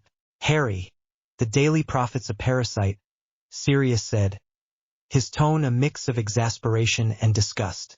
It exists at the sufferance of the Ministry on the best of days. If they don't want the story to be printed, it won't be. Rita Skeeter was one of the few reporters that had the temerity to stand up to high-level Ministry officials and report the dirt. So Scrimgeour blackmails the Prophet, shuts down my investigation, and gets me out of this? Harry said, his voice incredulous as he tried to comprehend everything the head of the Auror office was doing. Blimey, he must really want to keep those financial transactions hidden. Either that, or he's got something else he's trying to hide. Tonks muttered, scratching her chin as her pacing slowed. Either way, Harry, Sirius said with a smirk, you might just want to write Mr. Scrimgeour a nice thank you note. How is she? You're starting to care now? Ron, Harry growled, breathing heavily. I don't need this from you. Sorry, it's just that. Look, why didn't you just tell us what you were planning from the beginning? Ron, you saw what Hermione was like this afternoon, and I tried to avoid the subject, Harry replied irritably. You could have told me, Harry, Ron replied, disappointment ringing in his tone. I've been on your side. Harry closed his eyes as he tried to control his temper. Ron, he said quietly, you have no idea how much I want to believe that, to trust you. Then what's holding you back? Ron asked with mingled confusion and anger. Darn it, Harry, I trust you. Look, I might be a bit uncomfortable with everything that's happened, but that doesn't mean I don't have your back. I know, Ron, it's just… Harry shook his head. Look, I've got a lot on my mind, and there's so many angles that I have to cover, and if I miss just one, Ron, everything I've worked for is for nothing. I want to trust you, hells. I want to trust Hermione too. But I can't afford to make mistakes. Not now, Ron. Can you use that, if anything? Ron shifted uncomfortably. I guess… Look, Hermione's in there, and she's none too happy about what she thinks you did. And? Harry asked, his voice abruptly tight. Is there going to be a problem here? It won't be because of anything I've done, Harry replied quietly, but firmly. The door slid open suddenly, and Harry saw Hermione. Her hair frazzled worse than normal, her face flushed and red, but her voice was anything but controlled. On the contrary, Harry, it's your actions that are responsible for all of this. Hermione, Ron began, but Harry cut him off quickly. Ron, please leave. I'll talk to her. Ron swallowed hard. I'll just be in the room. Stop by when you're done. Okay? Harry nodded tightly, his eyes fixed on Hermione's angry face as he stepped into the room. As soon as Hermione had closed the door behind them, Harry spun on her, his own anger finally appearing on his face. Darn it, Hermione, why are you trying to make all of this my fault? Whose fault is it, Harry? Hermione snapped back. You've lied to us from the start. You've been hiding things from people who are only trying to help you. Okay, stop there, Harry spat. How have I lied to you, when you didn't bother to tell me anything all summer? And yeah, I have been hiding things, but maybe I have a reason. Harry, we're trying to help you, and so is Dumbledore. Your plan, the way I see it, is going to make everything worse for the Order. And you're lucky you got away with your life this morning. I'm not even talking about that, Hermione replied heatedly. I can understand accidents, especially on brooms, but not what you've done since. The Harry Potter I knew wouldn't blackmail people or not trust his own friends. Once again, Hermione, what else could I have done? Harry growled, his hands beginning to shake with fury. This is the only way I'll get through this mess with my wand intact. And you know it. There are other ways. I'm sure he's got a reason. Not one, he told me, Harry replied coldly. So yes, Hermione, I didn't tell you what I was doing because I expected something like this, and it turns out I was right. The Harry Potter I knew wouldn't do this, Hermione snarled. What happened to you, Harry? What happened to the Harry I knew who was noble and good? And Harry was silent, and Hermione struggled for words even as Harry's gaze bored into her. What happened to the Harry who was my friend? What happened to the boy who lived? She pointed at Harry with sudden conviction. What happened to him, Harry? Harry shook his head with disappointment. What happened to the boy who lived? He repeated, shaking his head with disgust. He discovered that if he wanted to keep living, he had to grow up, and that things had to change, some for the better and some for the worse. He pulled open the door behind him and met Hermione's eyes with his own, hers shining with restrained tears. He stepped out of the room, slamming the door shut behind him. I must say I'm surprised that you were able to meet me on such short notice, Harry Potter. I wanted to deal with this sooner rather than later, Mr. Scrimgeour, as we are both in rather precarious positions. Agreed. Scrimgeour folded his hands as he leaned forward across the table towards Harry, his eyes gleaming. I've wanted to meet you for a long time. Did you know that? You told me that this afternoon, and I did not know that. But it makes sense, Harry said coolly, matching Scrimgeour's intense stare. But despite that, this meeting must be kept short if this plan is to work. Very true, very true. So, according to your letter, you will pledge your support to my political campaign if when Fudge retires, with Voldemort on the loose and with Fudge denying he's out there? Of course it's going to happen. It's just a matter of time. You seem adamant. I saw him come back, Harry replied, steel in his voice. But I also know I won't bother trying to convince you. It's a losing battle. I see things analytically, Mr. Potter, and I have not yet seen the evidence that Lord Voldemort has returned, Scrimgeour replied. Harry cocked an eyebrow. You use his full name? He is a worthy opponent, but I do not fear him if he is indeed back, Scrimgeour replied evenly. A great wizard, to be sure, but withholding his name is showing him more respect than he deserves. But let's not talk about that, the tribunal. Yes, you agree to the conditions? As long as you agree to these, You want me to tell the prophet not to report the Gringotts incident in tomorrow's paper? Any reason why? Not that you're going to know. Were you involved? Harry shrugged. Can't say. There's a lot of polyjuice potion in the markets lately. Scrimgeour's eyes narrowed. Controls should have been placed on that potion years ago. Well, the ingredients being bloody expensive is a pretty good control, Harry replied with a disgruntled snort. So, I have no problem stopping the prophet from reporting the Gringotts incident. And, you wish to keep Dumbledore occupied before the trial? With the issue with Shacklebolt? As much as possible. Might I ask why? Not really. Scrimgeour scratched his chin. I have no love for that auror, and by the look on your face you might feel the same. I can make things difficult in that area. Would you actually do that? Scrimgeour rolled his eyes. I have no qualms doing it, if that's what you're saying. It'll send a message to Shacklebolt to keep his eyes away from my position. Do you have any problems with my proposals? Do you accept them? For the most part. Is there a problem? Harry gave a bitter laugh. I'm on the run, so I haven't had a chance to speak with my legal counsel, so I'm going with your conditions on the basis that they make sense to me. And turning myself in to get said counsel is not an option here, so don't think of suggesting it. Wasn't thinking of that, actually. You plan to show up at the tribunal without legal counsel? Scrimgeour's voice was bland, but Harry caught a note of surprise in his tone. It wouldn't be worth my while to procure it, as you well know, Harry said, placing both palms on the table. After all, this trial should last about 5 minutes, even with the expected objections. It wouldn't be worth my money. Very true, very true. I've noticed that you've avoided discussing the last article in your letter. I must say, Mr. Potter, I'm a bit surprised you haven't mentioned it. Harry shrugged. If it's not necessary to mention, I won't bother. It is a great concern to me, Mr. Potter, Scrimgeour said, his voice abruptly cold. I'm acting as I am by dismantling your investigation and not arresting you right now because of said information. Very few know of what actually happened, and I am genuinely curious how you found out. Harry was silent, his gaze mutely meeting Scrimgeour's, giving absolutely nothing. You do agree to destroy said material after the trial, correct? Harry shrugged. You can't bring me back to the tribunal or the Wisengamot unless you have new charges, and I know you don't have enough evidence to convict me of anything. Heck, it would be a fight to convict me even on these charges with the information you have. After all, I had just 'cause Why else would I use a Patronus charm in front of my cousin if there wasn't a Dementor there? I'm allowed to use magic in cases like that, as you well know. Then why bother with this elaborate tangle? Scrimgeour growled. Harry shrugged again. Perhaps I see an opportunity to obtain a new ally, someone who can support my cause in the future. Scrimgeour's eyes narrowed. What are you implying, Mr. Potter? Harry snorted as he got to his feet.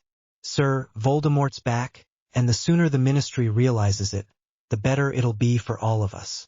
And as you might have guessed, the boy who lived has an obligation to finish what he started. He raised a hand. And I just thought you might want to be on the winning side for once, considering Voldemort'll be none too sympathetic to an Auror who fought him in the last war. I'm not joining Dumbledore's little gang of vigilantes, Scrimgeour said with amusement. You don't have to, Harry shot back, tapping the table lightly with his wand, and he wouldn't want you to anyways. But I could use your support, and I'm willing to do what it takes to get that support, unlike others. Scrimgeour's eyes narrowed. Is that a threat, Mr. Potter? Harry smirked as he moved towards Tonks, was standing near the back of the room, her hood thrown low over her face. Hardly, he replied, but then again, I only threaten people who have something I need, or have something to hide. So? Sirius asked anxiously. Mission accomplished, Harry muttered, gratefully accepting the bottle of butterbeer Tonks rolled across the table as he sat down heavily. He gave me what I wanted. I gave him what he wanted. Reciprocity. Does Dumbledore know anything yet? He probably has some inkling of what's going on. But he won't be able to stop you, Tonks replied, shaking her head. Blimey. I thought I'd see the day that we'd be plotting against Dumbledore. It was bound to happen eventually, Harry replied tiredly. He slumped as he leaned against the table in exhaustion. What about Lupin or Snape? Remus told me that he'll sit this out and not speak to anyone else if you swear not to get yourself caught, Sirius said slowly. And nobody's heard from Snavellis. He's probably lurking with his other master, if you know what I mean. Probably, Harry muttered morosely, taking a deep swig of his butterbeer. He held his head up for a few more seconds before slumping, face first, onto the table, sound asleep. Tonks and Sirius exchanged glances. Guess he was tired, Tonks noted. He's had a long day. That he has. Harry James Potter of Little Whinging, Surrey, you have been brought before this official or legal tribunal on the 14th of August 1995, under 4 charges of manslaughter, 2 charges of magical assault of the 3rd degree, evasion of arrest, and breaking the statute of secrecy and the decree for the reasonable restriction of underage sorcery. All these actions occurred on the 2nd of August, 1995, between the hours of 5 and 10 in the evening. Is this correct, Mr. Potter? Harry nodded once. It is, Madam Bones, Your Honor. He chanced a quick glance around the courtroom, noting with a degree of surprise that the Auror Tribunal Hall, a long, wood-paneled room with a high ceiling, was nothing like the dingy dungeon where he had seen Barty Crouch Jr. being sentenced. But then again, that makes a degree of sense. Charges of war crimes, like the way mine are falsely classified, can be charged here. Crouch was charged in the Wisengamot, primarily because he acted against civilians, and under the prior arrangement made with consent of the tribunal, you do consent to the dropping of the manslaughter charges and those relating to the statute of secrecy and the decree for the reasonable restriction of underage sorcery. Scrimgeour asked, his voice icy as he looked down at Harry, standing calmly at the long bench set across the room. Harry nodded once again. Yes, Your Honor. So how do you plead to the 2 charges of magical assault in the 3rd degree and the charge of evasion of arrest? Scrimgeour asked tersely. Harry took a deep breath. This was it. And Dumbledore can't stop me this time. It's the only way. Guilty, Your Honor. The Aurors in the courtroom gasped, and the people on the benches behind Harry began talking. From across the hall, Harry could see Dimitri Chemister. He doesn't look too thrilled at my statement, but I'm not surprised either. He's losing everything, and when that inquiry finally happens, his job'll soon follow. Scrimgeour flipped open a file upon his desk. Is there anything, Mr. Potter, that you wish to say before your sentence is assigned? Harry turned and looked at Chemister first before turning up to look at Madame Bones, whose expression was somewhere between shocked and stern. All I can say, Harry began carefully, the practiced words coming easily to his lips, is that I acted that I acted based upon what I knew at the time. People were coming to destroy my wand because I had saved my cousin's life and soul, and I admit that I acted hastily in response. He bowed his head, trying to conceal the smirk that was on his lips. I accept responsibility for those charges. The crowd behind Harry was murmuring, but he paid them no attention, keeping his gaze on the two judges. He saw Scrimgeour and Bones exchange looks. As the heads of their departments, albeit Madame Bones having a slightly higher position over Scrimgeour, they were responsible for Harry's sentence, and Scrimgeour's already on my side. By Merlin, Chemister looks like he's ready to kill somebody. Well, Mr. Potter, Madame Bones began after a few minutes of whispered conversation with Scrimgeour, with the consent of my fellow judge, your sentence is a fine of 500 galleons, to be payable to St. Mungo's Hospital for the treatment of those unfortunate magical law enforcement officers you wounded in your escape. A further fine of 100 galleons will be paid to the estates of each of the unfortunate men who died in that maneuver involving the aeroplane. Chemister shot to his feet. My brother's life, he growled, was worth far more than 100 galleons. Mr. Chemister, Madame Bones snapped. Compose yourself or you will be expelled from this courtroom. You bought their lives, Potter. Chemister roared. That's blood money. This isn't over, Potter. Bailiff. Remove the hit wizard from this courtroom immediately. Scrimgeour shouted. Don't bother, sir. I'm leaving. Chemister spat, getting to his feet. He walked past the murmuring crowd and shoved the door open, to reveal the surprised and rather grim expression on the face of Albus Dumbledore. Hope you're bloody proud, Chemister hissed, shoving his way past Dumbledore and stepping out into the hall, disapparating with a crack. Case dismissed, Scrimgeour said coolly, rapping his gavel once against the bench. The shocked expression on Dumbledore's face only grew as he moved through the crowd towards where Harry was writing something very quickly. Take this promissory note to Gringotts. They have the authority to withdraw the money from my vault, Harry said to the bailiff, giving him the note. You need to seal the note with blood, sir, the bailiff said gruffly. I do? Harry asked, surprised. How might I? Just jerk your finger and wipe it on that square on the note. The goblins will know from there, the bailiff said promptly, gesturing at a tiny edge protruding from the side of the desk. Wincing, Harry ran his finger along it, making a sharp cut. Closing his eyes, he wiped his bleeding finger on the note. Thank you, sir, the bailiff said, disapparating with a crack. Harry, Dumbledore said, finally reaching him through the crowd. The court case, it was rescheduled, Professor. I'm sorry I couldn't contact you, Harry replied apologetically. Everything's been settled, though. But you pleaded guilty. I did what I had to do, Professor, Harry replied seriously, looking up and meeting the headmaster's blue eyes, which for once were not twinkling. Harry felt as though he was being x-rayed, but he did not back down. You should have informed me. I could have helped you, Dumbledore replied, his voice disappointed, and Harry could hear the slight note of betrayal in it. I'm sorry, Professor, but as you can see, I handled it. Dumbledore looked at Harry differently at that second, almost speculatively, as if he was seeing something that he hadn't expected, like he was looking at Harry in a new light, from a different angle.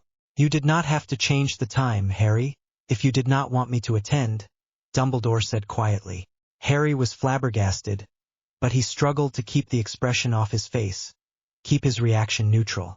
I have no reason to turn down your help, but forgive me, Harry, if I must disrupt your obvious merriment with some bad news. Very bad news indeed, Dumbledore said gravely. There was a disturbance in the Department of Mysteries this morning. Harry frowned. A disturbance? He lowered his voice. We shouldn't speak about this here. It's not safe. Miss Tonks can wait for you, Harry, because I cannot return you to headquarters just yet, Dumbledore replied grimly.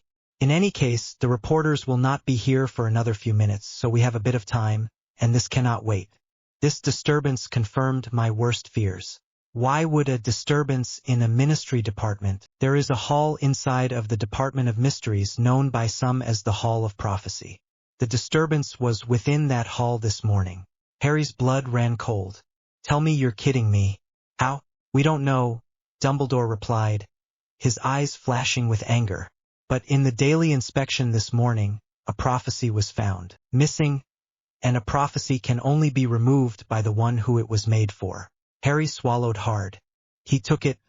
He used the commotion around my trial as a cover. Yes, he did, Dumbledore replied softly. This morning, Lord Voldemort took the prophecy. And you, Harry, are now in greater danger than ever before. Aftermath. Dimitri. Darn it, what are you still doing here? The hit wizard slowly looked up from the heap of papers on his desk, slowly rubbing his eye as he focused on Lars Hall. I'm working, Reed. I've got a lot of paperwork to catch up on. That's bullshit, Dimitri. And you know it, Lars Hall said disgustedly, shoving one of Chemister's books onto the floor as he lowered his bulk onto the desk. You've barely left your office since the inquiry. Was it something that was, I don't want to talk about it, Chemister replied icily, turning back to his papers. Look, Lars Hall said consolingly, I know you're not happy that Potter walked with nary a scratch, but the inquiry cleared you of any wrongdoing. You're a free man. When that little jerk walked, he disgraced the reputation of this office, Chemister muttered, reaching for the bottle of rye shoved against the cubicle wall. You know that's not true, Dimitri, Lars Hall said, a worried note in his voice. A lot of the other hit wizards are really happy that this entire issue's over. Pussy-whipped freak, the lot of them, Chemister spat after a heavy swig from the bottle. The entire department lost its nerve the second Scrimgeour starting looking at our files. Filthy cowards. Okay, that's not true, Lars Hall said hastily. There are a few who resigned over this, Chemister snorted. Yeah, only ones like Sharon, relics from the First War who were going to retire anyways and thought they could make a statement by taking a quick way out. They're even worse. How much of that rye have you gotten through tonight, Dimitri? Lars Hall asked, taking the bottle and eyeing it critically. Chemister shook his head. Not sure. How much is left in there? About half a bottle. Don't tell me you drank all of this tonight. Then I guess that's 2.5 bottles then, Chemister mumbled. Lars Hall's mouth fell open. You should be dead, not knocking back rye like it's butterbeer. Darn it, Dimitri, we've got to get you to St. Mungo's. I'll be fine. I've got enough anti-alcohol potion in me to stave off poisoning, Chemister muttered, flipping through the page. Did we ever get a full case file coming from Gringotts after Potter broke in there? There's no proof of that, Lars Hall said sternly. Reed, you saw the evidence I had, Chemister said furiously. You know bloody well that Potter broke into Gringotts for something, and it's only his thrice darn luck that kept us from catching him. You're basing that on your gut instinct and nothing else, Lars Hall shot back. Look, the case file's out of our hands now, and we can't go back and try for a conviction on Potter, especially since the charges were dropped. I'd love to know what Potter said to Scrimgeour to make him drop those charges, Chemister growled furiously. Even the Prophet didn't buy it. Heck, at least they're on our side, painting Potter as the killer he is. Never thought you'd be one to support that paper. They were on my side when nobody else was, Chemister growled. Everyone was cheering for Scrimgeour's darn inquiry, and the Prophet thought it a right crime that I wasn't allowed to make a statement to the press on my side of the story. Potter wasn't allowed to give a statement either. Dimitri, I know you're not happy, Lars Hall said slowly, but you should really be getting home. You're only hurting yourself by going through this mess. Bartholomew wouldn't want you to be doing this to yourself. Mention my brother's name one more time in this cubicle, Chemister growled, his eyes blazing dangerously, and I swear that you won't leave the cubicle alive. Clear, Reed? Lars Hall swallowed hard. Look, I know you're not taking this well, but going over these case files until you're blue in the face isn't going to help anyone. You never answered my question from earlier. Chemister cut him off abruptly. Did we ever get a full case file from Gringotts? Lars Hall frowned. Wasn't it part of the papers that Scrimgeour confiscated and moved to Orr filing? Chemister snorted.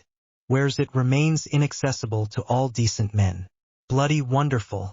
Can't go requesting those documents now, can we? Lars Hall shook his head. Maybe you should get some sleep. I've got a lead here, Chemister interrupted, pointing at the small scrap of paper on the edge of his desk with his wand. And without those Gringotts files, it's the only lead I've got. Is that the paper? Isn't that supposed to be with Shacklebolt's case file? Lars Hall gasped. Darn it, Dimitri Chemister. Don't tell me you've been stealing. Will you relax? Chemister whispered angrily. No, I haven't been stealing. It's a complete duplicate of the scrap that I made with a little magic I learned in arithmancy. I've been trying to cross-reference the writing to something I might be able to recognize, someone that both Potter and Shacklebolt would have known. Don't tell me you're still thinking about that wild theory you have, with Shacklebolt and Potter both collaborating to keep Sirius Black hidden in this country. Are you? Lars Hall said with disbelief.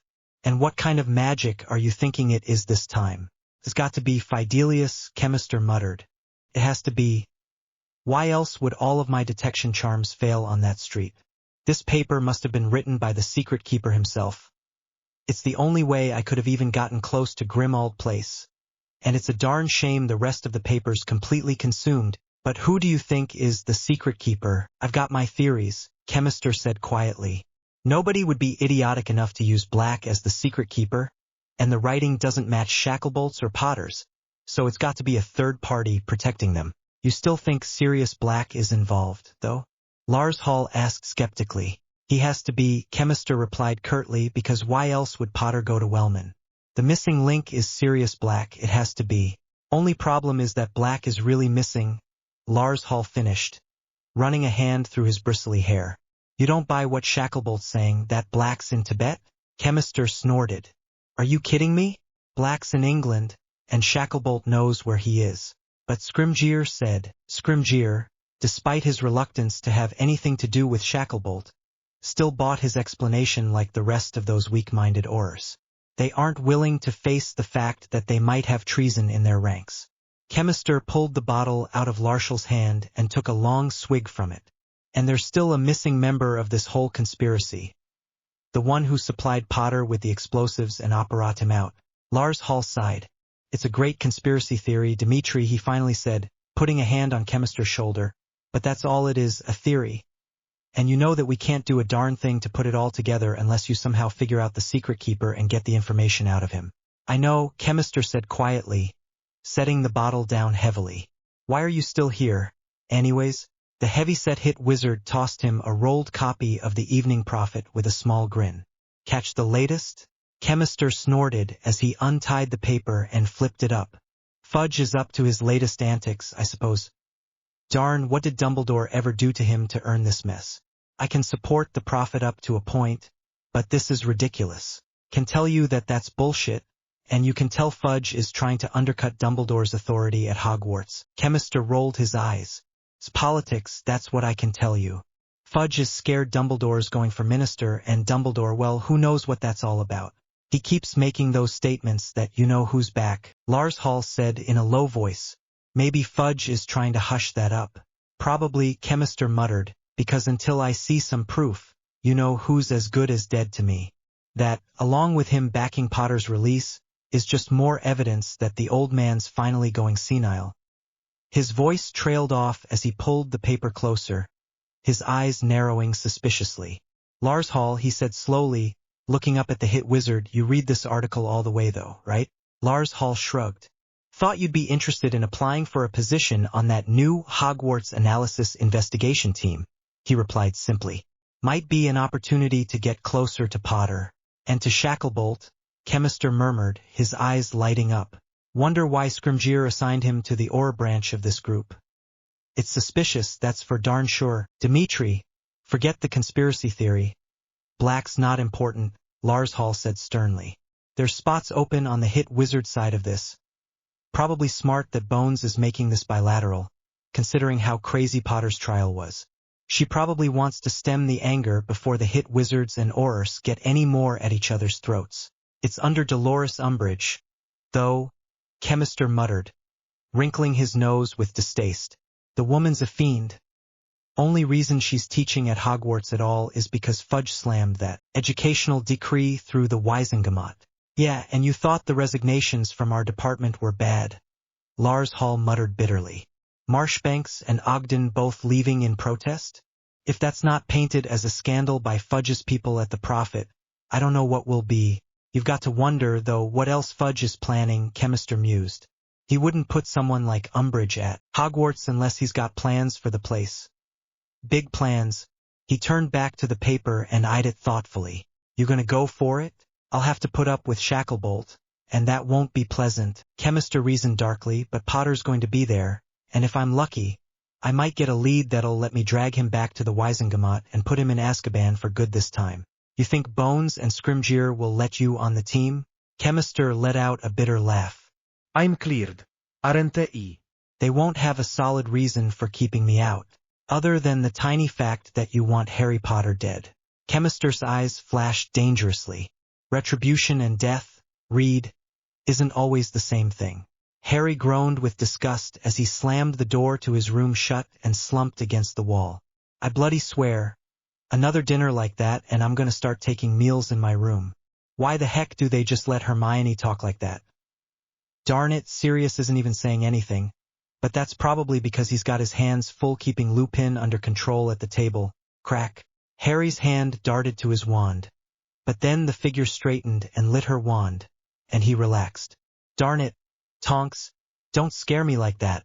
In the mood I'm in, a few more seconds and I would have cursed you. A hair trigger is never a good thing, Harry, Tonks said with a sly wink, especially when it comes to scenarios like this, or when it comes to your friends.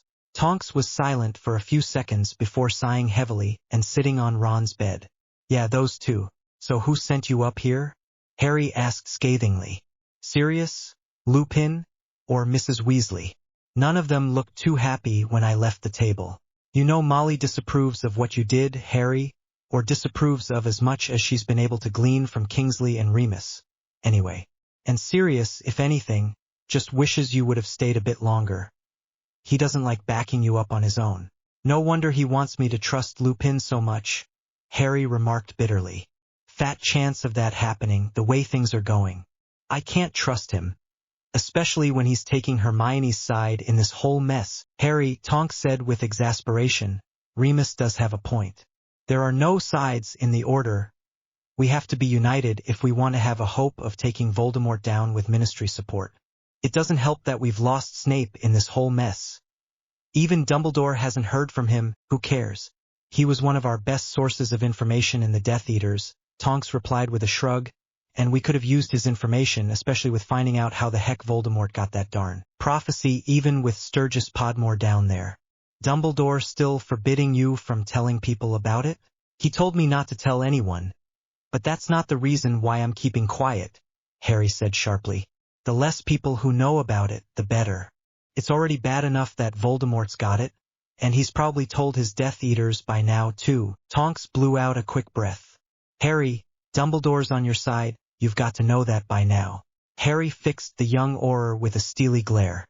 He refuses to train me under some bullshit excuse that the Ministry can't find out. And you wonder why I can't trust him. Come on, Tonks, if you were in my shoes, wouldn't you be angry?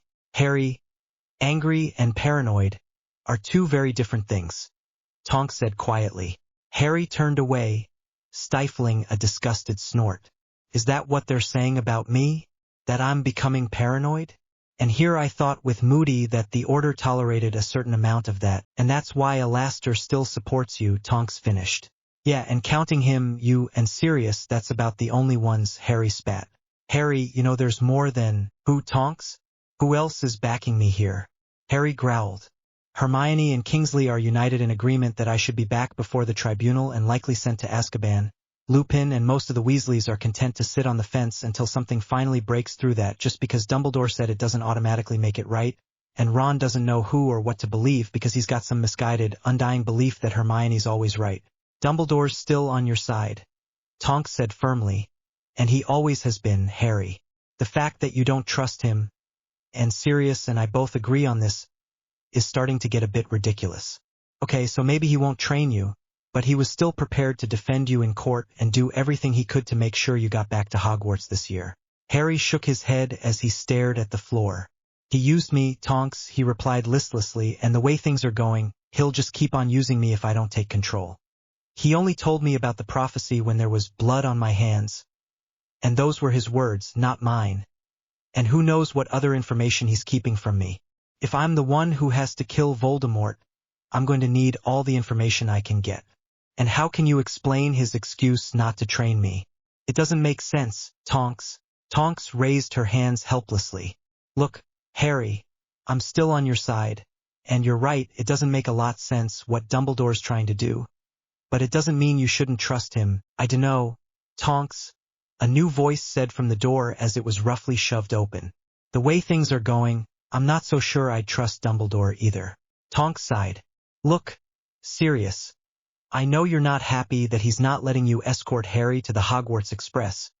But that doesn't mean you shouldn't trust. It's not that which is bothering me, Sirius interrupted, tossing a paper onto the bed as he quickly closed the door. Take a look at his most recent press release. The Dumbledore I knew wouldn't accept something like this. What the heck is this Hogwarts Analysis Investigation Team? Anyways, Harry asked with a frown as he picked up the front page of the paper. Seems a bit stupid to me, if anything. Tonks rolled her eyes. The idea is sound, and I'm sure that's Dumbledore's rationale for allowing it. And it's not a bad idea to have a bilateral group of hit wizards and Aurors protecting Hogwarts from internal and external threats, especially with Voldemort out there. The only problem is, it's a pretty blatant attempt for Fudge to assert his control over Hogwarts. Sirius growled. Well, there's that, and there's the problem of the whole bilateral thing too, Tonks admitted.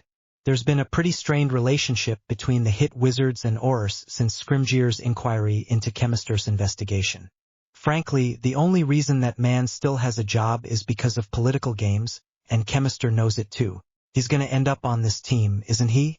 Harry asked with disgust, tossing the paper to Tonks. Probably, Sirius replied with a scowl. Amelia Bones is a peacemaker, and she'll want to appease Chemister in some way for the disgrace that was the inquiry. Plus it'll give the hit wizards and Aurors an opportunity to keep an eye on him. Prevent him from doing something rash, like killing me, Harry said flatly. Tonks and Sirius exchanged glances. His brother is dead, Harry, Tonks began cautiously, and he thinks you escaped justice. How many darn times do I have to reiterate that I did what I had to do? Harry snarled. I thought you two would have understood this. Harry, we're both here because we're on your side, Sirius interrupted.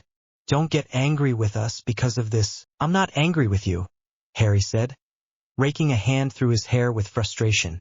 I'm angry with Dumbledore and his terrible excuse for not training me, and I'm furious with Hermione's new attitude. I just hate being used, and both of them want to use me for their own ends. He sighed heavily. At least you two don't want to use me. Do you really think we would have backed you up for this long if we wanted to? Tonks asked wryly. Harry, Sirius already told you that we're on your side. Heck, we want to see Voldemort gone as much as anyone. Harry gritted his teeth. A pity so many people don't want to cooperate or give me the tools I need to finish the job. Did you find out anything about that file, Tonks, about the closing of the Potter vaults? The friend I've got in magical finance says that she'll take a look at it. But I don't think you'll be able to get it reversed without revealing that you stole the file. Tonks replied helplessly. It doesn't help that everything happened nearly 14 years ago. Magical law back then, with Voldemort active, was even more screwed up than it is right now. There could be something in those vaults that I could use, Harry growled. Heck, at the very least I could use the gold, considering that settlement put a pretty big dent in my own account. Is there any way I can get the case file reopened, brought back before the Wisengamot? With the way the prophet's painting you? Sirius said, shaking his head.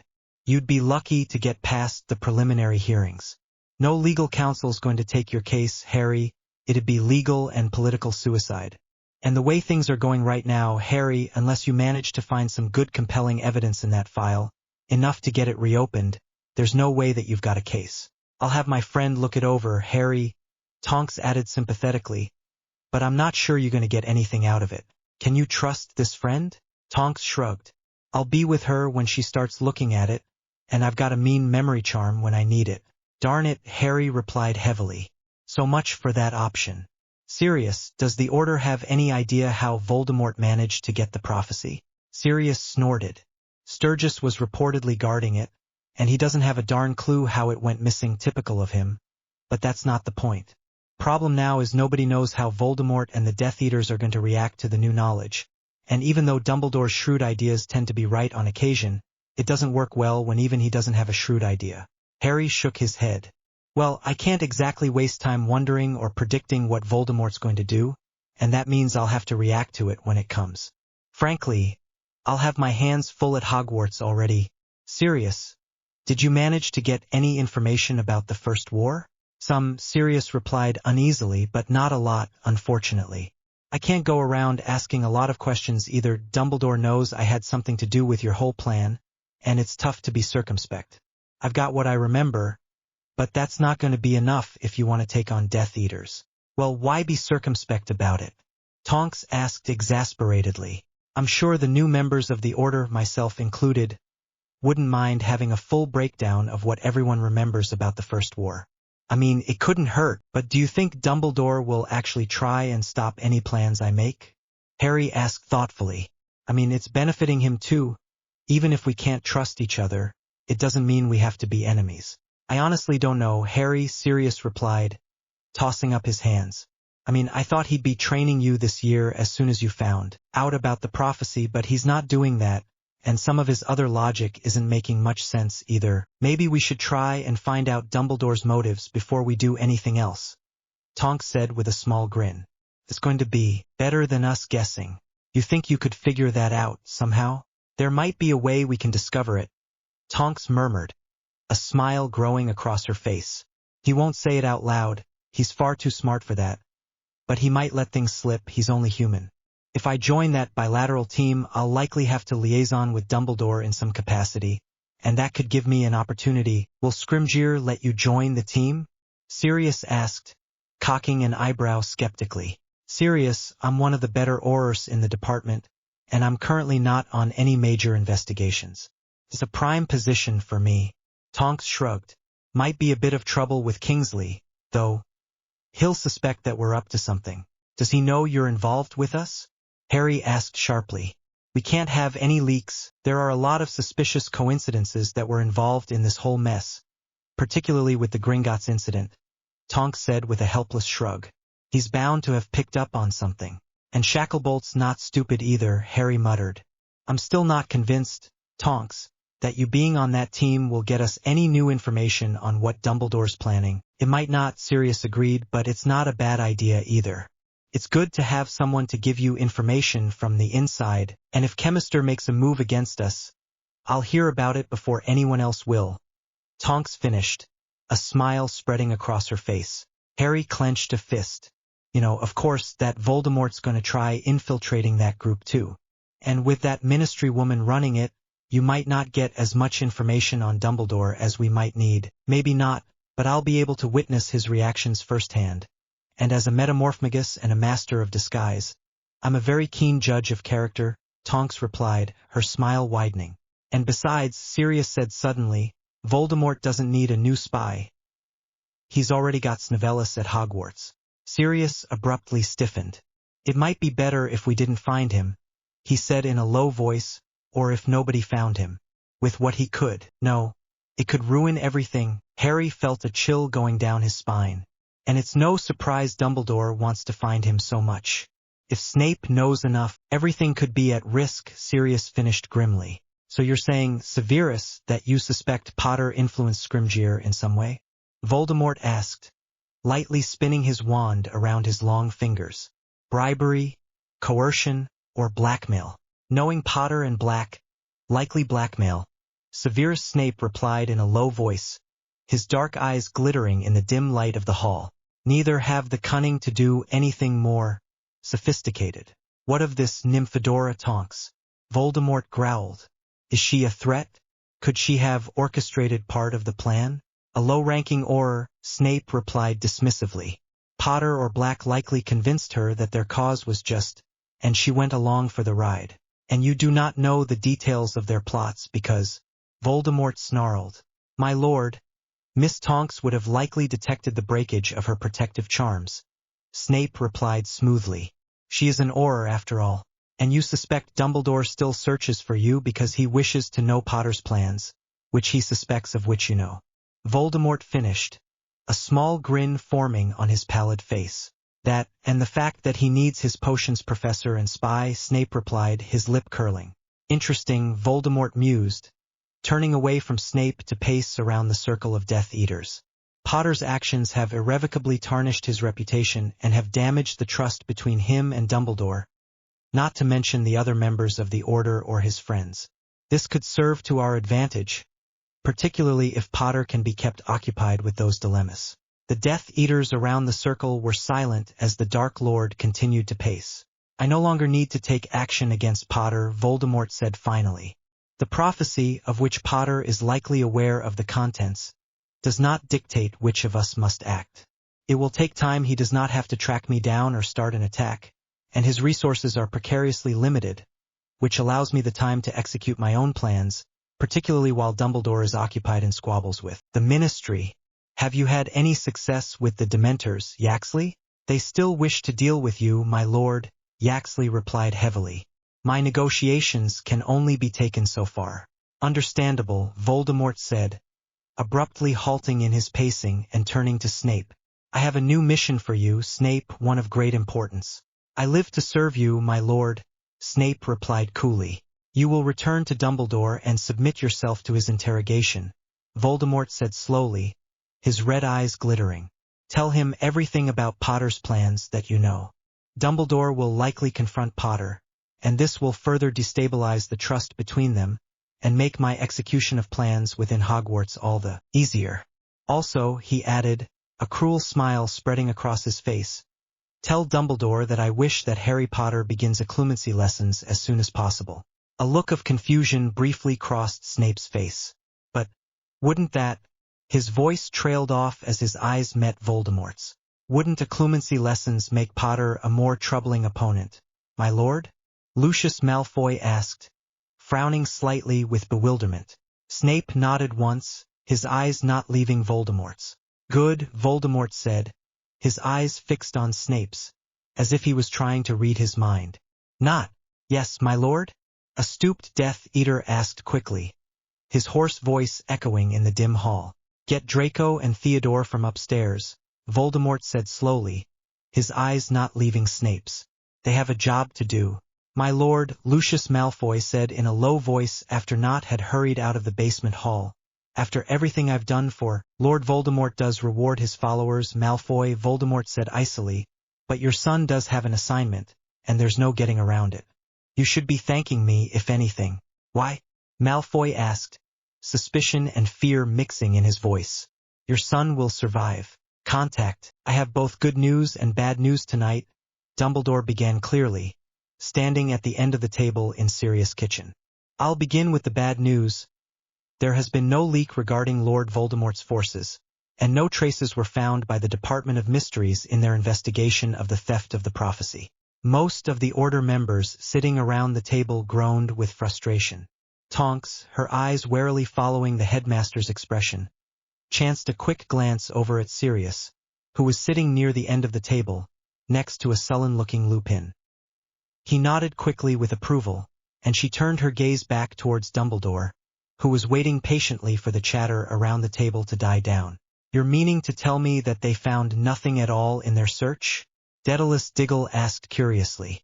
Surely you know who must have left some sort of trace. The department chose not to enlist the aid of the Department of Magical Law Enforcement, Kingsley Shacklebolt said coolly. And unspeakables, talented as they are, aren't trained investigators. They probably wanted to keep the issue internal, especially given the controversy in MLE as of late and because of our involvement. He threw an angry glare at Sturgis Podmore, who was shifting uneasily in his seat. So is there any point now in continuing to bribe them for access to that hall? Arthur Weasley asked tiredly. I mean, there's nothing else for us to guard down there, now that the prophecy's gone. Most of us will be able to catch up on our sleep. That duty has already been discontinued, Dumbledore replied firmly. Patrolling in the Hall of Prophecy is no longer required. Our contact's been obliviated, right? Mad-Eye Moody growled. We don't need another leak to Voldemort. It will not be necessary, Dumbledore replied, his eyes twinkling. Laertes Rawling is supportive of our cause, and is currently willing to continue funneling information to the Order. We will continue to have a steady source of information from the Department of Mysteries. But what good is that? Sirius demanded. If the prophecy's gone, that department will likely still be one of Voldemort's targets, Sirius, Dumbledore replied seriously. There is dangerous magic stored in that department, and Voldemort's agents will certainly try to infiltrate it. Augustus Rookwood is living proof that Voldemort has an interest of what happens in that area of the Ministry. Speaking of the Ministry, did Fudge provide us with an explanation about this Hogwarts analysis investigation team? Professor McGonagall asked testily. Or why he's placing them under the command of Dolores Umbridge. I have no power to overrule the educational decrees without the support of the school governors and the Wisengamot, Dumbledore said with a trace of a sigh. Support, unfortunately, in which the Order does not have. The most we can do in our current situation is to have our own agents within that group. Luckily for us, Scrimgeour approved the assignment of both Kingsley and Tonks to the team. However, their presence will not diminish the obvious threat. Chemister Moody growled. Why Bones put him on HI? She did it as compensation for the inquiry, Alastair, you know that. Better than anyone, Kingsley replied tiredly. He needs some way to rebuild his reputation, disgraced as he is. The way things are, no Wisengamot court will hear a case he brings forward. He is a security risk, especially to the students, McGonagall said stiffly, and from what I've heard of this Umbrage woman, she won't exercise the necessary control over him, especially considering Hogwarts is a school, not a ministry office. And there's the possibility Voldemort will make a run at him, Sirius growled. Dumbledore, can't you petition Bones to have Chemister removed? He's a threat. The hit wizard knows better than to take any action towards Harry while I remain at Hogwarts, Dumbledore said briskly, and I do not believe that Voldemort would go after Chemister as a mole, given that he is already under suspicion. However, Sirius, you do indeed have a point about Voldemort. He may indeed take the opportunity to place an agent on that team for espionage purposes. It is fortunate that I will be directly involved with briefings regarding the team to ensure cooperation between the team and Hogwarts staff. There were dubious looks exchanged at that remark, and Tonks could barely restrain an incredulous chuckle. Yeah, and with the hotheads that I'm sure Chemister's going to bring with him onto HAIT, Dumbledore will certainly have his hands full. On the plus side, though, it'll mean I'll be able to have more contact with Dumbledore, and that'll help me track his motives. Something doesn't make sense, though, Mr. Weasley said slowly, scratching his chin. Why would you know who try and put an agent in HAIT when he already has Severus Snape as a loyal agent? Sirius snorted, presuming anyone's found the jerk yet. On that note, Sirius, I have some good news, Dumbledore began, a small grin crossing his face. Severus Snape has been found, and after some discussion, is willing to retake his position as potions professor at Hogwarts, albeit reluctantly. Well, it's about time, too, McGonagall snapped. Term begins in a few days. What about the Order? Lupin asked with a frown. Is he coming back? Dumbledore sighed. He refuses to set foot in Grimmauld Place as long as either Sirius or Harry is living here. He has no qualms continuing to pass information to us, but he will no longer attend any of our meetings. Sirius smirked. Good. Looks like Snivellus picked up a few brain cells in his absence. Dumbledore shot Sirius a sharply disapproving look. It would be far easier for all of us, Sirius, if you two resolved your differences. You're wasting your time, Professor. It's not going to happen. Sirius cut him off. All happiness gone from his face as he leaned back in his chair. Snivellus isn't welcome in this house. Not like he ever was before. But there are some lines that are not crossed. Would you care to enlighten me? Sirius glared at Dumbledore. I'm sorry, Professor, but this is a personal matter, and I'm not backing down. Snape doesn't come here, period. Tonks caught the slight edge in Sirius' voice, and she understood his plan instantly. Sirius knows that Snape's got an inkling of what Harry's done and what he's planning. And unless Dumbledore's willing to change headquarters, unlikely this action keeps Snape somewhat isolated from the rest of the Order. He might be able to tell Dumbledore, but he won't go out of his way to inform the rest of the Order like he might have if they were all gathered at a meeting with him. Smart move, Sirius, even if you are risking antagonizing Dumbledore. The headmaster stared at Sirius for a long few seconds before shaking his head. It is a shame that some old wounds run so deep. With respect, Professor, I don't give a darn about what Snivellus thinks, Sirius growled, bringing his chair back down off its back legs with a solid clunk. He's not stepping in my house, and it'll be a bloody miracle if there are no conflicts between him and Harry this year.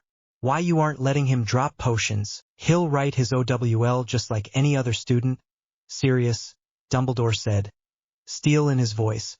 But Harry's recent behavior is concerning. From what Professor Snape has told me, there has been a marked shift in his behavior and actions in the past month, particularly regarding his treatment of others and who he trusts. You can't believe a word that comes out of that traitor's mouth. Sirius, shut up, Kingsley snapped. I trust Snape's rational judgment a lot more than I trust yours these days, particularly regarding the mess of Potter's trial and conviction. I still think that Scrimgeour knows more than he's telling. That's because he does, Tonks thought, a twinge of unease filling her gut. Please, Sirius, control your temper. You don't want to give away anything that'll jeopardize Harry's plan. And that Harry somehow got in contact with the head of my department while I was hit wizard custody, Kingsley finished in a low voice. The question that I'm asking, and that Chemister's likely going to be asking too, if he gets the opportunity, is how the heck did Potter manage to convince Scrimgeour to let him off so easily? And I know you were involved in this somehow, Sirius, don't even try to deny it. Sirius glared at Kingsley. I'm not saying anything, Shacklebolt, and you've got no proof one way or the other. That's enough, Dumbledore said firmly, stopping the argument instantly. I do not know the complete reasons behind the shifts in Harry's behavior, and I fear that part of those shifts may have been influenced by my own decisions as of late. Regardless of that, he remains as distrustful and angry as ever, with no signs of this behavior abating. I want those assigned to HAIT and his professors to keep a close eye on him, in case he attempts to do anything reckless or dangerous that could place him in extreme danger. Sirius shook his head. Harry's not that stupid, Professor. He is far from stupid, Sirius, I agree, Dumbledore said with a nod. After all, by some action of his, he managed to escape from the Wizengamot practically untouched, and deceived me in the process. He has become stronger and craftier than I could have hoped or expected for at his age. But I fear that, in the process, he is alienating people that only wish to help him. The professor nodded at Lupin, who closed his eyes, an expression of pain on his face. Tonks shifted uncomfortably in her seat. Even though she didn't agree entirely with all of Harry's plans, she knew as well as anyone that the werewolf couldn't be trusted anymore. He contacted Snape of all people, and in the process likely tipped Dumbledore off. I may not like that Harry's distrusting, but at least he's got a reason. It doesn't help, Mr. Weasley said finally, that the Daily Prophet's been smearing Harry all summer, and a lot of people are going to believe what the Prophet says. He'll lose friends over it, even in Gryffindor. Harry's never had a lot of friends, Sirius said roughly, and that is why he cannot afford to lose the few he has, for they can provide him assistance unlike any others, Dumbledore finished somberly. Unfortunately, we may already be too late to salvage one of those friendships. None of them needed the name, even as the thought of it lingered over the table like mundungus tobacco smoke, and Tonks felt a sick feeling of sadness and frustration fill her gut, as she thought of the unfortunate circumstances and mistakes that had torn that relationship to shreds. Hermione. Look, Harry, I know you're angry with her. Hermione's angrier with me than I am with her. Ron. Harry interrupted bitingly as he leaned against the wall of the bedroom he shared with Ron. I just can't trust her anymore. You should at least give her another chance, Ron said with frustration. Darn it, Harry, wouldn't it be more mature for you to come out and say something first in this, miss? And you're lecturing me on maturity now? Harry remarked scathingly. After last year, Ron's cheek went pink. It was a mistake on my part, Harry. I know that, but this is different. You think I like being stuck in the middle of you two? That you won't trust me because you think I'll tell Hermione about your plans, or whatever you did. She already figured enough of it out on her own, and she doesn't approve, Harry snapped. I'm not wasting my time trying to convince her otherwise. Did she put you up to this? I hate seeing my best friends at each other's throats. All right? Ron snarled. By Merlin, Harry, you might be angry, but that doesn't mean, as I said, she's more angry with me than I am with her, Harry replied evenly. And I'm not wasting my time and effort trying to make her see my end of this. She knows why I acted the way I did. And if she doesn't like it, we have nothing more to say to each other. Why don't you just put it behind you? Ron exclaimed, his temper finally coming to the surface. She doesn't like what you did, I get it.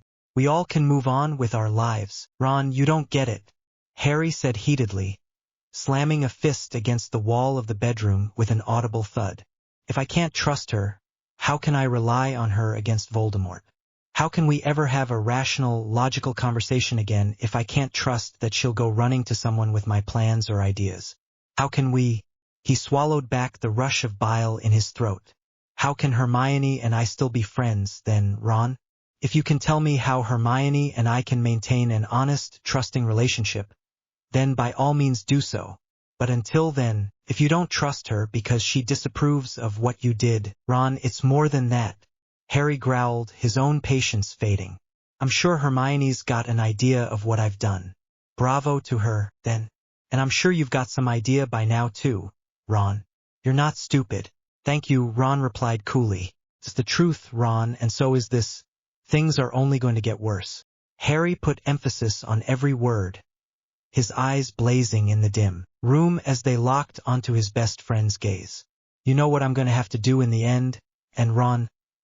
Look, I can't jeopardize my chances at Voldemort for Hermione's approval. She knows that, Harry. If she does, she's in denial of it, Harry spat. Let's face the facts here, Ron. Either I kill Voldemort or he kills me, but it would be phenomenally stupid of him to go looking for me, because he knows I'll have to come after him eventually. Neither can live while the other survives, that's what the darn prophecy said, and that means if I want to have a life, Ron, I'm going to have to kill him. And probably not just him either. No, he'll have a few lines of Death Eaters that'll fall first. Ron swallowed hard. Harry, you know I'll back you up when the time comes, and so will Hermione. Ron, use your freak head. Harry snarled, his patience finally burning away. Hermione won't back me up because she's got some deluded idea that Dumbledore's plan to react instead of actually doing something is the right one. And since I'm the linchpin of it, I must blindly follow. But a reactionary plan won't work this time, heck. That's probably why the Order's got no bloody clue what to do now that Voldemort's got the prophecy. So I'm going to have to do something, and I'm going to have to use expedient methods to do so. Harry, and neither Hermione nor Dumbledore are going to approve of those methods. Ron. Oh no, Harry continued, completely ignoring Ron. Those methods are dirty and nasty, and likely won't be featured on the cover of which weekly or the Daily Prophet. But you know what, Ron? When it comes down to it, I really don't give a freak, because if I don't do something, people are going to die, and the longer this mess is drawn out, the worse it's going to get. I can't just sit back and wait until Dumbledore's ready to help me, because during that time, Voldemort's going to be moving and making my life a living heck to draw me out so he can finish this once and for all. Harry snorted with disgust. Darn good strategy, really. Harry? Look, funny thing, though, is that Dumbledore already knows that I'm going to have to kill Voldemort in the end, and he doesn't mind being the man behind the scenes pointing me towards him. He doesn't mind using the same tactics I'm talking about. He just doesn't want me using them. Harry gave a bitter laugh. The power behind the throne doesn't like it when the throne is vacant and the king is thinking for himself. Harry, and Hermione's the same darn way, except she's content to follow the rules, to be manipulated and used and sacrificed like a pawn on the goddamn chessboard. Harry, I get it. Ron interrupted, blowing out a breath of exasperation. Darn it, Harry, I understand, but all of that doesn't matter now. You don't bloody need to rant about it either. Dumbledore's not stopping you from hunting, you know. He's making darn difficult. Harry growled. And even you can't deny that. Okay, fine, Ron said impatiently. Darn it, Harry. Lupin was right. You were getting bloody paranoid. All I'm saying is that I'm tired of being stuck in the middle between my best friends. You think I like this? Having to hear both you and Hermione rant on this? I know it's going to be heck at the end when you're facing you-know-who, and I know you might not trust Dumbledore anymore, but you know what, Harry? I don't care. There are no sides or factions in this mess. And I'm bloody sick and tired of hearing about it. In the end, it'll be like Dumbledore said a month ago. You'll do what you want, and so will he. He won't stop you from trying to kill you-know-who, and he's not trying to stop you now. Not yet, Harry replied grimly. Not ever, Ron replied heatedly. Harry, I still want to be your friend, and I'm sure deep down so does Hermione, even if she doesn't want to admit it. The difference between me and her is that she doesn't like the way you do things. And what about you? Harry asked coolly, crossing his arms over your chest. Ron threw up his hands. I don't bloody know what you want me to say. Harry, in the end, you know who's got to go? And I'd prefer that I don't lose both my friends in the process. Can you at least understand that? Harry looked at Ron's frustrated expression for a long few seconds. Finally, he nodded. I can understand that, Ron, I really can. I only wish Hermione could. Give her a chance, Ron said, a pleading note in his voice. Harry shook his head. Ron, you know the truth of this as well as I do. Even if I gave her a chance, she wouldn't take it. He pulled open the door to the bedroom and stepped out in the hallway. Harry, he looked back at Ron, standing alone in the center of the bedroom they shared. I can trust you, Ron. I know that now, but I can't trust her.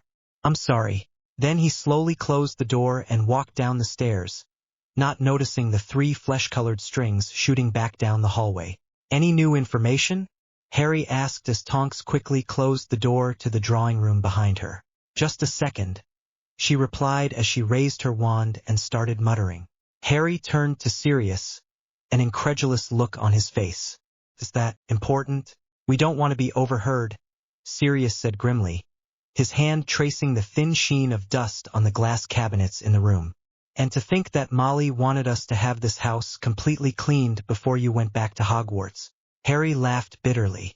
I think a court case before the tribunal is slightly more important than cleaning up this place, Sirius, and considering how it went, I think that should be enough, Tonks said, stowing her wand quickly in her pocket as she locked the door. I layered a few of the charms. There's no way Snape or anyone else will be able to eavesdrop this time. So they found Snape, then? Harry asked disappointedly. Yep, Sirius spat, and he's willing to go back and teach at Hogwarts. Outright refuses to set foot here, but I just figure that's an added bonus.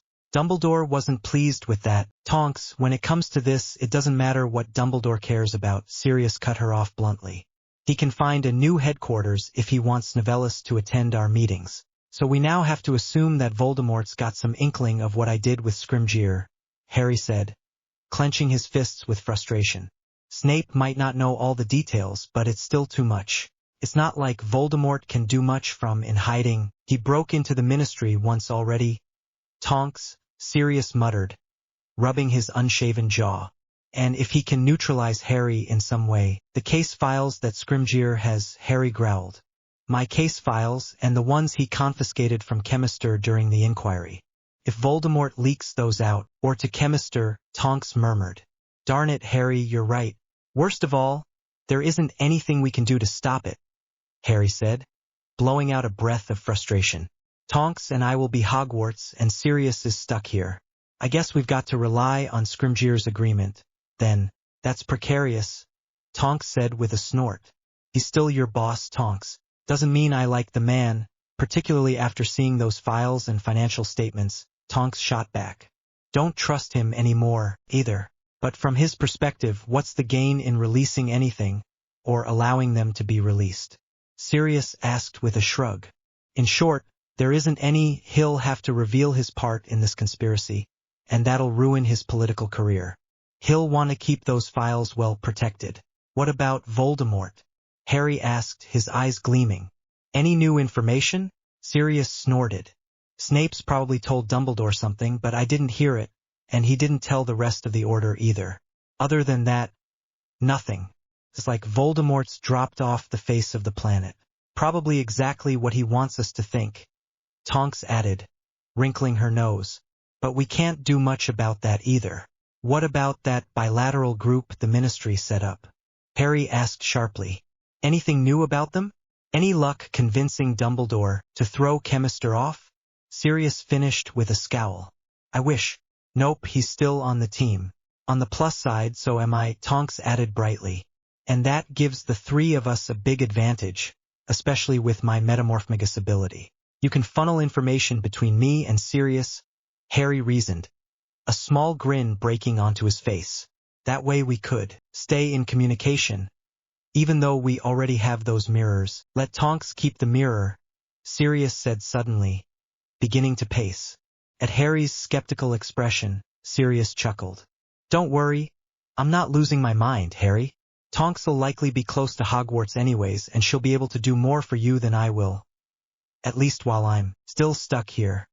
He gave the glass cabinets and the massive family tapestry on the far wall a disgusted glance. Any luck getting that changed? Harry asked sympathetically. Not a bloody chance, Sirius replied heavily. But at least this way, I'll be able to funnel some details about what the Order's doing to you so you can work on your plans. Harry scowled. Right, my plans. Tonks cocked an eyebrow. Is there a problem? When is there not? Harry replied bitterly. I don't have any clue what Voldemort's planning, and that's forcing me to react to him rather than the other way around.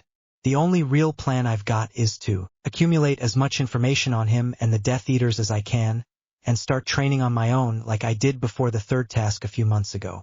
He shrugged. I mean, it can't hurt. Wouldn't be bad to get an edge up on my schoolwork too. Apparently OWL year is brutal. It is, Tonks and Sirius answered at the exact same time. Wonderful. Is Hermione going to be? Tonks began tentatively. No, Harry said flatly. She's not going to be involved. Ron maybe, but that'll be on a need-to-know basis. Fred and George are still on your side, Sirius said fairly. And I'm sure Ginny would do anything you asked of her. Yeah, about that, Harry said uneasily. Is it just me? Or has she been spying on me? She's a teenage girl, Harry. Tonks replied with an easy smile. Teenage girls spy on everyone. Speaking from experience, of course. I don't think she outgrew whatever crush she might have had, Harry said, scratching his chin idly. And the last thing I need right now is that kind of complication. Sirius smirked. Most guys your age would be killing for it. Sirius, I have other priorities, Harry interrupted testily. If anything, it's getting a bit unnerving. You'll be able to avoid her at Hogwarts, you shouldn't need to worry about it, Tonks said bracingly. Besides, given the unpleasantness that's bound to come up with HAIT this year, I'm sure you'll have other things to worry about. I need more allies, Harry muttered. In and out of Hogwarts. Ones that I can trust. What about that Flur girl you met at the bank? Sirius asked with a frown. I'm sure she'd be willing to help you. Yeah, as soon as I return the Potter case file. And I'm not doing that until I find out whatever happened to the rest of my parents' money, Harry replied tersely. I don't know, Sirius. Even if I could trust her, she could be an ally either way, Harry, Tonks said with a shrug. Really, the more people you have on your side outside of Hogwarts, the better. And she's certainly competent. I mean, she was picked as a Triwizard champion, right? It doesn't solve the problem of re-establishing contact, though, Harry said, frustrated. I need to meet with her in person if I want this contact to be completely secret, and there's not many opportunities left for you to do that before Hogwarts. Why don't you just meet up in Diagon Alley? Sirius asked suddenly, his eyes lighting up. I'm sure she'd be willing to meet with you. And you have an easy alibi. I mean, who's going to question a student going shopping for school supplies? Didn't Dumbledore request that Molly handle the supplies this year? Tonks asked with a frown. Not that I disagree with the plan, but it does give me an alibi, Harry said thoughtfully. I'd have to be careful, though. But I'm not sure if making a trip to Gringotts would be particularly wise right now, and I'm sure that Lupin will bring that up. Sirius deflated somewhat. I didn't think of that, he conceded. I can redirect Remus questions, but that doesn't solve the Gringotts situation. Do you think Fleur could get you in without an investigation or search? Tonks asked, a small grin forming on her face. You could rendezvous in Diagon Alley, she could escort you into Gringotts, and then afterwards you two could have your talk. Could work, Harry finally said after a few seconds of thought. It still seems too simple, though. And it's not like hiding in plain sight will work much either. One sighting by a reporter and everything goes to heck. And given the way that darn prophet keeps plastering my photo on the front page, likely everyone in the darn world knows my face by now. He looked up at Sirius, and the bitter expression returned to his face. And even though I was cleared and I paid my fine, it won't be pleasant walking around in public. Sirius looked grim. Harry, believe me, I know how you feel. Heck, imagine what it would be like for me. Pretty much the same scenario, except I spent 12 years in Azkaban over it. Do you think you could get the message to Fleur? Tonks? Tonks smirked. Easily. You're learning. Well, the less traceable I am, the better, because odds are Chemister's still going to be looking for a way to haul me in, Harry replied with a shrug.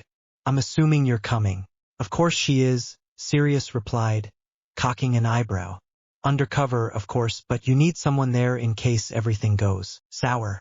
I think you just want me to dress up like Nymphadora of Unerin again, Sirius, Tonks replied mockingly. Sirius shrugged. It's a darn good cover story, if I do say so myself. And besides, I'm not the only one. He shot a salacious wink at Harry, who shook his head and tried to keep the dull redness from creeping up into his cheeks. When are you thinking about meeting Flur? Tonks asked, wisely not commenting on Harry's embarrassment. As soon as possible, Harry said quickly. Can you send the letter? Not a problem. Tonks replied easily. I've got a bit of a holiday before joining the HAIT team anyways. Heck, nobody will miss me. She winked at Harry. Although, she added in a feigned sultry voice, I doubt Miss Vunerin would say the same when she walks down Diagon Alley. She couldn't say anymore, because Sirius had burst out laughing and Harry was shaking his head. A surprisingly rare smile on his face. Got a response from Fleur? Sirius asked as Harry slit open the envelope Fred had tossed him from across the table. Think so, Harry replied, quickly tearing open the envelope and pulling out the slightly creased note.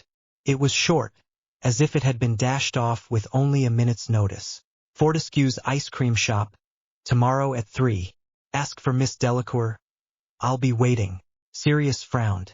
Seems awfully abrupt for a girl like her. Isn't she French?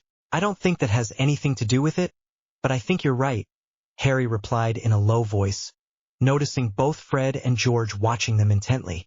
I'm fairly sure they can be trusted, but it's better to be safe than sorry. Something's gone wrong. We don't need to assume that, but there's something strange about this, Sirius said tensely. You want more backup? It's too risky, Sirius, Harry muttered. I appreciate the offer, but I've got the feeling that she's being watched. By who? No idea, but it's worrying, Harry replied darkly, and I'm starting to think that my case file's not as closed as Scrimgeour claimed. Well, Tonks said, straightening her cloak primly, are you ready for this, Harry? No. Tonks rolled her eyes. Come on, Harry, it won't be that bad. And think of this, if they're looking at me, they won't be looking at you. Load of consolation there, Tonks, Harry replied wearily. All right, let's get this over with. A few seconds later, the archway had opened up, and Harry and Tonks stepped into the crowded alleyway. As Harry had expected, the Wizarding Alley was packed with people. Mostly students and their parents, getting supplies for school. Seems busier than usual this year, Harry thought to himself.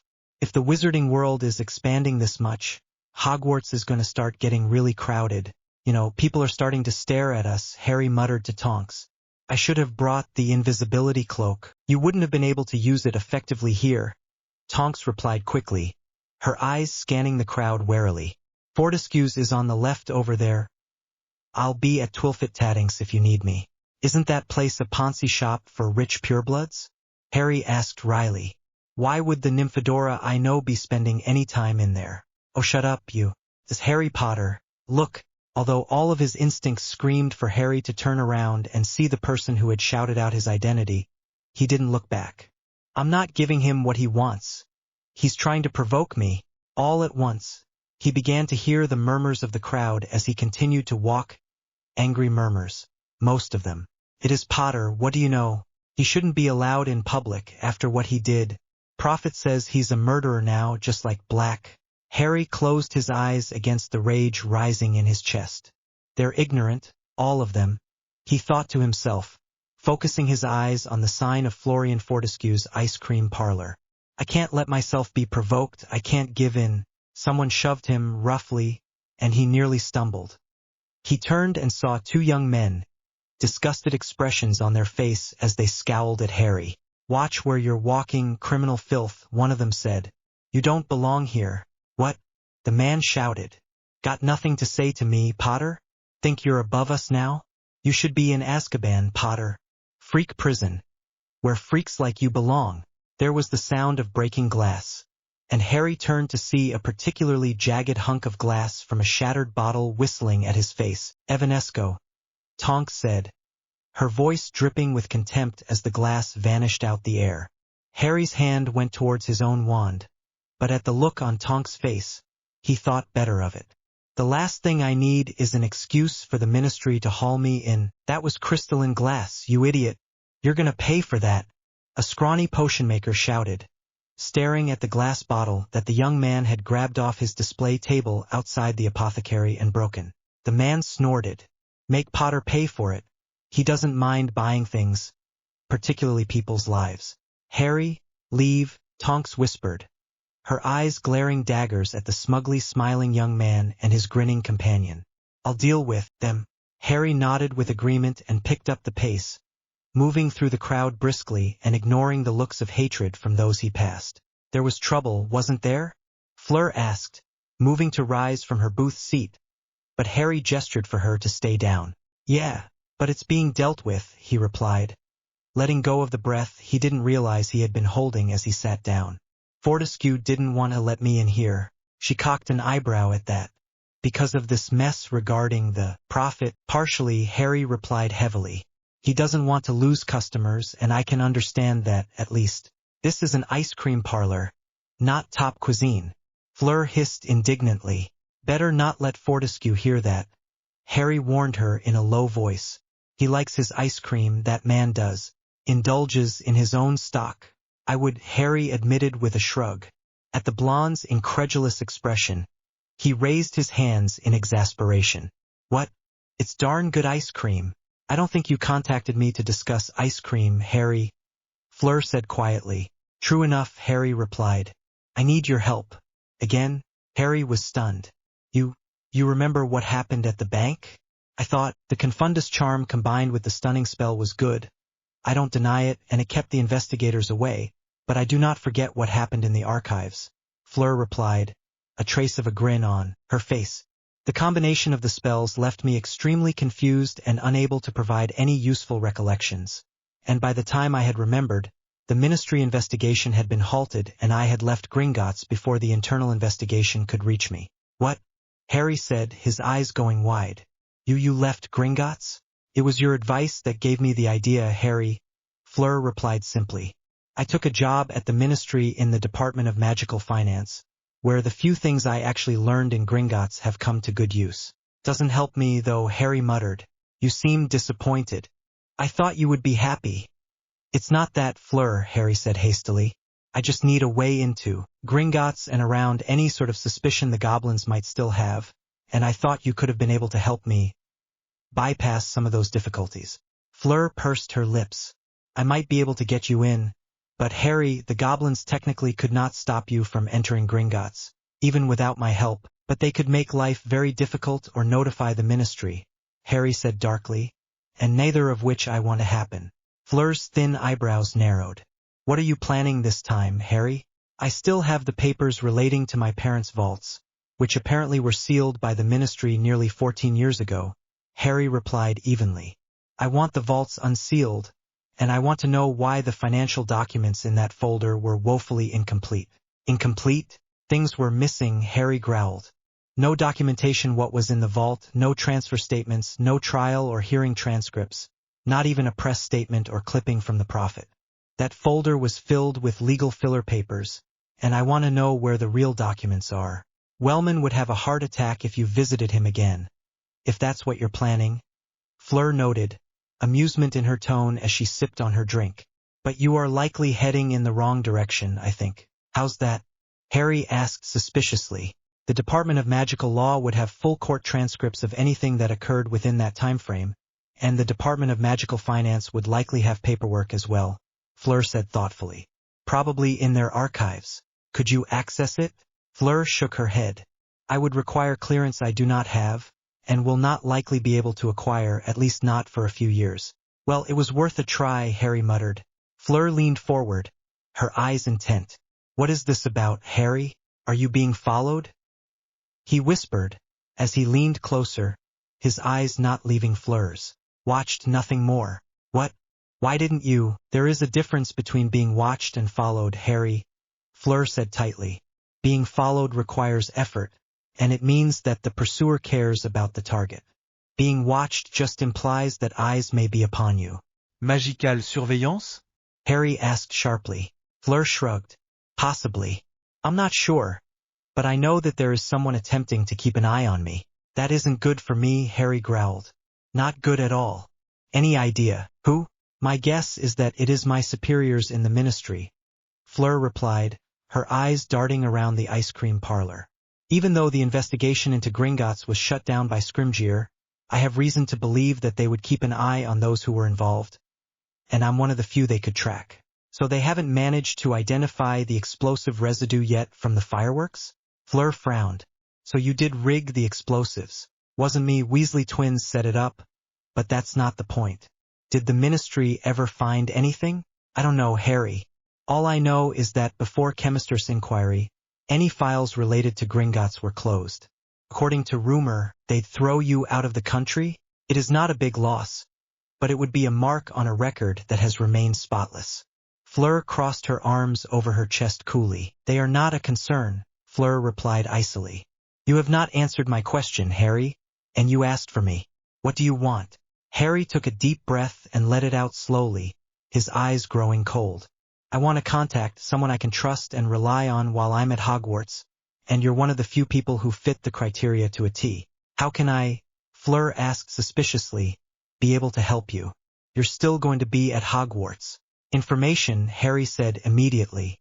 You remember from Dumbledore's speech at the end of term, when he said that Cedric was killed by Voldemort? Fleur swallowed hard.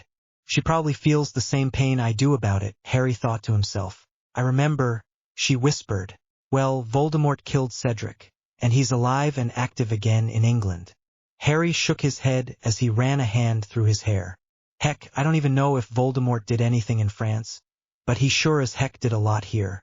There were a few things he did, Fleur admitted. None that could be traced back to this, you know.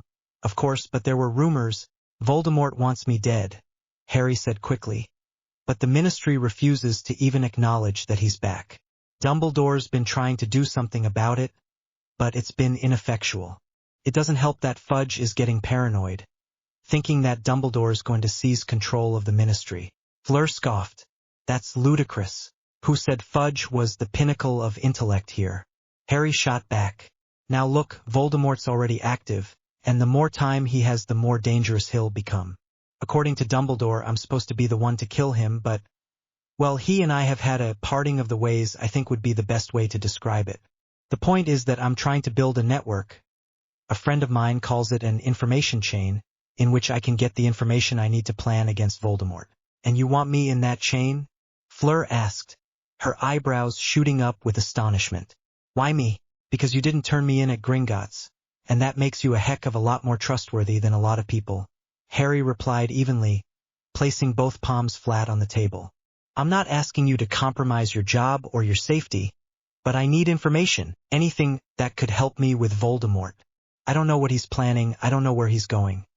He's well trained at operating in secret, and I need all the help I can get tracing the clues. What do you even want me to do? Fleur asked, her sudden businesslike tone filled with interest. Harry breathed a little easier. She's going for it. I'm making progress here. Just keep an eye out for anything unusual in the paperwork or in the gossip, Harry said tensely. Unmarked packages or letters, rumors, whispered conversations that seem out of the ordinary, particularly any of the members of these families. Pulling out a small scrap of paper, he tossed it to Fleur, who quickly tucked it into her cloak with surprising efficiency. Is that all you want? Fleur asked, cocking an eyebrow. It does not sound difficult. If you can, I want you to inform me of anything strange that the ministry's doing in your department, Harry said in a low voice. Fleur gave him an incredulous look. You honestly think that It's not him I'm worried about, Harry muttered, his hand slowly going to his wand, his eyes moving to the doorway of the parlor. We should get going. Is there a back exit in here? How should I? Never mind. There it is, Harry replied, getting to his feet and shielding Fleur from view. We need to go now. I think you've got a follower. Fleur's wand was out in a flash, a steely expression on her face. Not for long, I do not in the shop. Let's go. Harry kept an eye on the man approaching the counter for ice cream as he carefully walked with Fleur towards the small door at the back of the shop. He had seen the man before, speaking with Chemister outside of Grimmauld Place. This can't be a coincidence. But how did they find me? If they got Tonks, no, don't think about that. Fleur was through the door first, and before the heavy-set man could receive his change from Fortescue with his ice cream, Harry had followed her. They were both breathing fast as they came around to the front of the store, stowed their wands, and began walking down the alley, which seemed even more crowded than normal. Do you have a plan? Fleur asked, not making eye contact with Harry. They both knew it would be too obvious. Infiltrates to pick up one of my friends, provided she got there as planned, Harry replied. It's just past Ollivanders on the right. You know you'll have to double back if you want to use the leaky cauldron to leave, Fleur said calmly. She knew that nobody would be paying attention to their conversation. And in the heavy crowd, it didn't seem like anybody had taken much notice of Harry either. Not yet. I'll see if we can side along apparate out of here, Harry replied, trying to keep his voice steady as he scanned the shop windows. Shouldn't be hard, I've done it before. He frowned as he saw the door of Ollivanders, and the sign on it. That's strange. Why would the shop be closed during business hours? He looked inside the storefront window and his eyes went wide. There's someone there. He's lighting something. It's grabbing Fleur. He dove for the ground, as Ollivanders exploded behind him. Control. What the bloody heck? He groaned, and rolled on his side. He could smell ash and cinders, along with a smoky smell that seemed familiar, but he couldn't quite place it. Harry, are you all right? Harry? I'm fine, Harry grunted, shaking his head quickly, trying to clear his senses. Fleur was already scrambling to her feet, her cloak covered in soot and her eyes wide with a mixture of astonishment and fear. Can you stand? His trainer scrabbled against the slick cobblestones, and a second later, Harry had pulled himself to his feet, his robes and cloak in disarray and covered with dirt. His eyes went wide. Oh freak, Ollivanders had been gutted. Flames licked the splintered timbers, and Harry could hear the crash of a breaking beam inside. The windows had been completely blown out, glass strewn around the street. Whatever explosives were used, they sure as heck were powerful and concentrated. There's virtually no collateral damage and probably no casualties, except, darn it, Ollivanders likely in there. His wand was out in a second, but Fleur's hand was on his arm faster.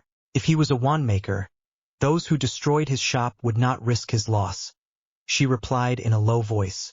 If he was as talented as they say, they would have taken him alive, as many wands as they could, and then blown the place, Harry finished darkly.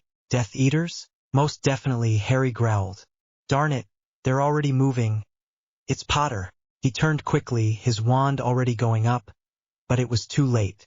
Suddenly, he was conscious of the noise, the screaming, the shouting, the hatred. He blew up Ollivander's shop. The heavy-set man from the ice cream parlor shouted, pointing a finger at Harry, his eyes wide with a blend of shock and rage. Arrest him. Harry's own wand snapped up, but Fleur was faster, hitting the first three attackers with jinxes before they could even take a step. Screams erupted from the crowd, intermixed with shouts of rage and rustling as wands were sliding up. More were coming, circling around them. We'll be outnumbered 50-1, Harry thought, a sick sensation filling his gut. Suddenly, he felt Fleur's hand slip into his and squeeze tightly, even as a dozen wands were rising into the air. He felt her spin away from him, and redoubled his grip even as light was blossoming from the wands. A second later, he stumbled against the wall that had appeared out of nowhere. To Harry's shock, it appeared that Fleur had apparat them out, directly into a tiny changing room that was thankfully unoccupied. What the heck? Fleur swore in French. Not as far as I had hoped.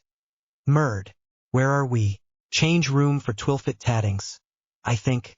Fleur muttered quickly, stowing her wand and carefully readjusting her cloak. You said your contact was here. Yeah. But I didn't expect only one to a change room, a surprisingly bellicose female voice shouted, and Harry could only raise his wand as a richly dressed stout lady appeared outside the open door.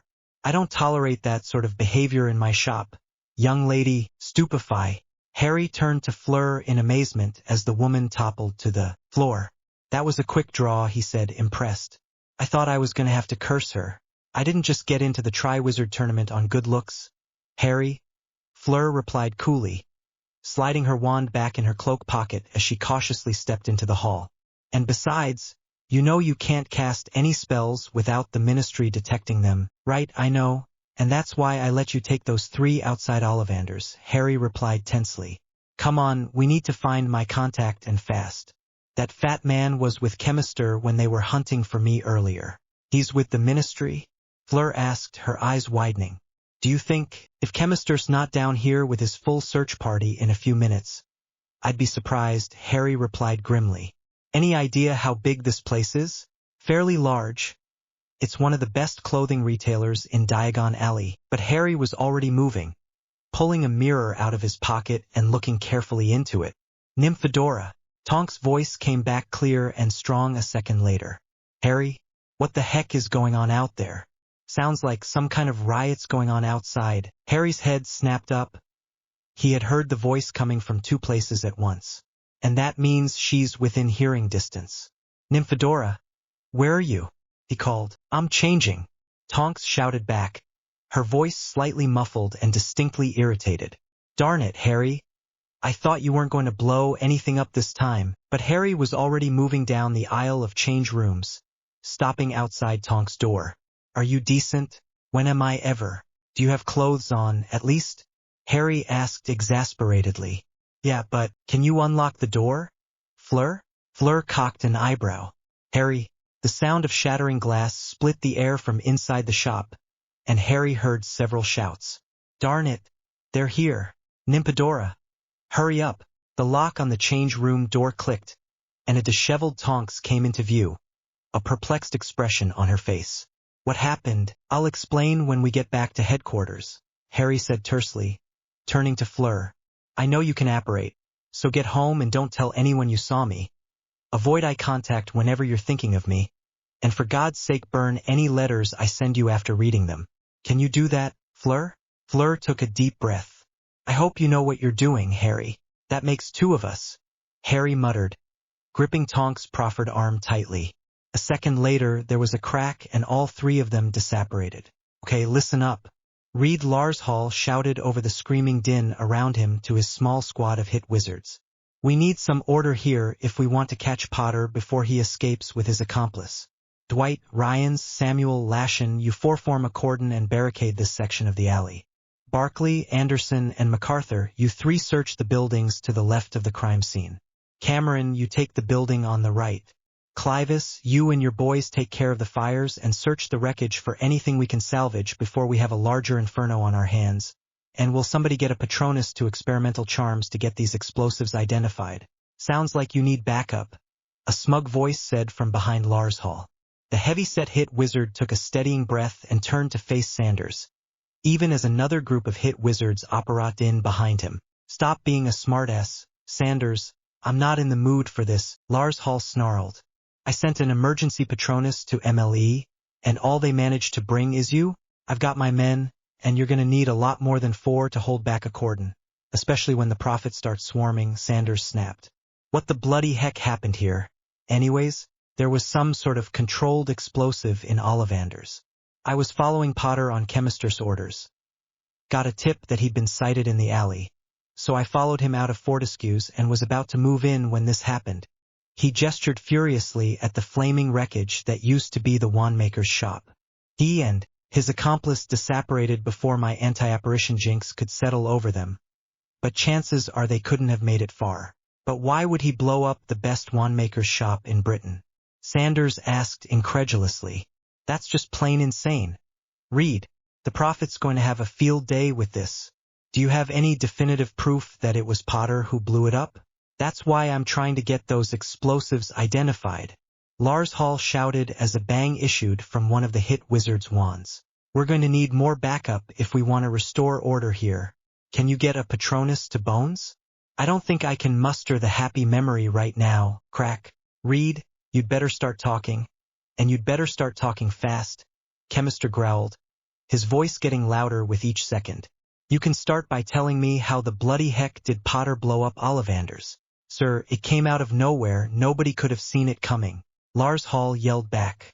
You think I could have foreseen Potter blowing up an entire shop to throw off my pursuit? He flew into the slipstream of a Muggle aeroplane to throw off pursuit before. Chemister snarled. And why wasn't I notified on the first wave? I could respond to that by asking why the heck you even sent Lars Hall after Potter anyways. Sanders roared. Scrimgeour closed the case file. Chemister. Chemister threw a murderous glare at Sanders before turning back to Lars Hall, struggling to contain his temper. All right, he growled, we don't have enough here to track Potter yet. But this attack came at a fortunate time. Potter is planning to go back to school, and that means we can intercept him en route to Hogwarts, considering he likely considers the school Dumbledore's sanctuary.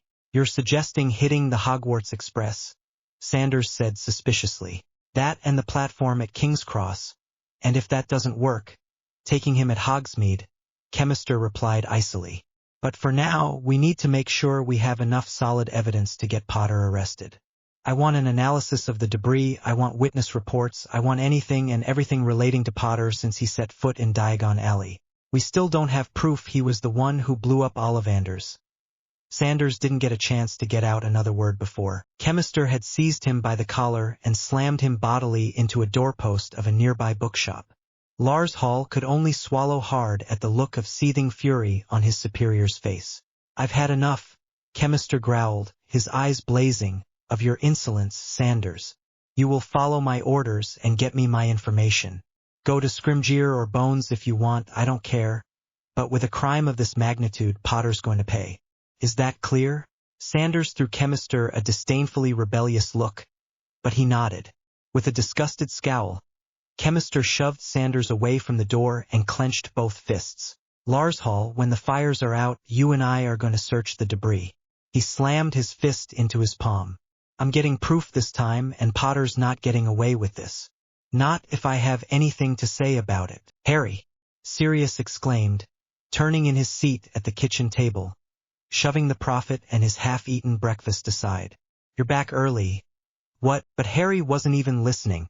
His gaze was focused on Lupin as he circled around the table towards him. Professor, I need to talk to Sirius and Tonks alone now. But what? Harry, you don't need to do this, Tonks said in a low voice.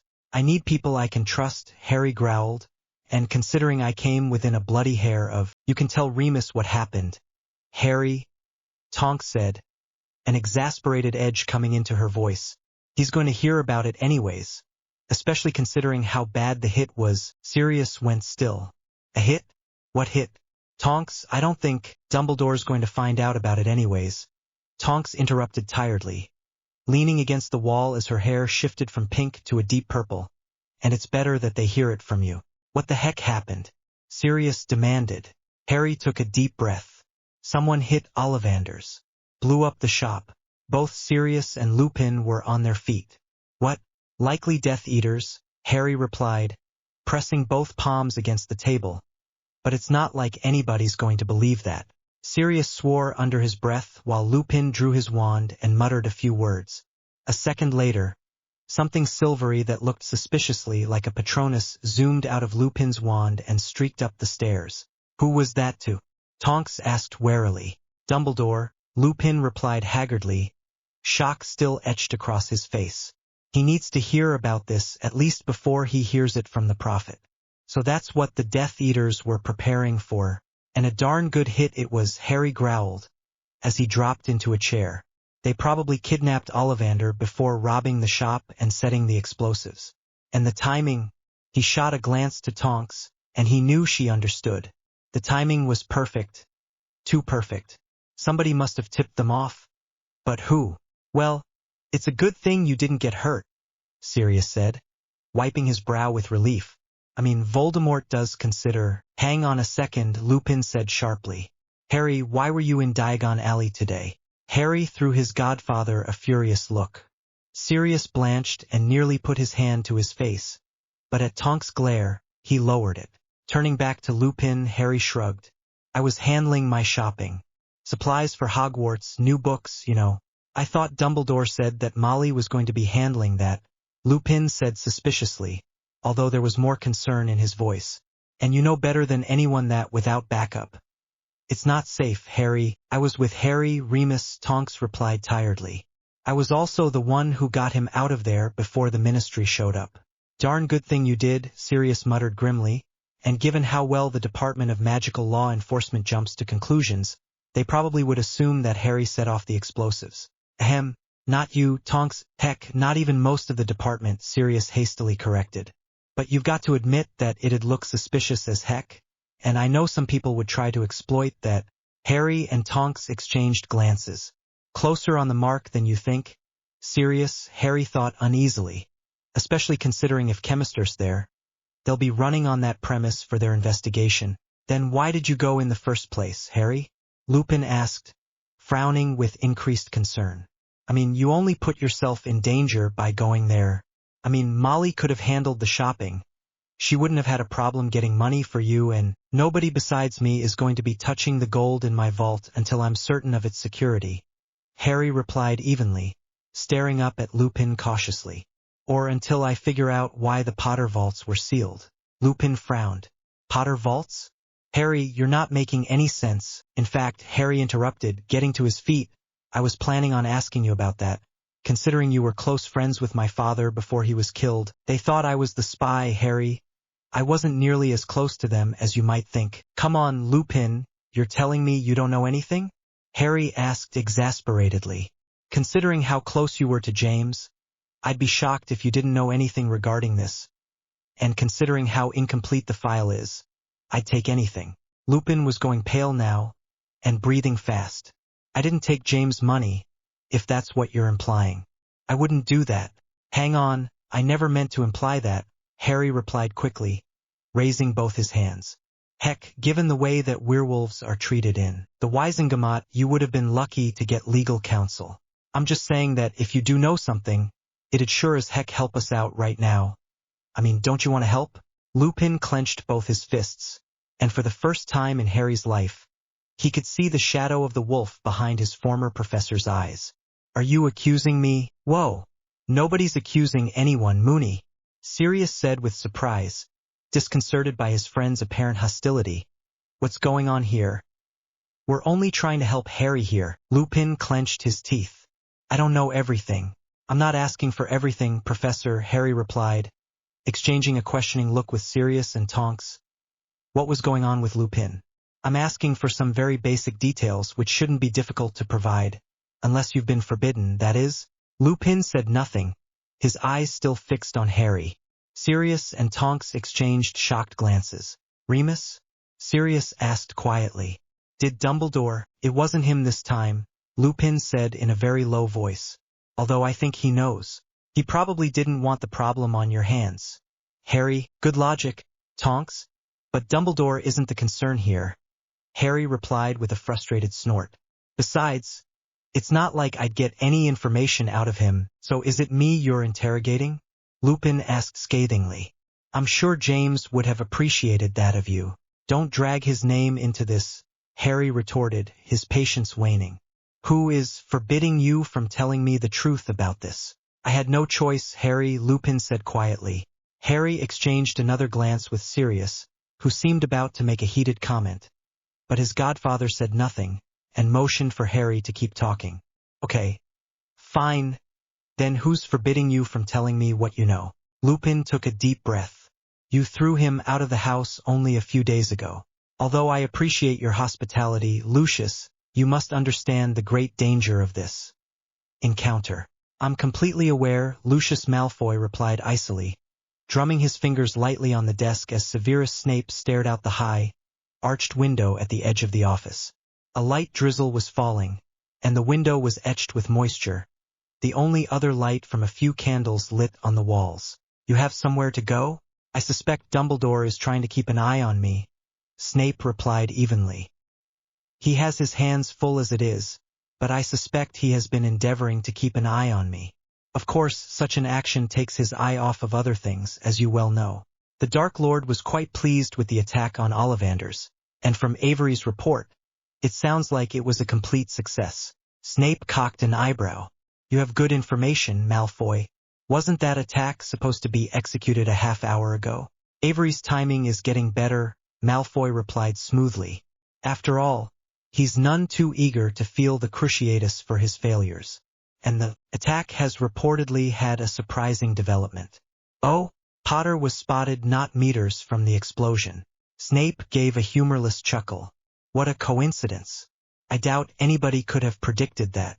Unless, of course, the Dark Lord planned for Potter's name to be further smeared.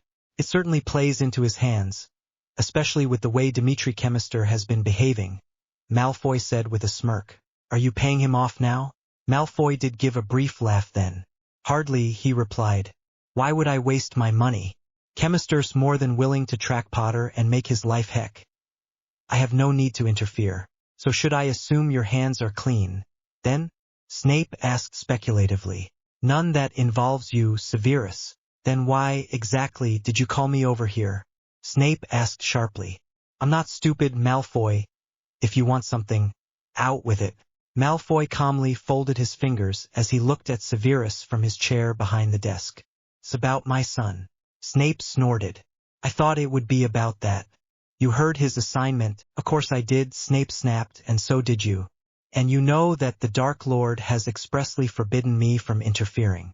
He also informed me that it would be likely you'd seek me over this, considering my proximity to Draco.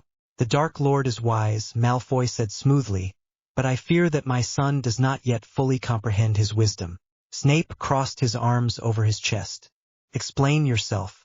Draco is dissatisfied with being relegated to a secondary position in his mission, Malfoy said slowly. He feels it will harm his political power base within his house. Snape was unmoved. And he has a point. Even though he will be a prefect this year, he knows that the Dark Lord's favor is more of a bonus than any school position.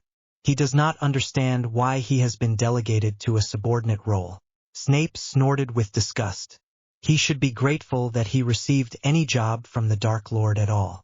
Agreed, but he wants command. It would not be in his best interests, Snape said slowly and clearly, turning back towards the window.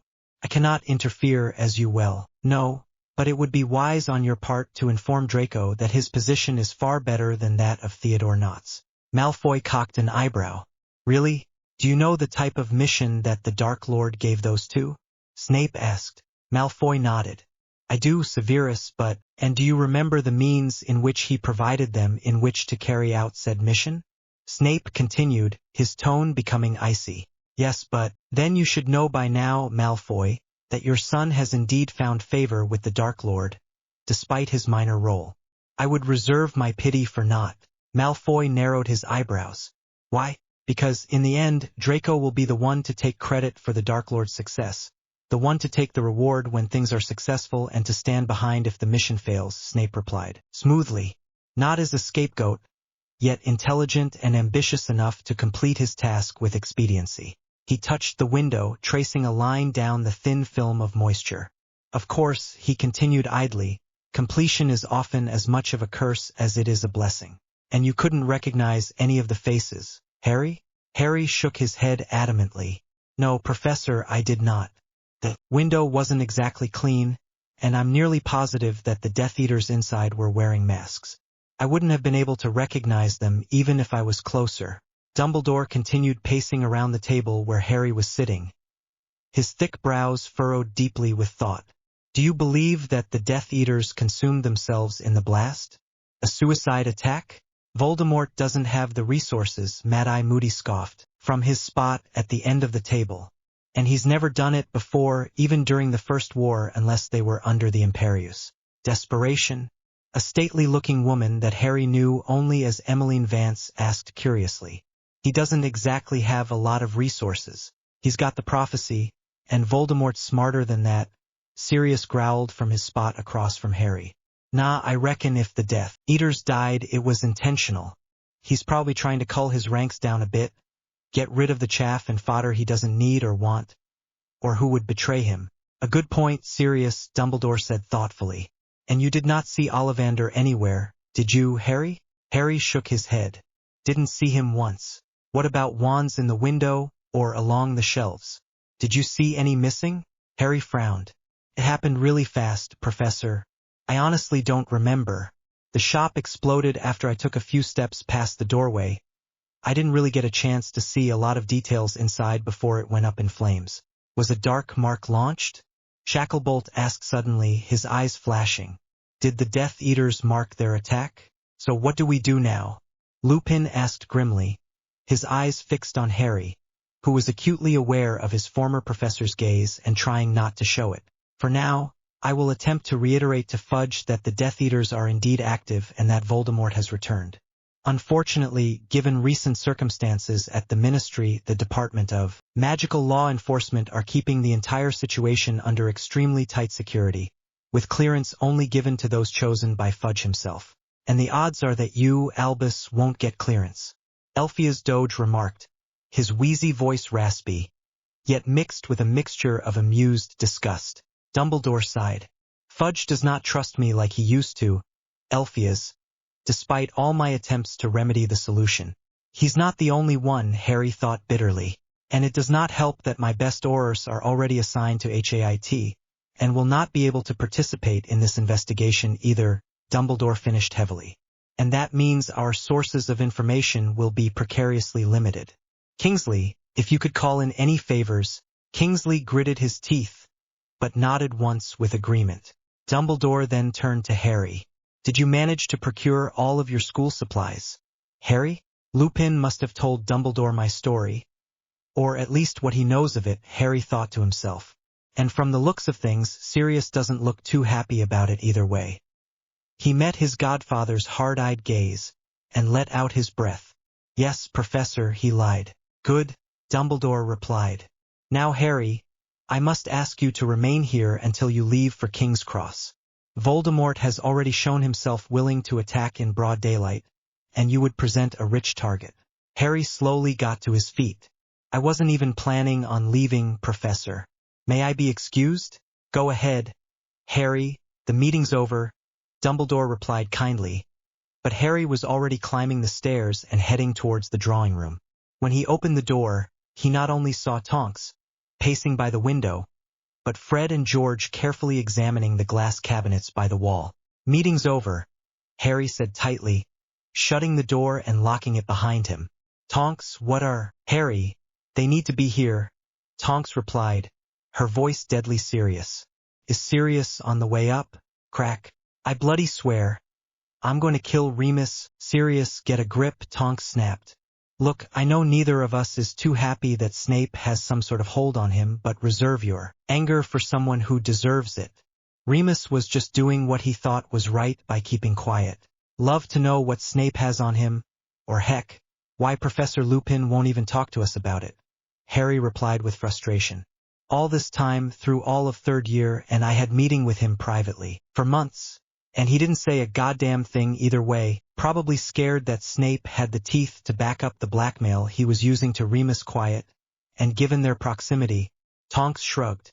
Heck, he would have been scared that Snape could have slipped him some nightshade in his wolfsbane potion. Or worse, botch it altogether. Well, when I get my hands on Snape, I'm going to make him explain himself before I slit his traitorous little throat. Sirius, that's enough, Tonks replied worriedly, pulling out her wand and quickly muttering a few charms around the door. Besides, I want to be there to help when you do it, Harry added darkly.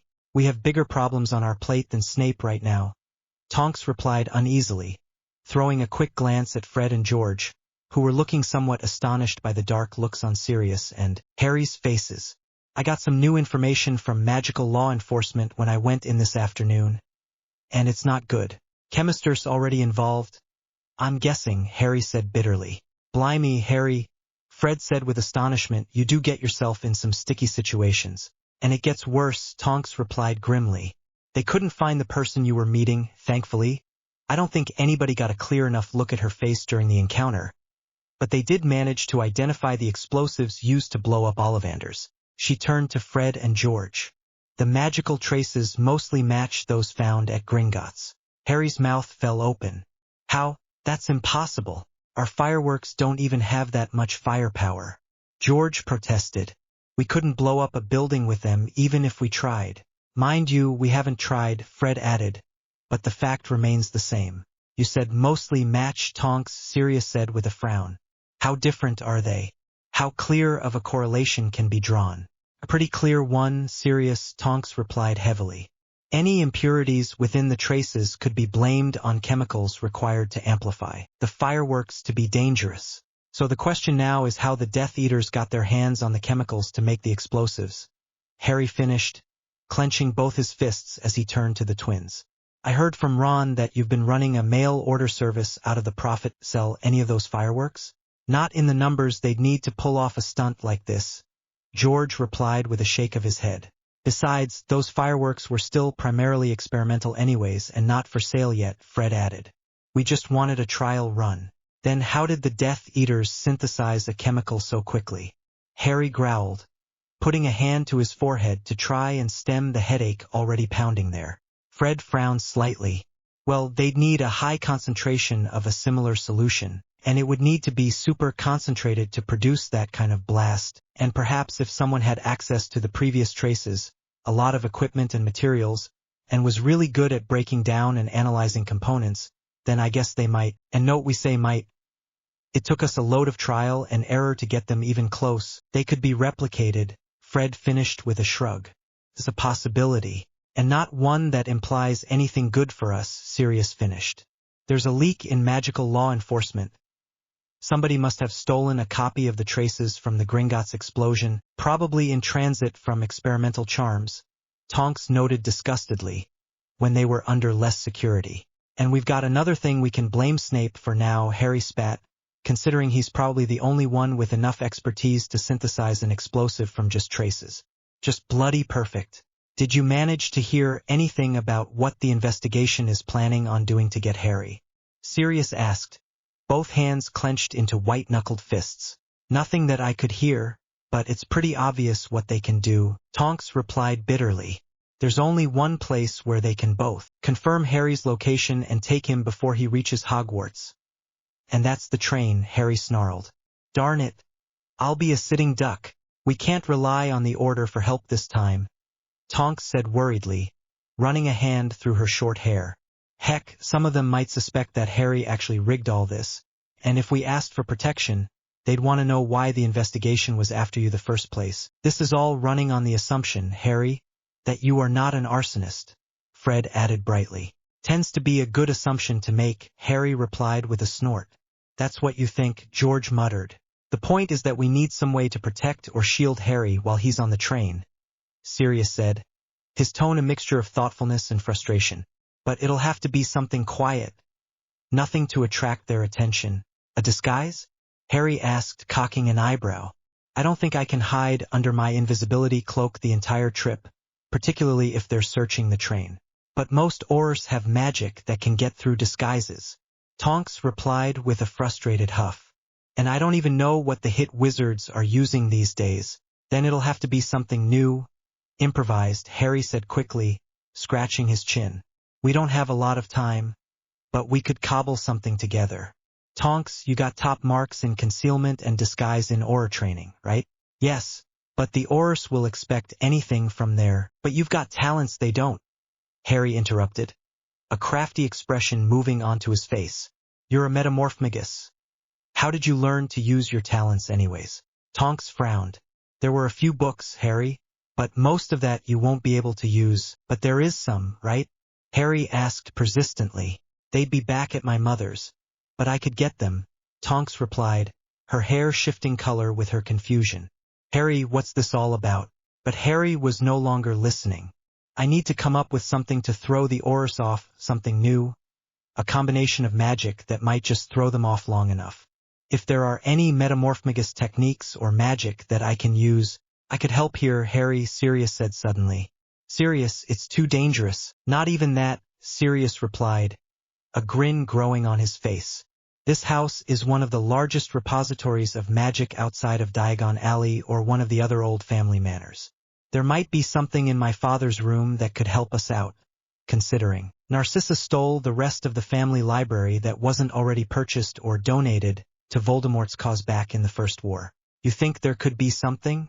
My father didn't sell or donate everything. I know that, Sirius replied thoughtfully. He kept some of the more powerful spellbooks and possibly some of his casting components, but you know some of this magic I'm talking about could very well be considered dark magic. Harry blew out a short breath. Well, the risk is only mine, really. and I'm willing to take it if it works. What about you two? He asked, turning to the twins. Have any disguising or concealing magic? Fred and George exchanged a shifty glance. Possibly, Fred replied. Although most of it is still on the drawing board or in the experimental stage, you realize, George added. What he's trying to say is that if we have anything, Fred finished, it would likely be unstable and probably risky to test. Will you be willing to give it to me? Harry asked, taking a deep breath. Fred and George exchanged another glance. Well, we do need a tester, and we don't need to pay him, which would certainly be a plus. And he's already willing. Well? Harry asked impatiently. They both looked up and gave identical shrugs. We'll see what we can do, Fred promised. But don't rely on us to come up with anything big, Harry, George added seriously. Pressure's not good for the creative process. That's all I needed, Harry replied wearily. Thanks. When the twins left the room, Tonks turned to Harry. You trust them? What choice do I have? Harry returned bitterly. They're intelligent and creative. They might come up with something. That's taking a big risk, Sirius warned. You've got to be careful here. We could be messing with some dangerous magic, and we don't have a lot of time. Believe me, Sirius, I know, Harry muttered, his eyes clear, but I'm getting to Hogwarts if it's the last thing I do, and Chemister's not stopping me this time. Train. Remus, we need to talk. The haggard werewolf paused, his hand on the doorknob. What do you want, Kingsley? I've got things to. Not now, you don't, Kingsley said in a low voice. Remus frowned. He caught the slightly strained note in Kingsley's voice. Dumbledore needs me to. This'll only take a few minutes, Kingsley said quickly, pulling open a door. Hastily muttering a few words and waving his wand, he stepped inside the spacious coat room, magically expanded to hold dozens of cloaks and coats, pulling a startled Remus in right behind him. This must be important, Remus said suspiciously. Of course it's important. Heck, if you haven't noticed that something's up in Grimmauld Place, you're not as smart as I thought, Remus, Kingsley said grimly, closing the door of the coat room, leaving them in semi-darkness. What's this all about? Remus asked slowly. Do you know what Sirius, Potter, and Tonks are up to? Kingsley shot back, his tone razor-edged. Sirius operates out of the room. Now after every meeting and the meetings in which Tonks does show up, she's tight-lipped. As for Potter, he's been spending all his time up in his room, Remus said, frowning with confusion. Sure, he's more on edge now than usual, but, Remus, let's cut to the chase, shall we? Kingsley said evenly, crossing his thick arms over his chest. I'm not a stupid man, and I can tell when there's obvious antagonism between two people. Something broke between you, Sirius, and Potter, and now they're up to something. Care to fill in the blanks? That's assuming a lot, Remus warned. After all, Sirius wouldn't dare try something that would take him out of the house. Really? Remus was about to retort, but he froze in mid-word.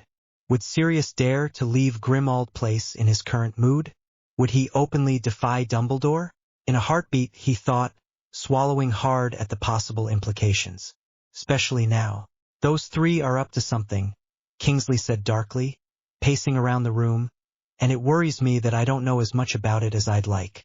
The investigation into what happened at Ollivanders has been placed off-limits to everyone who isn't certified for it, and even the few favors I've managed to call in haven't helped either. What I did manage to find out disturbs me. He lowered his voice. Their prime suspect is Potter. Remus' eyebrows shot up. You're kidding me. They honestly think Harry would do. He was confronted at the scene of the crime, and he fled, Kingsley growled. And who did we hear about the attack from first? I'm not implying anything, Kingsley snapped. I just think it's darn suspicious that Potter coincidentally happened to be in Diagon Alley right in front of Ollivanders at the time of the explosion. This is the second explosion in Diagon Alley in a month, and I would be foolish not to think there's a connection. So, is there anything you're not telling me? Remus? Remus closed his eyes. Kingsley, I can't say what? Kingsley snarled. Can't say that you suspect Potter was involved in both incidents? Can't say that you suspect that Tonks and Sirius have been circumspectly aiding him in whatever the heck he's doing? Can't say why your friendship with Sirius seemed to fall apart mysteriously around the time of the Gringotts incident. And now, only a few days after the Ollivanders explosion, you can't even look him in the eye? What are you hiding, Remus, that you don't want Dumbledore or I to know? Look, Kingsley, I don't know all the details. I know you don't, because it's clear as glass that Potter doesn't trust you farther than he can see you, Kingsley said coolly. Heck, the only person who might know more than you in this matter is Snape. And Merlin knows that he's not talking to anyone. What we do know is this. Somebody tried very hard to keep me out of the loop between the Gringotts incident and Potter's trial, and now all heck has broken loose again. And somehow Potter's connected to it. Kingsley took a step closer, his eyes blazing. What I don't know is why Potter, Tonks, and Sirius are so secretive. Why Potter was really in Diagon Alley that day. Why Potter seems to be searching for something, even after he was cleared, something with which he trusts very few. Do you know anything, Remus? Remus blew out a heavy breath. Kingsley, I think he's after the Potter accounts. Whatever Kingsley was expecting, that was not it. A look of confusion crossed his face, quickly replaced by skepticism. What?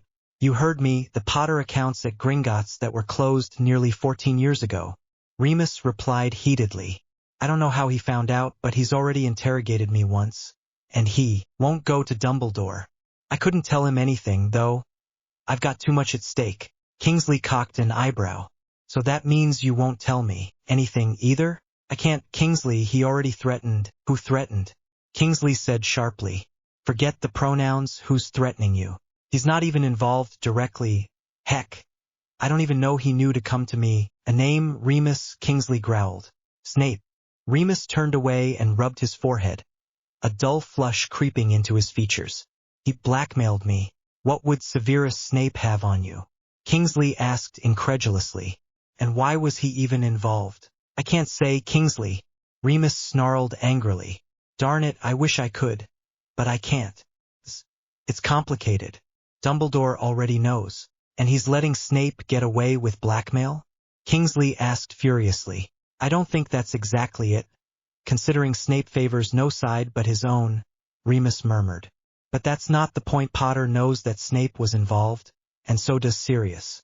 It's no wonder then that Snape doesn't want to come back here, Kingsley muttered. So Potter's just looking for information.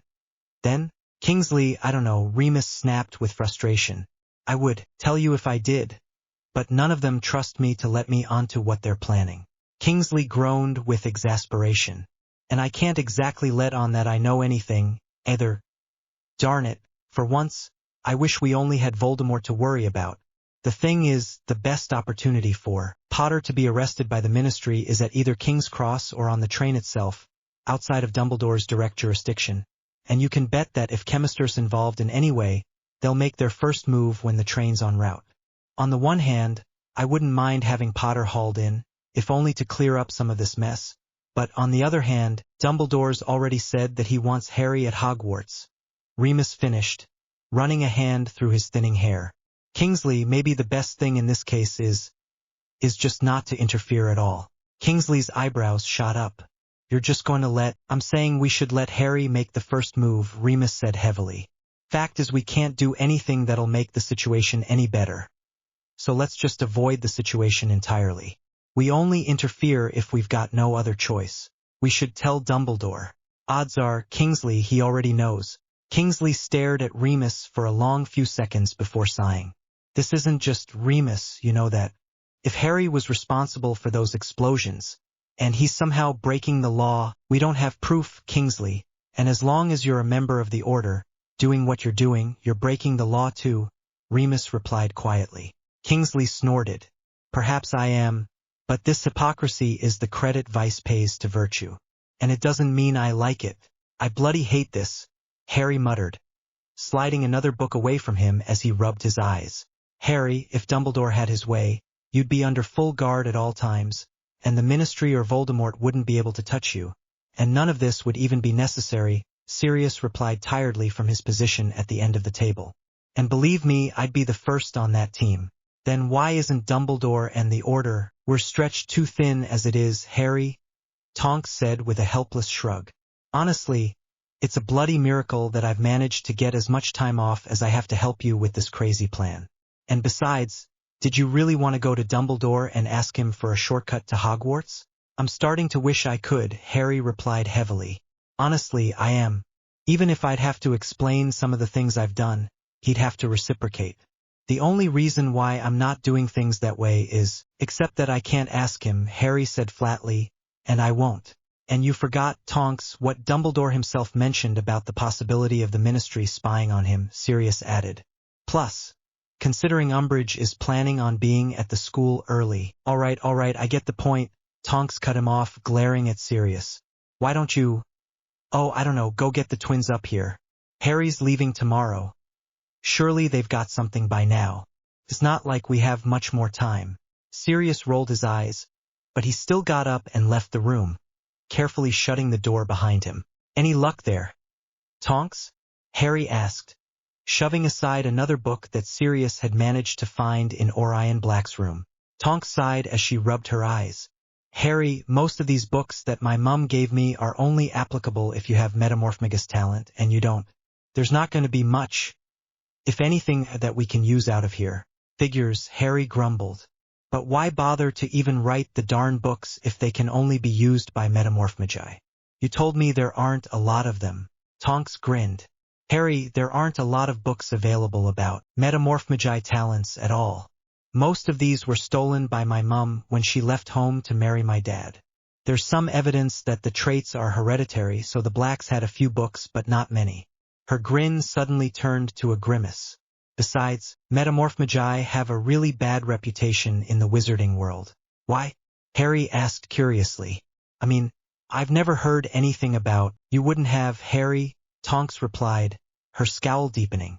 I've already told you that metamorphmagi are really rare, but it didn't stop people from being prejudiced against them. She snorted.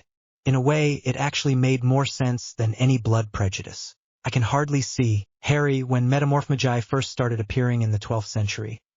Or at least that's when I think they started appearing. A lot of that information's murky. People were scared. Really scared, actually. Impersonation's a powerful tool, and a metamorphmagus, who can take anybody's form at will, is a very dangerous person indeed. She sighed as her hair went from bright pink to a rather sodden aquamarine.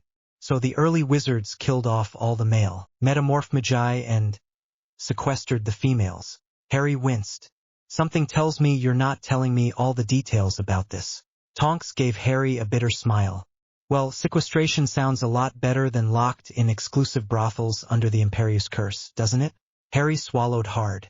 I thought using that curse was illegal. Well, that's political maneuvering for you, Tonks replied with another snort. Leaders were scared to death of being impersonated, so they wrote a nice little loophole into their laws that allowed it, only in this case. In any case, that little bit of legislation regarding metamorphmagi remained on the books until it was repealed just over 50 years ago. Can you guess who took it off the books, who told all the rich politicians and purebloods that had access to their? Harry's eyes widened. Dumbledore. Of course, it's starting to make sense now. No wonder she wants me to trust Dumbledore. Right in one. Of course, the Wisingamot only pulled the legislation because Grindelwald had freed a few metamorphmagi and was using them to infiltrate governments, and Dumbledore needed a way to ensure that we'd be on his side instead of Grindelwald's, Tonks finished heavily. It's an unpleasant story, Harry, and one that the Ministry would like to forget. But this entire mess means is that there's very little actual metamorphmagus literature, and what little there is written from an exclusively pureblood perspective. She wrinkled her nose. It gets a bit disgusting at times. Have any more luck? Sirius asked, a hopeful smile on his face as he stepped into the room, the twins right behind him. Harry didn't like the looks on Fred and George's faces. They must not have had a lot of success. Tonks shook her head with exasperation. I'm honestly not getting anywhere with this, she said with disgust as she shoved the book to the side. What about you two?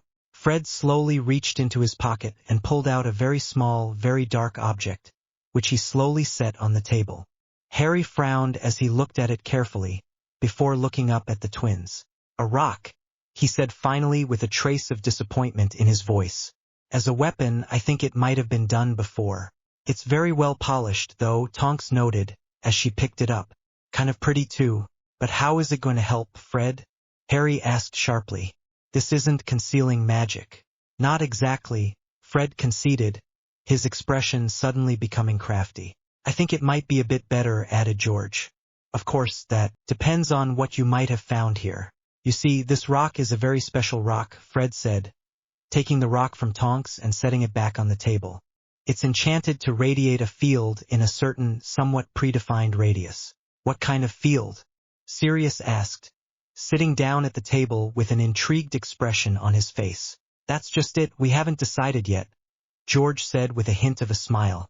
Light, heat, magic, you name it, with the right configuration and enough power, this rock will emit it. The trick that George and I have been working on is both choosing the right spell and working on the size of the field, Fred continued, drawing his wand carefully. We were considering putting an invisibility spell in it and putting it on a hat. Headless hats. Anyone? George suggested with a growing smirk on his face. Problem is, a spell like that wouldn't help you and probably wouldn't last long enough either to be of use. And neither of us has found a good invisibility charm. We were planning on combing the Hogwarts library in a fervor unparalleled even by your friend Hermione, so we're thinking you might have been able to find a better spell to cast into the rock. George finished. Any ideas? Tonks ran a hand through her hair. That's actually really interesting. You could have a real market for those things. The problem is that I don't think we've managed to find any disguise charms that would make sense cast into that stone, Harry said intensely, flipping open the nearest book and flipping through the pages. And considering those rocks only holds one spell at a time. Aha! Sirius exclaimed, pushing down the page in the book he was perusing, a rare smile on his face. I knew there was something here. The visual expectations charm, a nifty little spell that fell out of fashion a good 150 years ago when the disillusionment charm was created. Used to be all the rage among thieves and plunderers alike. No surprise it's in a black spellbook. Then, Tonks said wryly, moving next to Sirius with Harry. Strange. I've never seen it before, probably because the disillusionment charm is simply better in the majority of circumstances, Sirius replied with a shrug. This little spell, according to the book, allows the caster to blend in with his surroundings, using preferences of the person and the characteristics of the surroundings to create the desired illusion. Problem was, the caster had to be completely stationary for the duration of the spell, otherwise the illusion would break apart. He looked at the stone on the table, a grin spreading across his face. But if we cast this charm directly into the rock, Harry could carry the field around with him, and that would make me effectively disguised. Harry finished, a grin creeping across his own face as he closely scanned the text. Tonks, do you think you could cast the spell into the stone? Just a second, we can't rush into this, Tonks replied warily as she scanned the text. The spell's got a maximum duration here of only 4 hours, and I'm sure that it'll put more pressure on the illusion if the field is moving. But I might know a way to at least extend the charm's life for a few more hours. Picking up one of the discarded spellbooks, she began leafing through it frantically. And then there's the problem of the illusion itself, Sirius said, scratching his chin thoughtfully. The last thing we need is for the illusion to fail midway between King's Cross and Hogwarts. Harry, you might still have to wear a disguise even just to keep the illusion intact. Harry groaned. We don't have time to put together a full. It would at least give you something if you're approached by anyone, Fred said fairly. Doesn't Malfoy make a point of finding you every time you've gone on the train? If you're in disguise, you can hide in plain sight and let the charm do the rest. And I'm sure that you could come up with a disguise quickly enough, George finished. And if you can't, I'm sure Fred and I could come with something for you, but a grin was already spreading across Sirius' face. Hey Tonks, in the persona file that we worked up for your Nymphadora Vulnerinalis, didn't we say she had a younger sibling? Yeah, a sister, about 17, homeschooled at the Vulnerin Manor, Tonks replied distractedly. Likely would be a Ravenclaw if sorted. Her voice trailed off as she looked up to see the identical evil grins on the twins' faces, and Harry's horror-stricken expression. No, Harry said firmly. Absolutely bloody not. Oh, come on. Harry, think about it for a second, Fred said exasperatedly. Nobody would suspect you disguising yourself as a girl. No crud. Because I'm not going to, Harry replied heatedly. Harry, it's a perfect bluff. And you already have an alibi, Sirius said, fighting to keep the smile off his face. Tonks and I can help you with some minor charms and transfigurations. Any major transfigurations could be very dangerous, and we can let Fred and George's rock do the rest. And besides, it's a great cover. Who would bother a quiet Ravenclaw 7th year, sitting by herself as she studies? Answer: nobody. The house is pretty reclusive, Harry. Nobody would even question it. But does it have to be a girl? Harry asked with frustration. I'm not a bloody fairy. For Merlin's sake. He's in denial, George said in a stage whisper. I know a good therapist who might be able to help him, Fred replied seriously. These sorts of issues require professional help. Freak you both, Harry muttered vehemently. Is there another way? Harry, it's only a disguise, and Sirius and I can use spells so that nobody will know the difference, Tonks said, putting a hand on Harry's shoulder. It won't be perfect, but Fred and George's stone will compensate for everything we miss. And nobody will know it's you. Harry blew out a long breath. Fine, but if possible, I want all the spells to wear off at the same time. I don't want to be looking like a freak for the welcoming feast. And this stays between us. Nobody else needs to know anything about this. Got it? Tonks nodded. Make sure you're up and awake before anyone else is tomorrow morning. Earlier than 6 if possible. I dropped by Diagon Alley to get your books. That came to 16 sickles, 26 nuts, if I remember correctly, which I'll be wanting, by the way. And I left them in your room. Make sure that you have all your things put together tonight. We'll have a very limited time window if we want to pull this off. You'll be ready? Don't expect any problems from me, Harry said with a weak smile as he quickly left the room, Fred and George behind him. Who else are we supposed to expect problems from? Sirius muttered, if not him? Chemister, Tonks growled. I'll bet you 10 to 1 he'll make a move tomorrow. Knowing him, he'll probably try and hit the train en route, even though he's not on the investigation. Even despite everything we're doing, there's still a chance Harry's disguise won't hold up. Not to mention the fact that Voldemort could try something, Sirius added thoughtfully. I doubt it. He probably doesn't want to expose himself this early. Tonks swore as she slammed her hand on the table. I just have a bad feeling that this won't be enough. And we don't know how effective the Twin Stone will be. Harry's going to need backup this time. A way out if the hit wizards begin using aggressive tactics or his cover is blown. Are you suggesting a disguise for yourself too? Sirius asked, raising an eyebrow. It's already planned partially, Tonks muttered, pulling a scrap of paper out from under one of the books. I've already spoken to my superiors about having a day off tomorrow, so nobody will miss me as long as I report in at the welcoming feast. And I took care of as many HIT members that I could reach who could make things difficult. I'll use the Vunerin cover when escorting Harry to Hogwarts. It'll strengthen his disguise, particularly if he's spotted. But that doesn't get me on the train. I got it, Sirius said suddenly, his eyes lighting up. Got what? A way you can extract Harry if everything goes to pieces. Nobody will see it coming, and your cover will remain intact. I'm all ears, Tonks said cautiously. Her eyes widened as Sirius told her his plan. Finally, when he was finished, she shook her head adamantly. You're out of your mind, Sirius. If Dumbledore, who says he needs to know? Sirius interrupted slyly. Just go to Hagrid and get what you need from him, and make sure you notify Harry with one of those mirrors. You can't be serious, Tonks protested. I'm all for crazy plans, Sirius, but that really takes the cake. It's a bloody suicide mission. For both of us. So I'm assuming you're doing it? Sirius asked, a wry smile spreading across his face. What other choice do I have? Tonks shot back sharply. It's a good plan, provided it doesn't get us both killed. And you know I'm not going to get any sleep tonight? Sirius clapped her on the shoulder. Blacks don't need sleep, Tonks. Guess you're becoming more like us after all. Ron awoke to the sound of shouting, echoing up the narrow staircase towards his locked door. He frowned and rubbed his eyes. The door wasn't locked, not the way he and Harry had left it the night before. That's bloody strange. Harry, did you leave the door unlocked? He grumbled, rolling over towards Harry's bed, a bed that was neatly made and unoccupied. Ron sat bolt upright and looked quickly around the room, hastily pushing the hair out of his eyes. Harry's trunk is gone too. Where did he go? Was he kidnapped or something? Scrambling out of bed, he pulled open the door and quickly descended to the kitchen, where his mother was screaming her lungs out at Fred and George, who were only looking passably guilty. "You could have dealt her a serious injury. You idiots, Ron," Fred exclaimed, spotting his younger brother at the base of the staircase. "Bloody fantastic to see you this fine morning, Fred.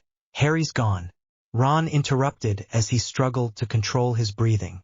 Mrs. Weasley stopped shouting instantly, and the silence in the kitchen was deafening. Lupin, who had been slicing bread by the counter, nearly dropped the knife in his hand. "What do you mean, gone, Ronald?" Mrs. Weasley asked in a dangerous voice. "Was he? All his stuff too. His bed was made, his trunk was packed. Everything was gone," Ron said quickly, an edge of panic in his voice. "I dunno what happened to him. Could he have been abducted or—" "Ron, there's nothing to worry about," Sirius said easily, folding his newspaper as he took a sip of his tea. "Tonks and Harry just went early to King's Cross to throw off any Death Eaters that might try and make sudden moves." "Did they really?" Lupin asked, a bland note of curiosity in his voice. "That's funny, I didn't see them." Fred and George exchanged smirks, but only Ron seemed to notice. "It was really early," Sirius said with a grimace, holding back a yawn. "In any case, it's nothing to worry about. Remus, everything's under control. Harry was supposed to underguard to King's Cross with all of us," Mrs. Weasley said sharply.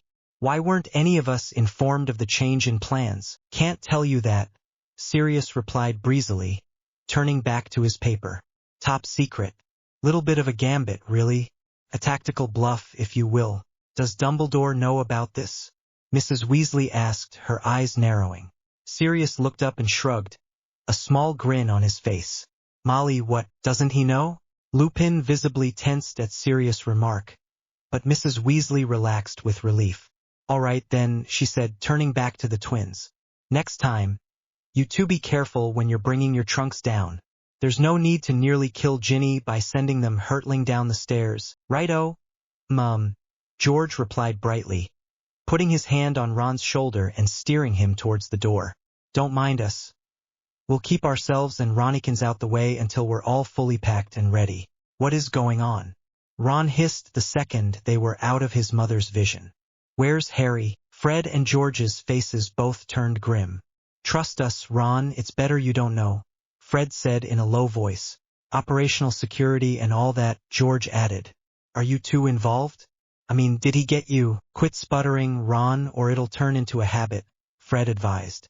"Now go get your prefect badge, find Hermione, and don't go looking for Harry until you get to Hogwarts, all right? He'll be safer that way." "But what's going on?" Ron asked wildly. "Does he still not trust me enough to tell?" His voice trailed off as Fred and George exchanged wary glances. "Well, let's put it this way," Fred said carefully. "Harry's encountered a bit of trouble, and he asked for our help." "Smart man," George added, a small grin crossing his face. "He goes straight to the professionals." And with that, they continued up the stairs, leaving an utterly bewildered Ron standing in the stairwell. Luna Lovegood always preferred arriving early at King's Cross if she could help it. Of course, she couldn't always help it. Her father's work always made it a tad difficult getting things put together in the morning. But she preferred it. That way, she could always find a nice compartment not already infested by rackspurts and other peculiar creatures. Not to mention other students. The train always has a dreadful infestation of those beings, she thought concernedly as she pulled her trunk behind her through the nearly deserted train, peeking into each compartment in turn. They should really get somebody to contain them. I know Dad has spoken about the problem on many occasions. She frowned slightly as she peeked into another compartment. They should bring in somebody to take care of those white stains in the seat cushions. They don't want to attract Sakarbai onto the train. Once those poor creatures start nesting, they're very difficult to remove. Tucking her blonde hair behind her wand, which was precariously balanced behind her ear, Luna looked into another compartment to see a very strange sight. "That's very odd. The compartment's nearly rackspurt-free. And I thought Dad said that even the Ministry couldn't effectively get rid of them. All the same, I can't pass up on the opportunity." She slid the compartment door open and heaved in her trunk, only to see that the compartment was already occupied. A single student, A pretty girl with strawberry blonde hair and a slightly nervous expression was sitting by the window, a book open on her lap and a small, rather battered mirror sitting beside her. "I'm sorry," the girl asked quickly. "Are you looking for something?" Luna gestured at the empty seat. "I'd like to sit here if you wouldn't mind." She lowered her voice as her eyes brightened. "Everywhere else has rackspurts. I don't think I've ever seen an infestation on the train this bad before." Right," the girl replied, confusion replacing the panic on her face. A very good sign, Luna noted to herself. If she's not afraid of the rackspurts, there's less of a chance she'll attract them over here. After Luna had settled down, she noticed the other girl was staring at her. Luna paid her no mind as she pulled her copy of the Quibbler from the top of her trunk. After all, it's fun to feel a bit confused, best to let her enjoy it while she still can. The other girl finally closed her book. "Sorry to interrupt," she slowly began, "but I don't know who you are. You're here awfully early."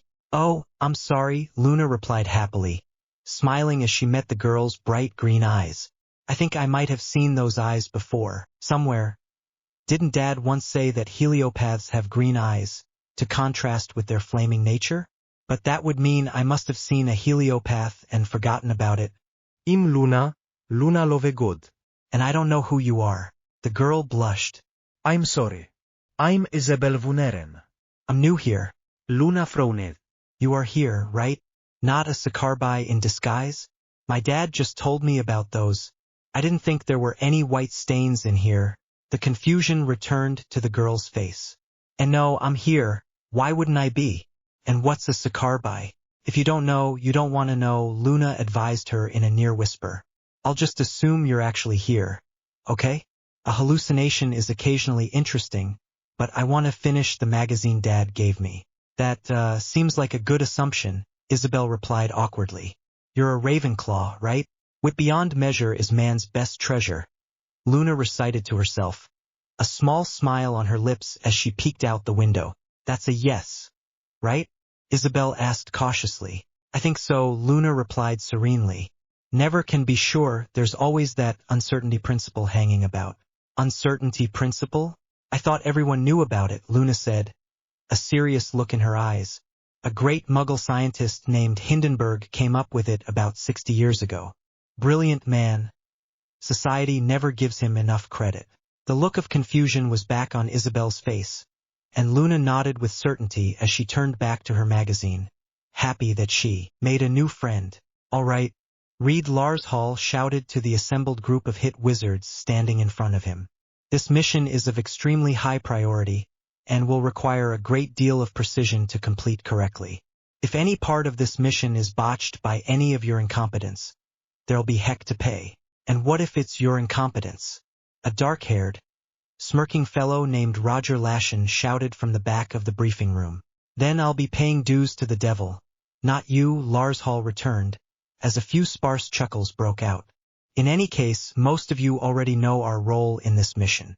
After the first wave stops the train, we move in after it begins moving. Identification of the right car is absolutely critical. We want to avoid any collateral damage, considering the number of innocent students on that train. Once we capture him, we proceed directly to our rendezvous point. If he manages to elude us, this becomes Hate's problem, not ours. Hopefully, he'll come quietly without a huge fuss. And if he doesn't?" Boyd Clivis, a hard-bitten veteran from the First War, shouted. "What then? We give chase, but break off immediately if the situation becomes dangerous. We've already lost people chasing this suspect before," Lars Hall said, fighting back the catch in his throat. "We're not losing any more. Clear?" There was a grunt of assent, and Lars Hall gestured towards the doors. "To your brooms, people." The room broke into a familiar din as the hit wizards moved for the exits. Lars Hall turned to tuck the few papers he brought with him into his bag, only to see Dimitri Chemister leaning against the wall in the back of the briefing room, a grim look on his face. "You shouldn't be here," Lars Hall said hurriedly, a cold sweat going down his back as he gestured towards the doors. "If Bones finds out, I've got leave to be here," Chemister replied coolly, pulling open the back door and following Lars Hall through it. "It's a briefing. Come on." Am I so disgraced that I'm not allowed in those anymore? This is a covert investigation. Just the same, Lars Hall replied tensely, his eyes sweeping the hallway as he walked. You shouldn't have listened in. I knew something seemed off about that, Chemister said suddenly, snapping his fingers. Why the heck are you in charge of the investigation? I thought you were going to be joining me with HAIT? Change of plans, Lars Hall replied with a disgusted scowl. Orders were placed that I was to be transferred out and placed in charge over here. I don't exactly mind. Well, I do, Chemister snarled. Who the heck did they replace you with? Lars Hall closed his eyes, preparing for the inevitable explosion. Sanders? Chemister's voice was as incredulous as it was angry. The guy's lazy as freak and imbecilic to boot. I need somebody competent backing me up at Hogwarts. Glad to know you've got such a high opinion of me. A new voice hissed from the edge of the hallway. Lars Hall winced as Sanders came into view, glaring at Chemister with undisguised enmity. And you better cooperate with me or we're gonna have serious problems when you get to Hogwarts, and when I care what you think I'll ask for it, Chemister snapped. I assume you have a really good reason why you were at the briefing without clearance, Sanders growled. I saw you leave the room. Chemister's eyes narrowed as he pulled out two official-looking pieces of paper. I got you your warrant, Lars Hall. Your mission plans a go. Finally, Lars Hall thought with relief, but Sanders snatched the paper before Lars Hall could even move. How on earth did you get this? Chemister, you're in disgrace. Doesn't mean that if you know the right people, things can't get done. Chemister cut him off icily. The warrant you've got, Lars Hall, is for hitting the train en route. This one's for Hogsmeade Station, intercepting that filthy fugitive before he gets inside the gates of Hogwarts. We can't let him get under Dumbledore's safety blanket. None of those warrants are binding in Hogwarts without the approval of the school governors, and I couldn't get that. And who did you bribe to get these? Sanders spat, unable to hold back the note of raw jealousy. Because there's no way, the seal's authentic, isn't it? Chemister said with a snort as he yanked the paper out of Sanders' hand and passed it to Lars Hall. And as a matter of fact, my contact was more than willing to supply me with the warrants. His cold smile had no warmth as he tucked the second warrant back into his pocket. At least someone around here understands that justice must be meted. We'll get him, Lars Hall said calmly. Don't worry, Dimitri, Potter's not getting away from me again. There was the sound of hammering footsteps, and a hurried salute from one of the junior hit wizards. Sir, the teams are ready. Good, Lars Hall replied, taking a deep breath. It's time. Signal the first wave to begin. As soon as they do their job, we'll take him down. Anything off the trolley? Girls? The stout old woman asked, peeking into the compartment. No thanks, Harry replied quickly, unnerved by the sound of a high-pitched voice coming out of this throat. It might have been good charm work, Tonks, and it might have been essential for my disguise, but you're still going to pay for this. What about you, dearie? The woman kindly asked Luna, who looked up from her magazine with a slightly perplexed look on her face. I still don't understand how you can mistreat frogs so badly as to turn them into chocolate, Luna said, a hurt edge creeping into her voice. It's very cruel, you know. The trolley woman sighed and shook her head as she began to close the door. You know that they aren't real frogs, my dear? Not anymore, they're not, Luna replied sadly. It's a real tragedy, it is. My father wrote all about it in the Quibbler a year ago. Didn't you read about it? The woman shook her head again. Dearie, the Quibbler is a bunch of fairy tales. It's not true. Excuse me? Luna said, her voice suddenly sharpening. My father's the editor. That explains a lot, Harry thought, confusion and pity mingling in his mind. Poor girl just doesn't know the truth about things. She must get teased like something awful at Hogwarts. He carefully raised the small mirror on the seat up to his face. Tonks? He whispered. Anything new? Yet? Something's up, but we already knew that, Tonks said, her voice barely audible from the glass. The entire hit wizard section in MLE has been sealed off, according to a friend of mine over there. They're really trying to keep this covert. All right, keep me posted then, Harry muttered, hurriedly placing the mirror into his pocket. He reopened his book and tried to concentrate on the words, but it was difficult without his glasses. I know why Tonks wanted me to take them off, but it's still bloody frustrating. You must have a very nice reflection, Luna said suddenly, the distracted note in her voice completely unnerving Harry.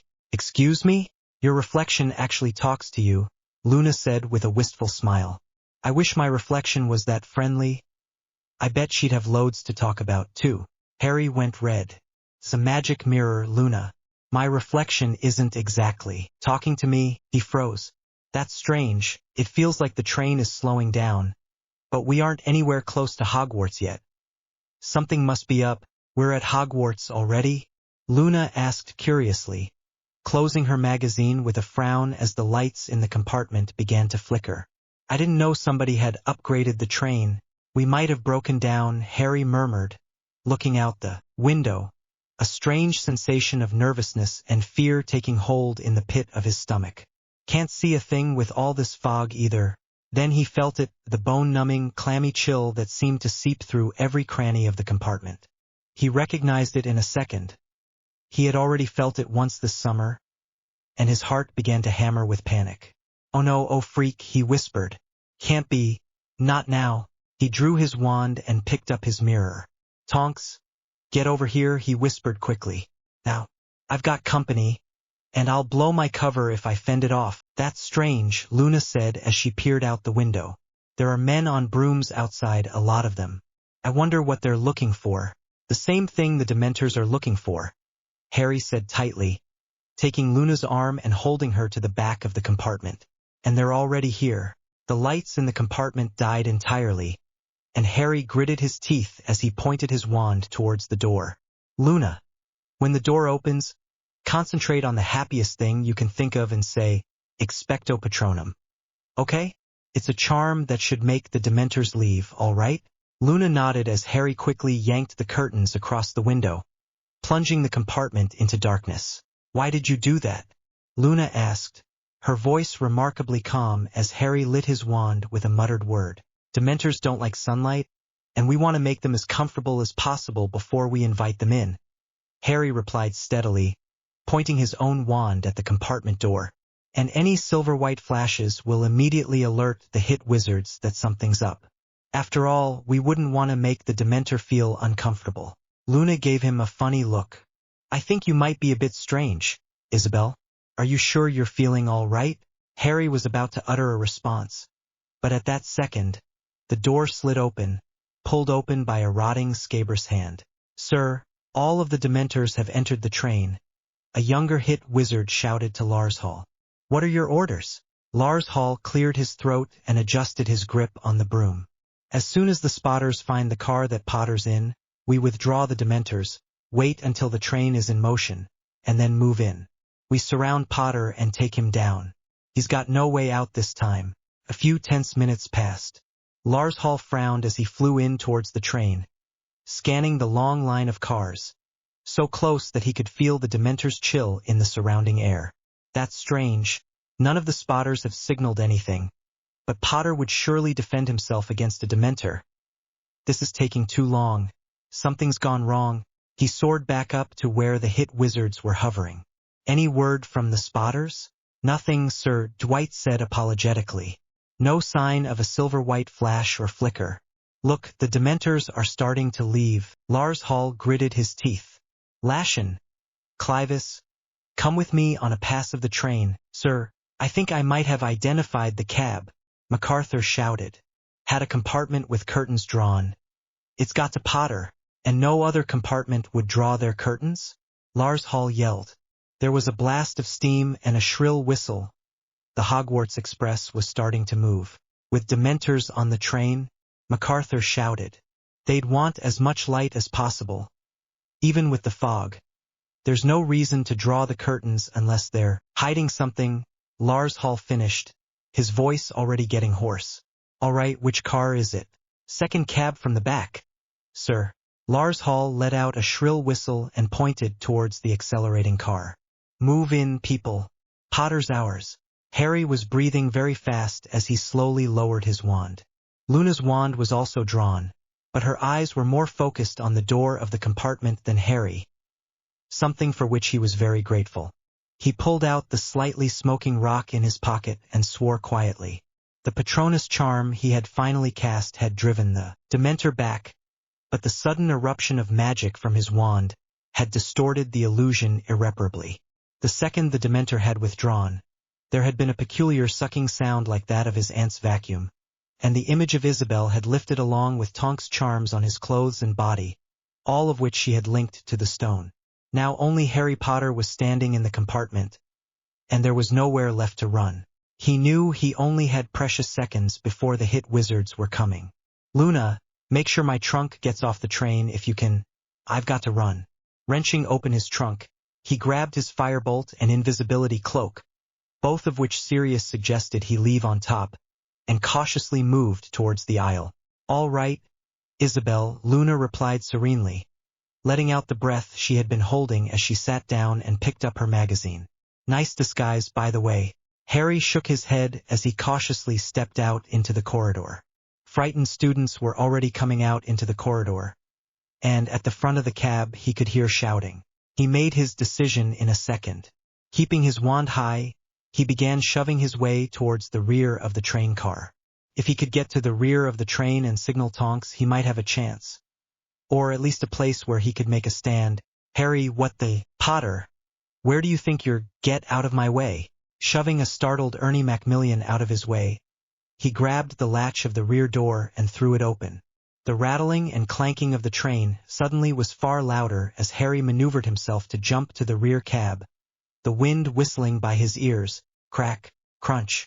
Harry could only slam his eyes shut as the wizard who had apparat between the cars was slammed bodily against the moving rear cab, his broomstick breaking to smithereens as he fell beneath the wheels. There was barely any blood, and not even a scream, but Harry knew no man could have survived it, wizard or not. Just what I need to be blamed for more deaths. Gritting his teeth, Harry carefully jumped to the rear cab and pulled the door open, even as the hit wizards erupted out of the car he had left. "It's Potter. But Harry wasn't wasting time. Slamming the door shut behind him, he ran for his life, barely holding onto his broom, cloak and wand as he struggled to pull out his mirror. Fortunately for him, the aisle was nearly deserted, and it only took a few seconds to reach the door at the very back of the train. He pulled it open and darted onto the tiny platform, slamming the door shut behind him with a metallic bang that barely sounded over the clank of the train's wheels on the tracks. "Tonks, I'm out of options," Harry shouted at the mirror. "Where the heck are you? Get to the roof. I'm coming in hot," Tonks shouted back, her voice barely audible from the mirror. Harry's eyes widened incredulously as he looked around wildly. How the heck was he supposed to?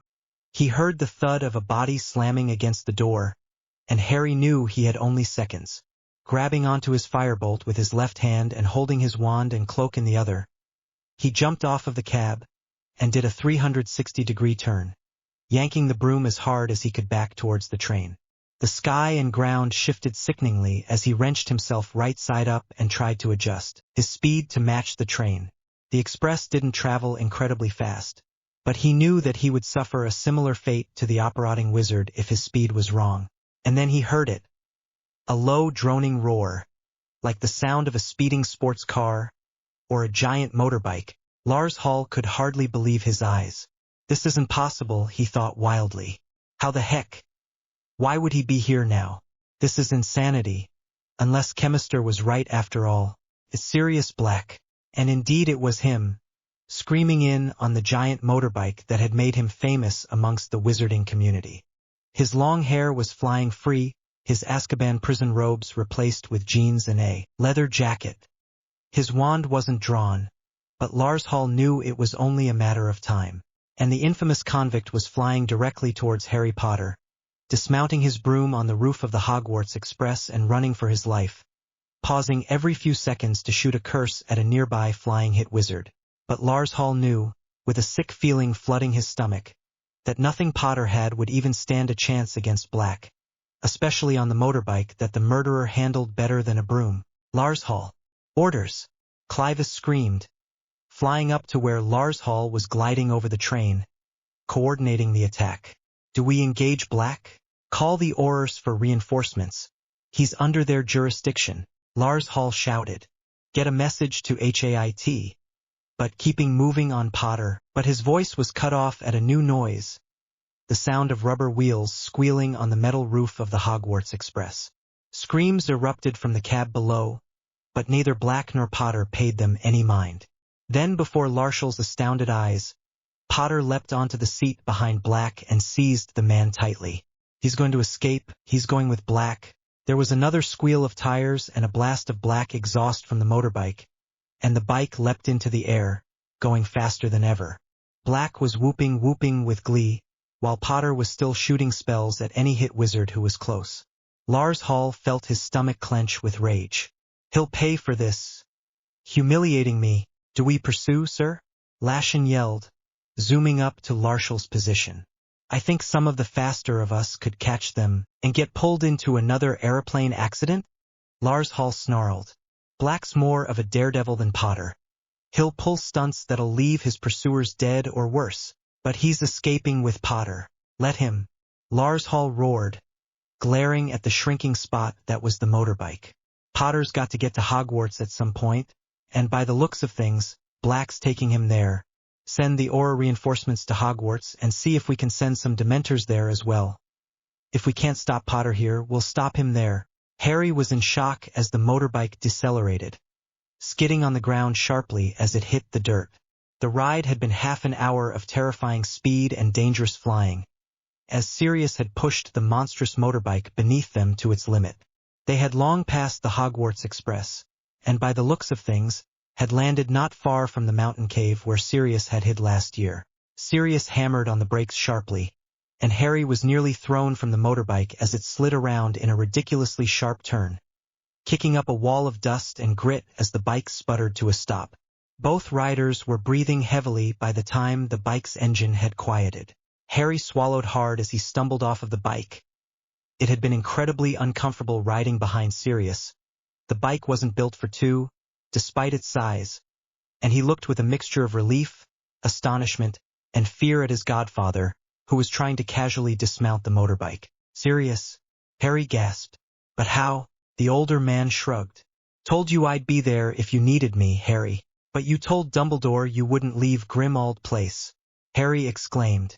And now, some things aren't always what they seem, Harry, Sirius replied, and there was a definite wry sound to his voice as he finally faced Harry. Before his astonished eyes, the man screwed up his face and transformed into the pink-haired, smirking visage of Nymphadora Tonks in an oversized biker's outfit. Harry's mouth fell open with astonishment.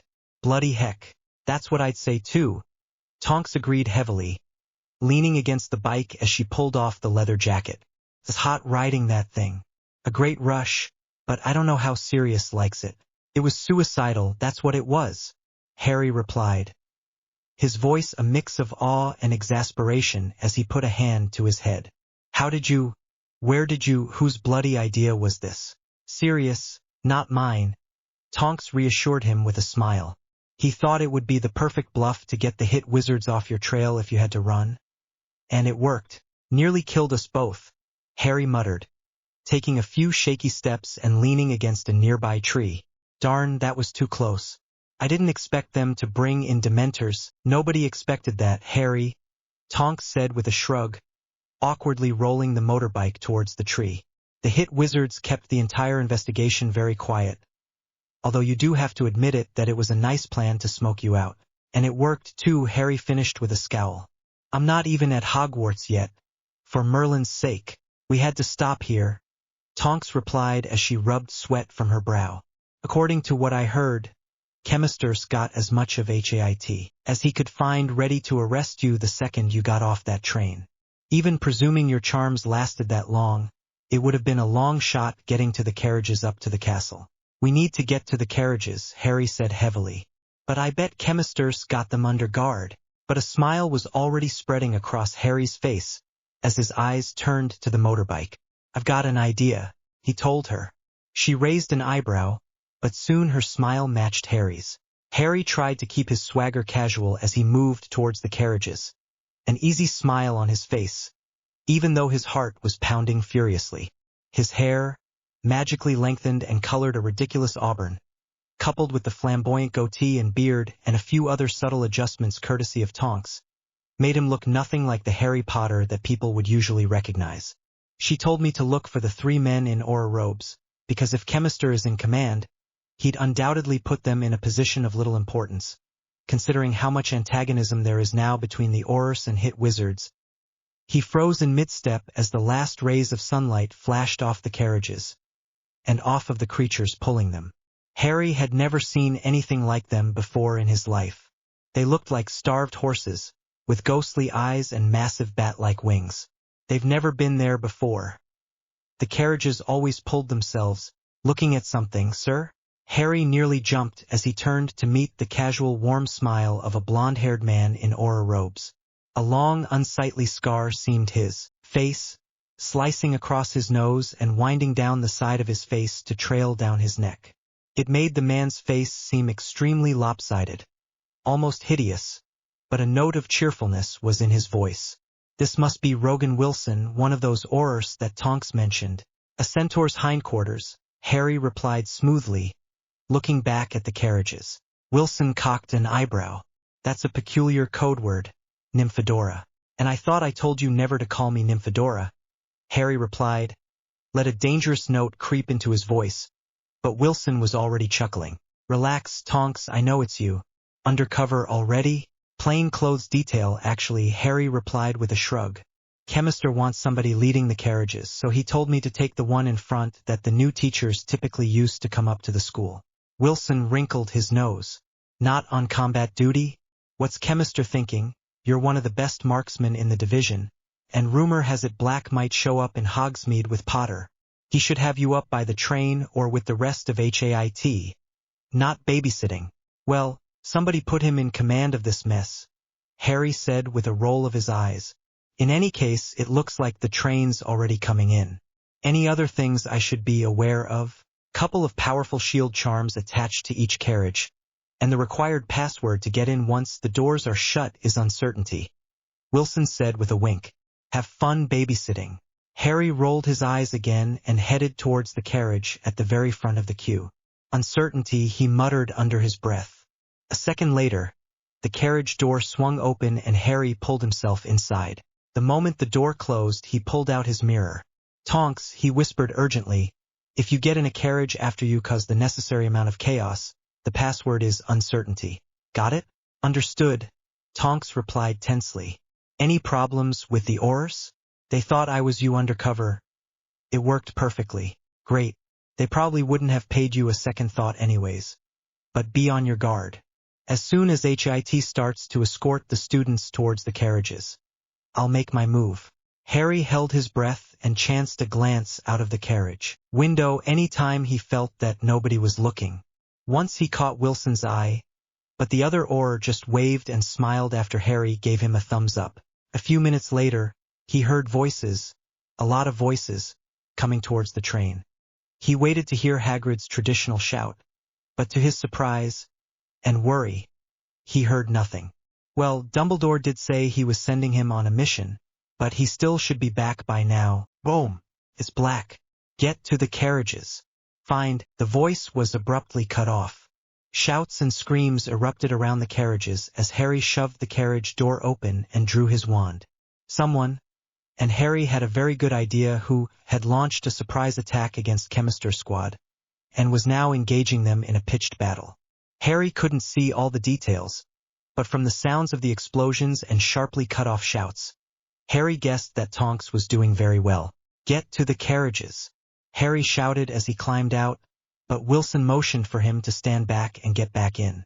All students, get into the carriages immediately. They are protected. There was nearly a stampede as students flooded towards the carriages, several with wands drawn and horrified looks on their faces. Harry could hear prefects trying to restore order, and he swallowed hard. This is all because of me. All this fear, all this chaos. It's because of what I've done. He was surprised to feel that he barely felt any remorse. Another explosion rocked the courtyard between the train and the carriages. Harry heard 3 bangs in rapid succession somewhere to the left, and he gritted his teeth. There was a rapid scuffling, and Wilson's scarred face came into view. "We've got them all in. Get up to the school and tell Dumbledore that Black's here and fighting." He nodded quickly as the carriages jolted into motion, his heart sinking as he heard another explosion. Tonks hadn't been able to make it to the carriages in time, and that meant, crack. "Merlin! Ow, that hurt! Tonks, you operate on top of me and you think you're in pain? Oh, shut up. You liked me on top of you," Tonks muttered, yanking off Harry's invisibility cloak. Under it, she was wearing her regular aura robes embroidered with a small silver HAIT near the chest. "Good plan, by the way.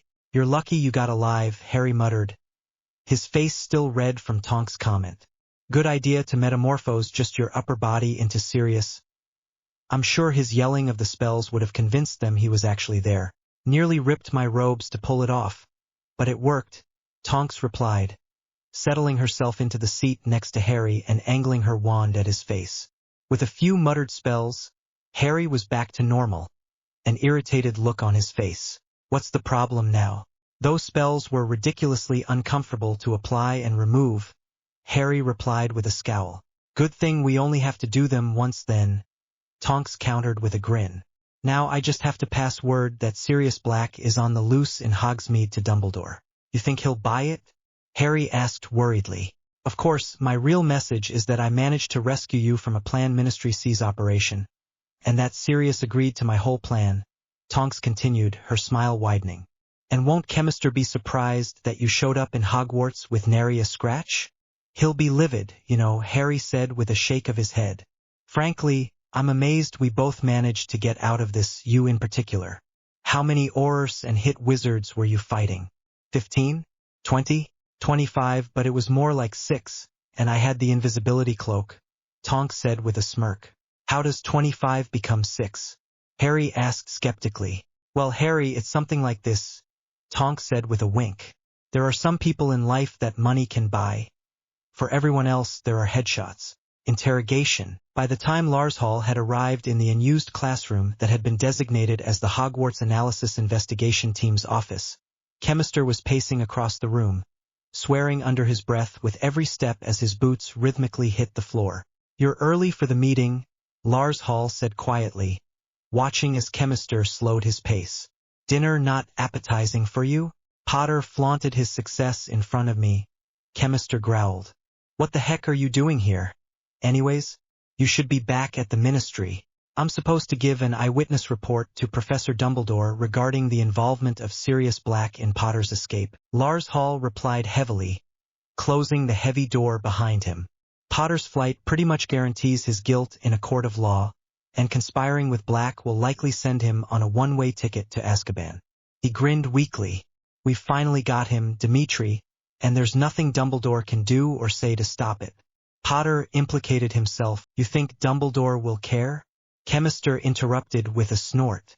"You honestly think that the Ministry will have a bloody hope of compelling Dumbledore to do anything he doesn't want to do?" "He's got to follow the law," Lars Hall said doggedly, "and unless he wants to be hauled in himself, he's not going to stop us." "Yeah, and I'm going to be Minister for Magic someday," Chemister snapped. "Let's be realistic here, Reed, just for a few seconds. Like it or not, Fudge is terrified of Dumbledore. Everyone knows that he's no match for the headmaster in terms of power. But that's not the only thing. He's more terrified of Dumbledore's influence. A lot of people still like the old man, regardless of what the prophet has written about him, and he's got a lot of political power in the International Confederation of Wizards, something Fudge does not have, considering the Quidditch World Cup fiasco last year. A lot of international wizards blamed the mess on the Ministry, not Dumbledore. Like it or not, Fudge doesn't have the nerve to take down Dumbledore without unbreakably solid proof. And we don't have that. That's one of the reasons I couldn't get the darn warrants to take Potter here in the school. The school governors are terrified of Dumbledore, and are thus demanding unshakable proof of Potter's guilt, which we don't have at the moment. We plan to bring Potter in as a suspect, and he's innocent before proven guilty. Despite his guilt in other matters, he still ran. He's acted rashly before when pursued by hit wizards, Chemister muttered, so just that isn't enough. And since when are you Harry Potter's staunchest supporter? Lars Hall snarled. This Black, Chemister said heatedly. Something's bloody off about this whole mess, and it's been off since the very beginning. Since Gringotts. Let me ask you this. Everything we know suggests Black wants Potter dead, yet he delivered Potter to Hogwarts safe and sound. Can you tell me the motive behind that? Heck, everything Shacklebolt has released about that investigation suggests that Black was in Tibet. Why the heck would he come back here? It just doesn't make any goddamn sense. Lars Hall opened his mouth, and then closed it as he scratched his chin with a frown. I hadn't considered that, and that's not the only thing, Chemister added with a grimace. There's something about the Ollivanders explosion that's been bothering me. Why would Potter even bother to set off the explosives so close to him? If he had been much closer to the explosion, the glass from the exploding storefront would have ripped him to shreds. Why would he set off an explosive so close to him? Why take that risk? Because he's incompetent? I don't buy that for 1 second, Chemister growled. Potter was smart enough to break into Gringotts, another case we have no solid proof for, and Scrimgeour closed the case file. Read. Use your freak head. Chemister snarled, slamming his fist on the table. You know what, regardless of Potter's responsibility here, the fact remains that we're not going to be able to arrest him at Hogwarts, at least not while Dumbledore's still around. What about Umbrage? She'll back us up. I already know you got the warrants from her, and given her Wizengamot position it was perfectly legal. And come on, Fudge is the bloody minister for magic. He can overrule Dumbledore whenever the heck he wants, control over the school. Making an overt power grab by overruling Dumbledore all at once would destabilize Hogwarts and send the Wizengamot into chaos. No, Dumbledore's got his power base here, and even with us here reinforcing the Ministry's influence, we still won't be able to overrule Dumbledore and haul Potter out of here. To do that, we need proof of Potter's involvement in the Ollivanders attack. What about conspiring with Black? Chemister sighed, the anger slowly fading from his face. Reed, if I understood that, this case would be a heck of a lot easier. The only thing that seems to make sense is that it was some kind of decoy, polyjuice or something, that Potter used with one of his allies to throw everything off and have us second-guessing ourselves. That's reaching, Lars Hall said skeptically. And that's also assuming Potter's got other allies. Well, what else am I supposed to think? Chemister snapped.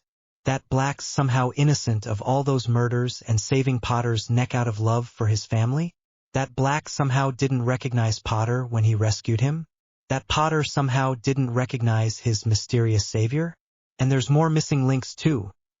Like how the heck Potter managed to get in the carriages when I had a group of Aurors shielding them, with a bloody password too. Lars Hall frowned. Disillusionment charm? Or treachery? Possibly both, Chemister muttered, rubbing his jaw. Problem is, Scrimgeour and Bones have effectively banned us from using Veritaserum on witnesses in an investigation, after that mess with Shacklebolt. If you want to find anything there, you'll have to be more subtle. Is there any way we can trace that motorbike?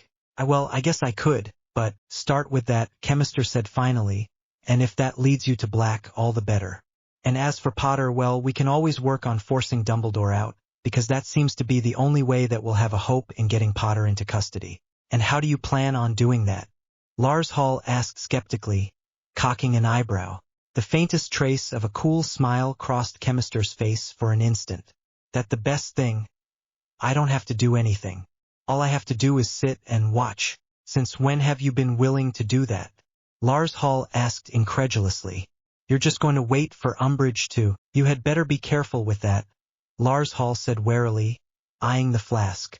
If Umbrage sees you with that, because his wasn't filled with Irish goblin rye, Lars Hall said in a low voice. Chemister snorted. Well, I'm going to need something to get me through this bloody year. Dumbledore was silent for a long few seconds as Lars Hall finished his report. The blue eyes were half closed in thought, and despite her relative calm, Tonks fought to keep her breathing steady. She had already told Dumbledore the rough details of what she had done or enough that she wouldn't compromise Harry's plans.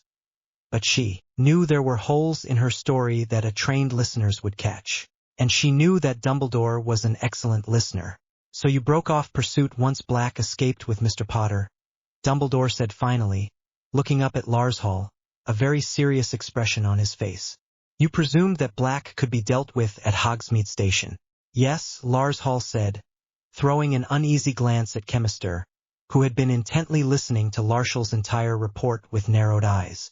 I directed that the aura reinforcements be directed there, and for HAIT to be notified of this development. I see, Dumbledore said slowly, his blue eyes sweeping the table occupied by assorted Hogwarts professors and the newly inducted members of the Hogwarts Analysis Investigation Team. They rested for an instant on Tonks, and her breath nearly caught in her throat. But then Dumbledore's gaze returned to Lars Hall, now looking visibly nervous at being the center of the headmaster's attention. Am I cleared to leave, sir? Lars Hall asked hesitantly. Just a moment, please, Mr. Lars Hall, a new voice said from the far side of the table. Tonks frowned as she saw a short, frog-faced woman get to her feet. Tonks recognized the high-pitched, breathy voice and the bright pink cardigan pulled over her businesslike robes instantly. But then again, Dolores Umbrage wasn't difficult to forget. The woman herself made sure of that. I believe, Umbrage began slowly, a note of confusion in her voice, that I may not have completely understood all the little fine details that coincided with your report here. Would you mind if I clarify a few points? Just for the benefit of all? By your leave, of course, Headmaster. Not a problem, Dumbledore replied pleasantly. A muscle was visibly twitching in Professor McGonagall's jaw. It's just that, well, I'm a tad unsure of your whole purpose by the Hogwarts Express. Umbrage began, the perplexed expression, which didn't reach her eyes, plainly evident on her face. I mean, you're a busy man, as a hit wizard. Why would you take time out of your schedule to follow the Hogwarts Express? A transportation route in which little has happened out of the ordinary for the past 100 years? Tonks gritted her teeth. She knew where Umbrage was going. And she also knew that she couldn't stop the new defense professor, her superior, from talking. Only Dumbledore can do that. A hit wizard died to bring in this suspect. Didn't he? Umbrage asked kindly. I'm so sorry for your loss, and the great loss to the ministry. I'm sure you are, Tonks thought hatefully. Probably never even met the man, you hag. In this case, the suspect's culpability is questionable, Lars Hall admitted. Hit wizard Dwight made a hasty, but critical error in attempting to apparate between the train cabs, a careless mistake that regrettably cost him his life. We're all sorry to lose him. Sad, though, that it was another loss pursuing the same suspect. Umbrage finished, a cold grin moving onto her toad-like face as she turned towards Dumbledore. 5 good men have now died pursuing Harry Potter, who has evaded justice. Potter was cleared. Kingsley barked, his eyes flashing. Despite herself, Tonks cocked an eyebrow. She didn't suspect that Dumbledore would put Kingsley up to defending Harry. No wonder Kingsley sounds so strained. Then why did he flee the law? Umbrage asked accusingly. He fought off the Dementors and ran from the hit wizards, only to be rescued by Sirius Black, a convicted felon. Ironic, Rogan Wilson muttered, leaning towards Tonks, that the man who wants to kill Potter saves his life. Since when has Sirius Black proven to be rational? A grizzled hit wizard added with a snort. Odds are, Professor Snape said grimly, that it was some sort of imposter who rescued Potter from the Ministry's pursuit. Some accomplice of Potter, willing to disregard the law to achieve Potter's ends. Severus, Dumbledore said quietly, Harry Potter has been in custody for most of this summer. My custody at that, Kingsley growled through clenched teeth. And I would know if Potter tried to leave. Tonks could barely restrain her snort at Kingsley's lies. Really, how long does Dumbledore think he can keep having Kingsley lie like this? Both of them have likely realized by now that Harry's trying to make himself uncontainable. Ah, yes, Mr. Shacklebolt, your custody, Umbrage said with a nod and a trace of a grin. Such a shame, though, that he mysteriously disappeared during the Gringotts robbery, and if I could have prevented whatever incident that happened that day, I would have, Kingsley growled, but unfortunately I was locked in a hit wizard holding cell, for which you were amply compensated, Shacklebolt, the grizzled hit wizard snapped. What about that inquiry that questioned the integrity of our office? Enough, Dumbledore said, rising to his feet. You were all chosen for this team based upon your level-headedness and your willingness to work in a bipartisan environment. And the last problems we need now are quarrels. Then why don't you release Mr. Potter for questioning into the Ollivanders bombings? Lars Hall suddenly asked, Chemister shot the man a warning look, but Lars Hall didn't seem to care. I was there, Professor, and so was Harry Potter. He's a suspect, and we need all the information that we can if we want to track down what happened. I already released to the Department of Magical Law Enforcement the details that Mr. Potter gave me when I spoke to him about the Ollivanders attacks.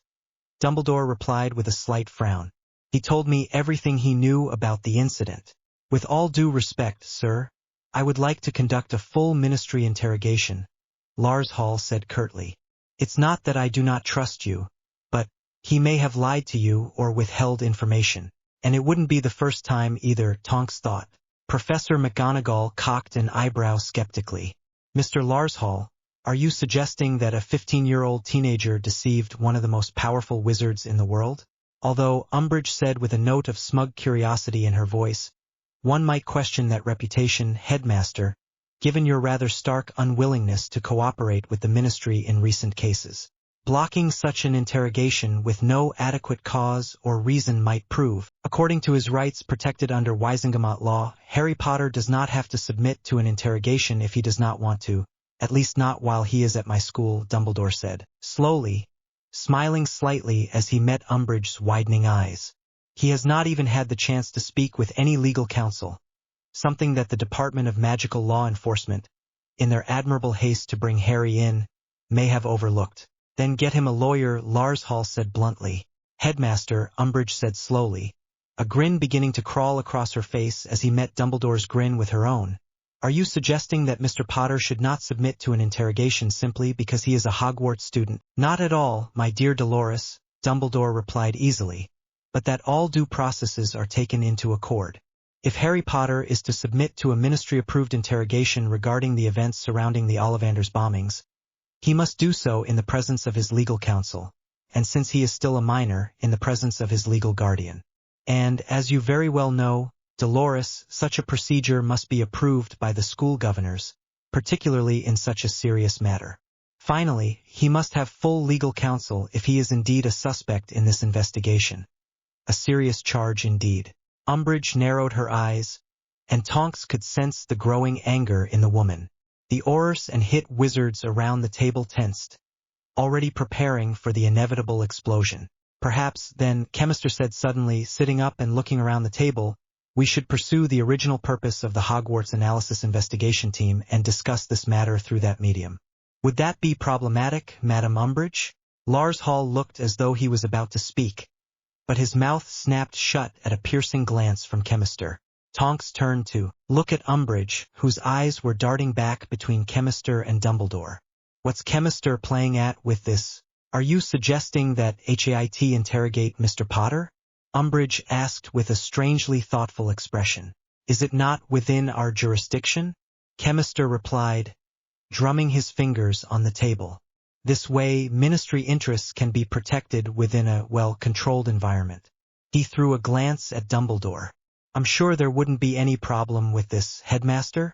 Only that such an interrogation has no jurisdiction without full approval of Mr. Potter's guardian, and without the approval of the governors. McGonagall snapped. Professor Dumbledore, this is a blatant attempt for Minerva. Enough, Dumbledore replied quietly, rising to his feet.